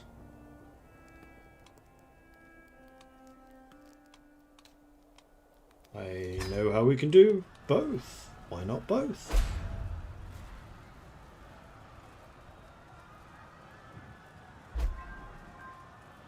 First one was a betrothal, maybe this is an actual marriage. No, that was a different thing. They married my best daughter and now my 4th son. I still don't know how they got away with using 2 strong hooks. As blood brother, you should only have gotten 1.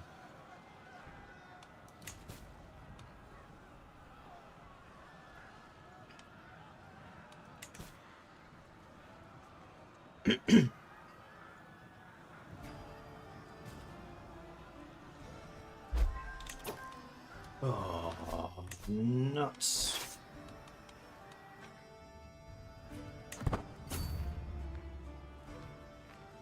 How about we swap places?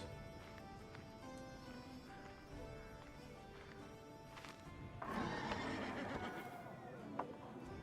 really don't want to have to fight you.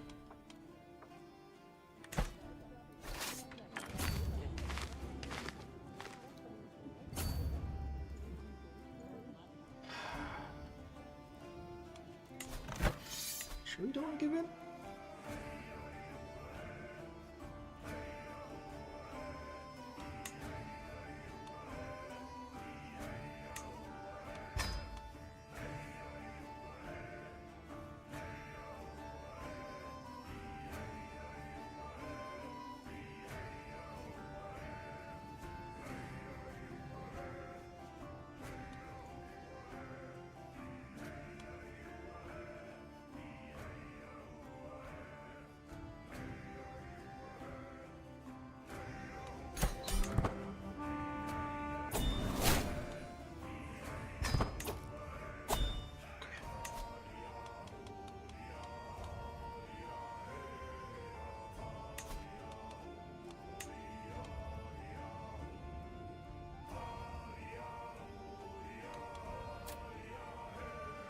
I do kind of want to guarantee you.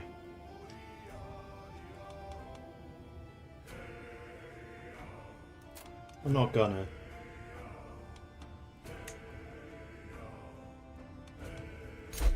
There you go.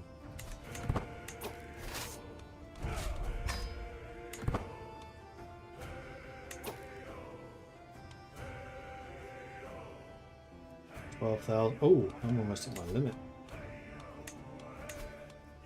Well, I know that upgrading you is going to increase that limit, but I think that doing this does as well. Yeah, by 1,000. So I think I need to build this one first. It'll take a month, but that's okay.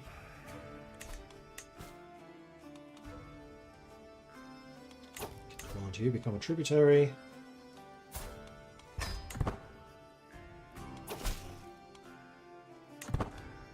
Okay, your choice. 2,000 troops. Ah, because the two of you are allied.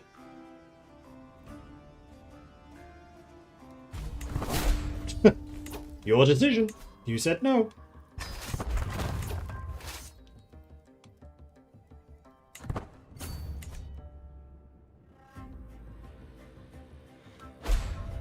Now I can get almost 14,000.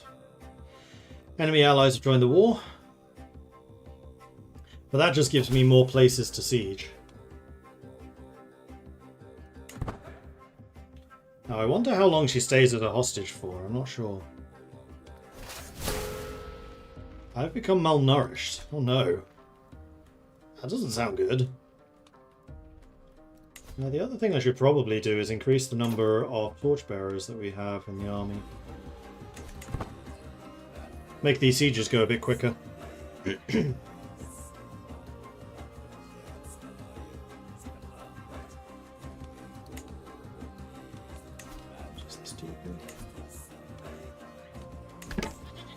Oh yeah, county fertility growth too, I forgot about that.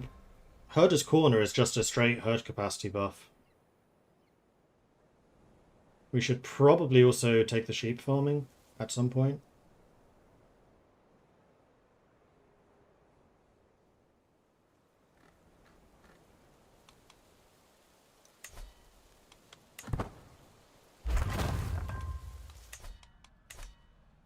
So we can now have up to 15,000.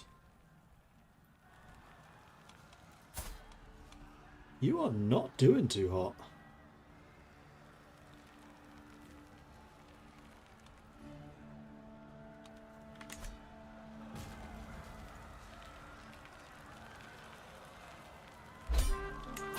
Fortunately for you, that is the 100% that I needed.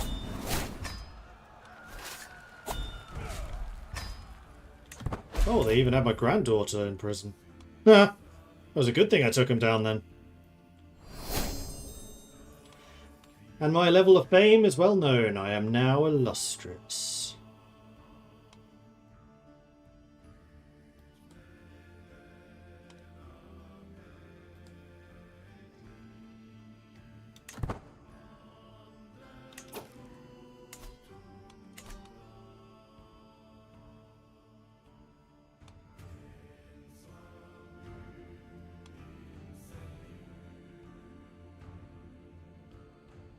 Time Mongols.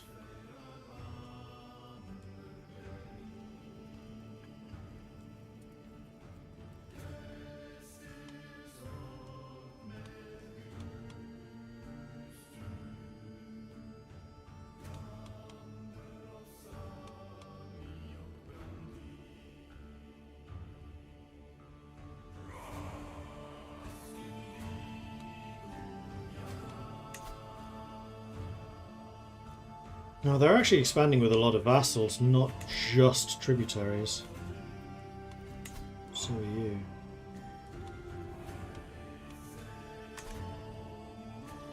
Whereas my force is almost entirely vassals. Oh, sorry, tributaries. Anyway, it is basically past, so I'm going to end this stream here. I can dominate off. Oh, I can get the kingdom level.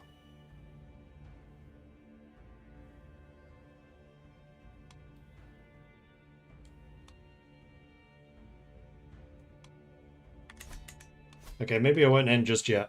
Give me a second.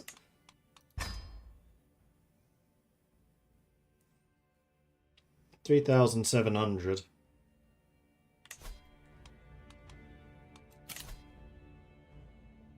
Against 3,000, or 3,800 against 3,500. Before we do this, let's go ahead and refill my lost units. And I think I'm also going to increase your size a little bit. Because I don't know who exactly this is going to be fighting against. Okay, so it's everyone up there.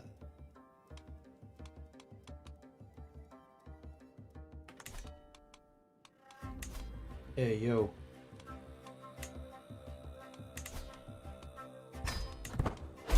Now I'm going to call in all of those favors you've been building up. Central Steppe, severe drought. The land is fragmented and arid like a healing cut. The grass has turned dry and animals fight over the last straws. The time has come to fight or escape. Fighting at the moment.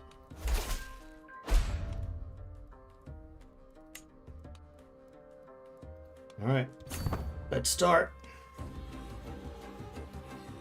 Oh, you are allied to the dangerous guys. Oh no, you're not anymore. Haha.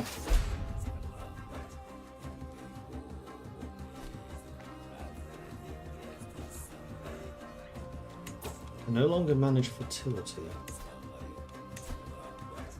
Why, pray, is that?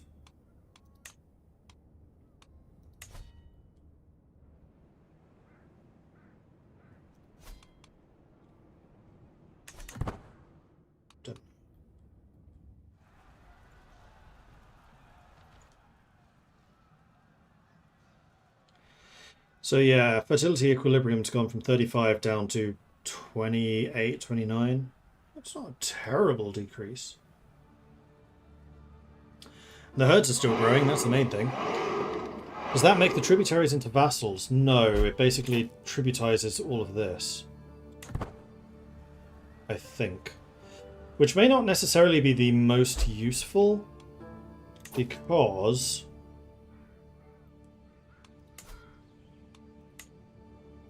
a chunk of this isn't even in the steppe.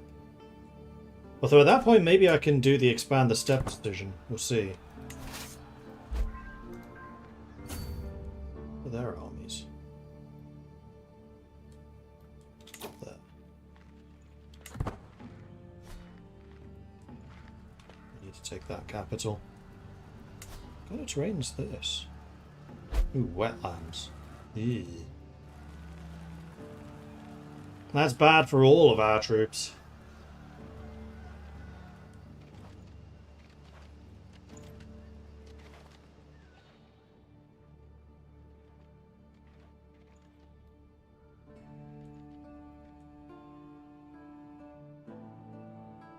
But we do need to take that capital down.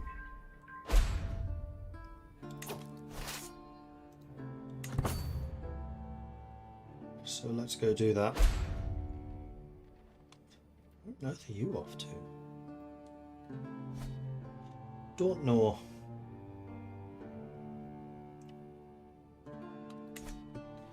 Okay, seriously. Oh man, you're terrible now?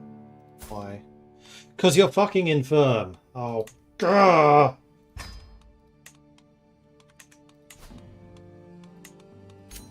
Buy me a new physician, quick! Alright, so we've got Gudfrida, who is 17 learning. He's not terrible. Level 1 physician already. We have Irsch, who is 6 learning. Don't know why he even appeared. Then Hrolfr, who is a level 4 physician herbalist. Excellent, cost 65. Puts me in debt a little bit, but done. Welcome to the team. And I'm also going to make you the Stargazer. Good.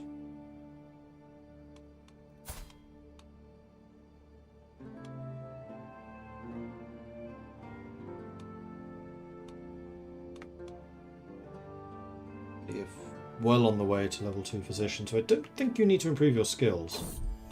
Oh, that's paused. We'll leave it like that for the moment, it's fine. As long as we finish sieging stuff. Ah.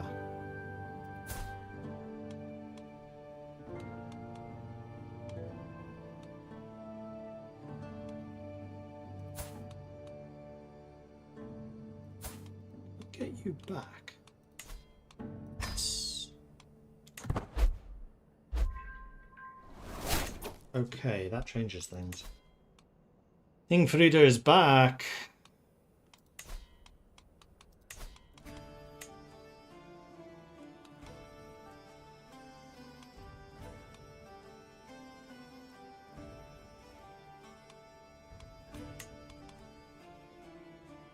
And she is better than boy.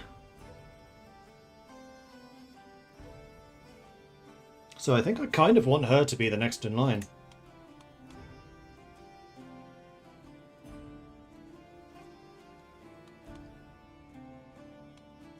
She does have non-dynasty children, but that's fine. We don't have direct inheritance. I can just not choose them.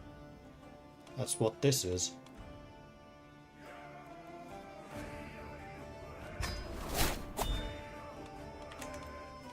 I need to get you married again. We can do that. So, you are high learning, but the thing you're going to need the most is probably combat skills. So that level of intrigue is kind of nice.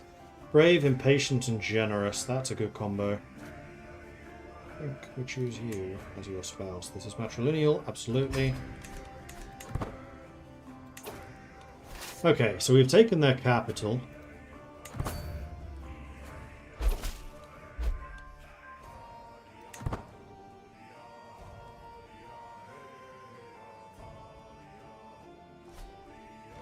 Oh, hello.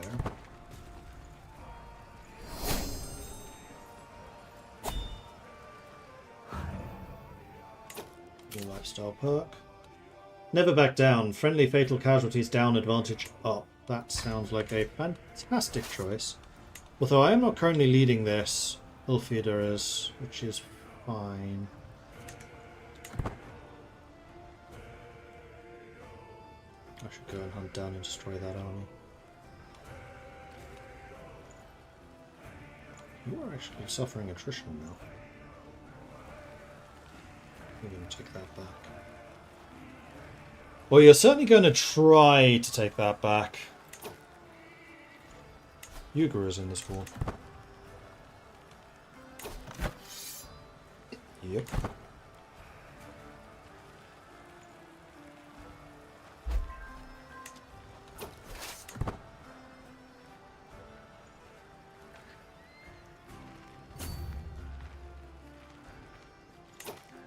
Stop. Let's break them apart while they're separated. Yes. Good. So these guys coming in is a little bit scary. Nerd Rage! Thank you very much for the raid. Welcome to the stream. We're in the midst of a big old war, and they're going to try and reinforce, but I think I'm going to break them just before they arrive. Come on. No! Kill them! Kill them all! This is a terrible place for us to be fighting, but we are winning. Oops. Held down space. Oh man, this is a brutal fight. Like, we're caught in terrible terrain. We hate fighting in wetlands. But that was one hell of an outcome.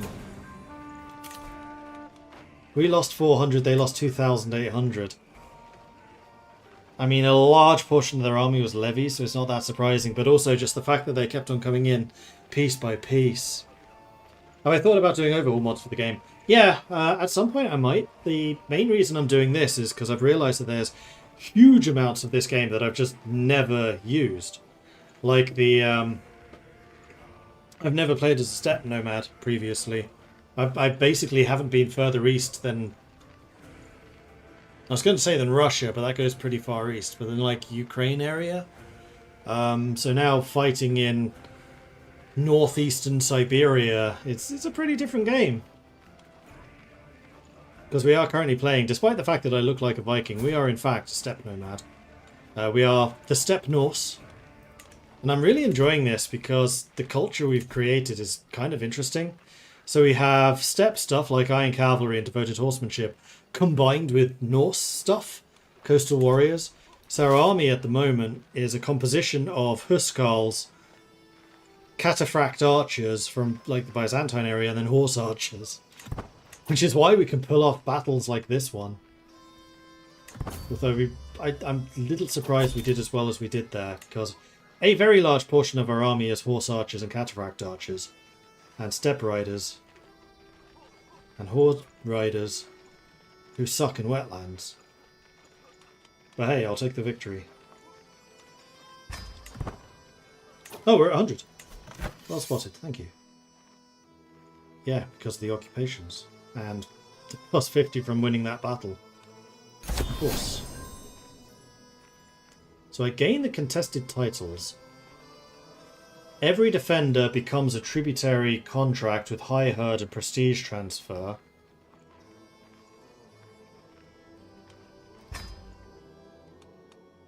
So I am now suddenly a lot bigger on the map.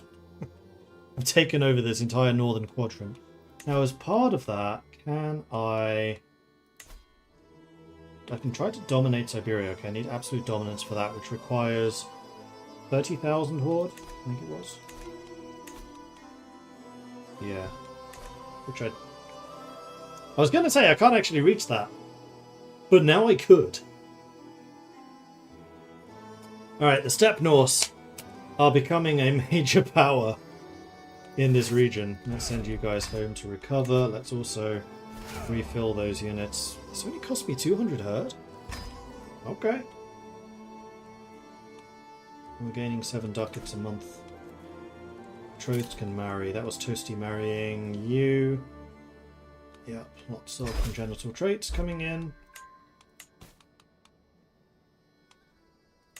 I can demand you become a tributary, though you probably would say no. Can I get another accolade? I can. Oh. Inactive. Yeah, I really want this one back.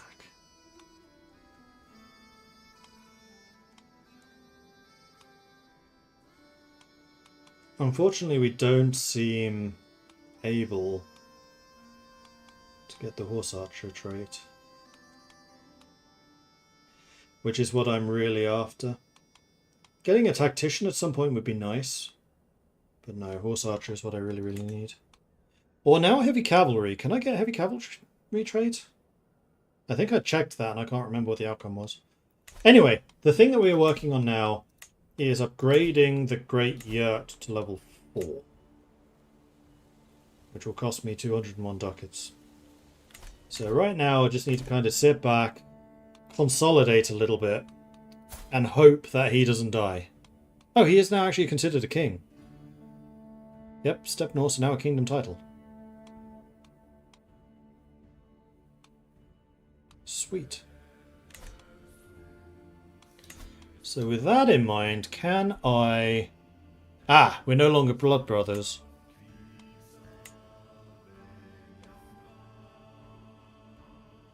Oh, you're in a confederation.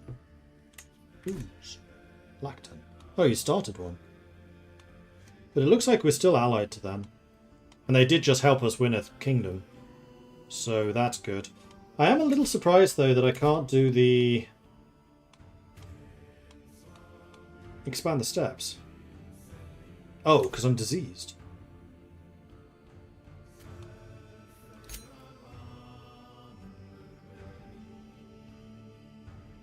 Greater or equal to duchy.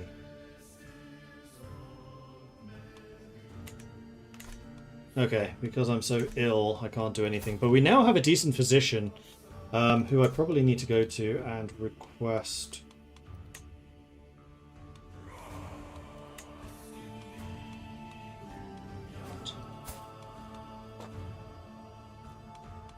treatment. But anyway, the previous medic that we had was bloody useless. This one's a lot better. You can also get married.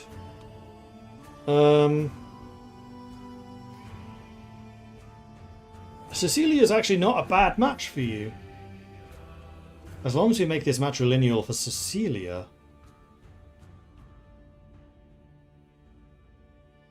Binds you to our family, keeps you loyal.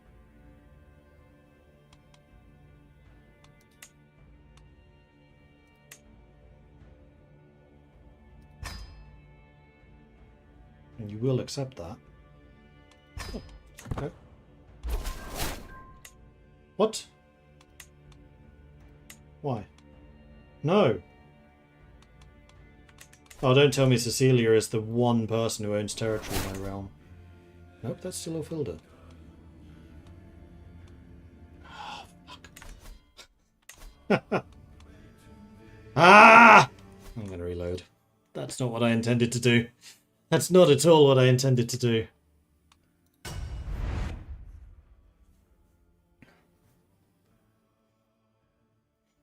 I didn't realise that I'd lose him from my realm because he would go to my vassals.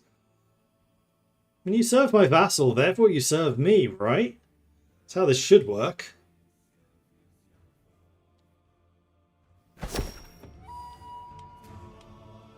No! I have to go back a full month. Before I become king, before I win that war. Hopefully the battle has already taken place.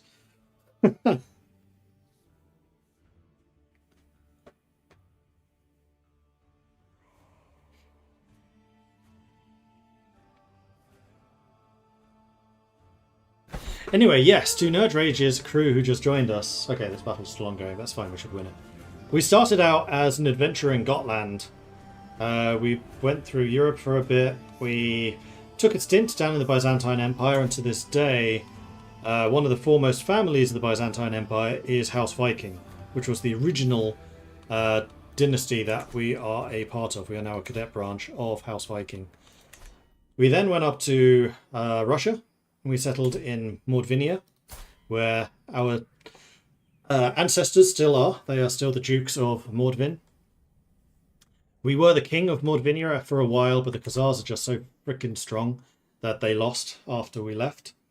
There may still be other scatterings up here, because we also held the kingdom of Volga, Bulgaria.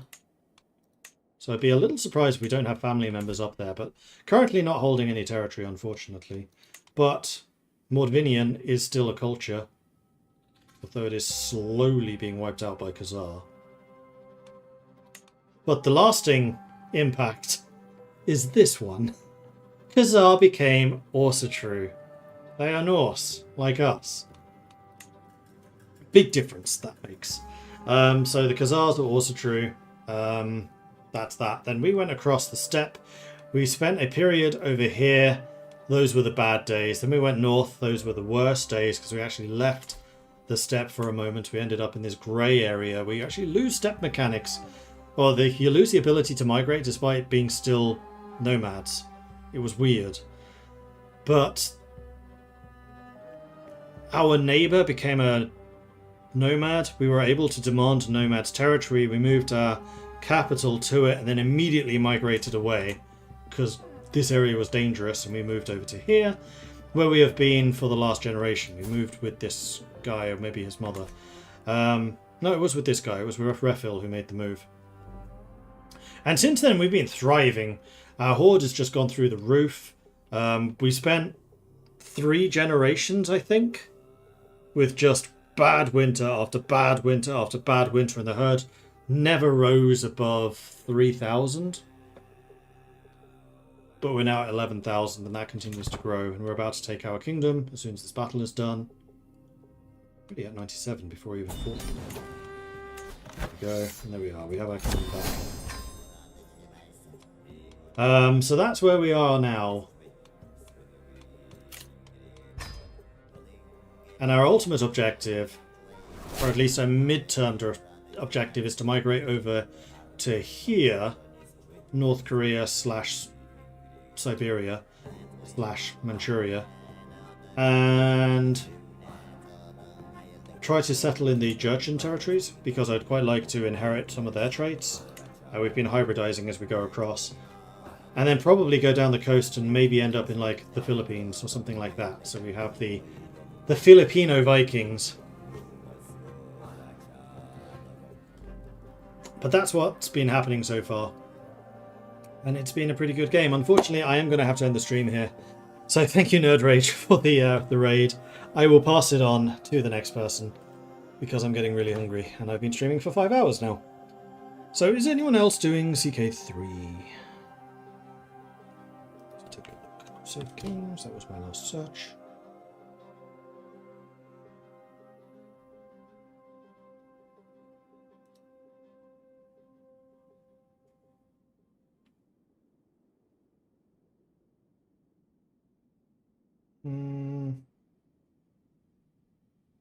None that immediately jump out at me. What about people I follow? What are they doing? Shen's doing EU5. Let's go raid Shen. Let's see how EU5 is nowadays. Yeah. So head on over to Shen Raid, say hello from Mordred Viking. I'd love to see his chat lit up by the Viking Raid, which you can do by copying and pasting Viking Raid just like this. If you are a subscriber, you can bring in the longships. And you can do that by copying and pasting this one. But bear in mind, the longships will only work if you're a subscriber. Anyway, that's all for me. Thanks everyone for watching. I'll be back again next weekend with some more Crusader Kings and also another thing which is coming out, which I am hoping to play by then. So yeah, thanks everyone, and I'll see you all soon. Have a good weekend. Enjoy Shen's stream. Bye-bye. Economy, they don't pay us anything.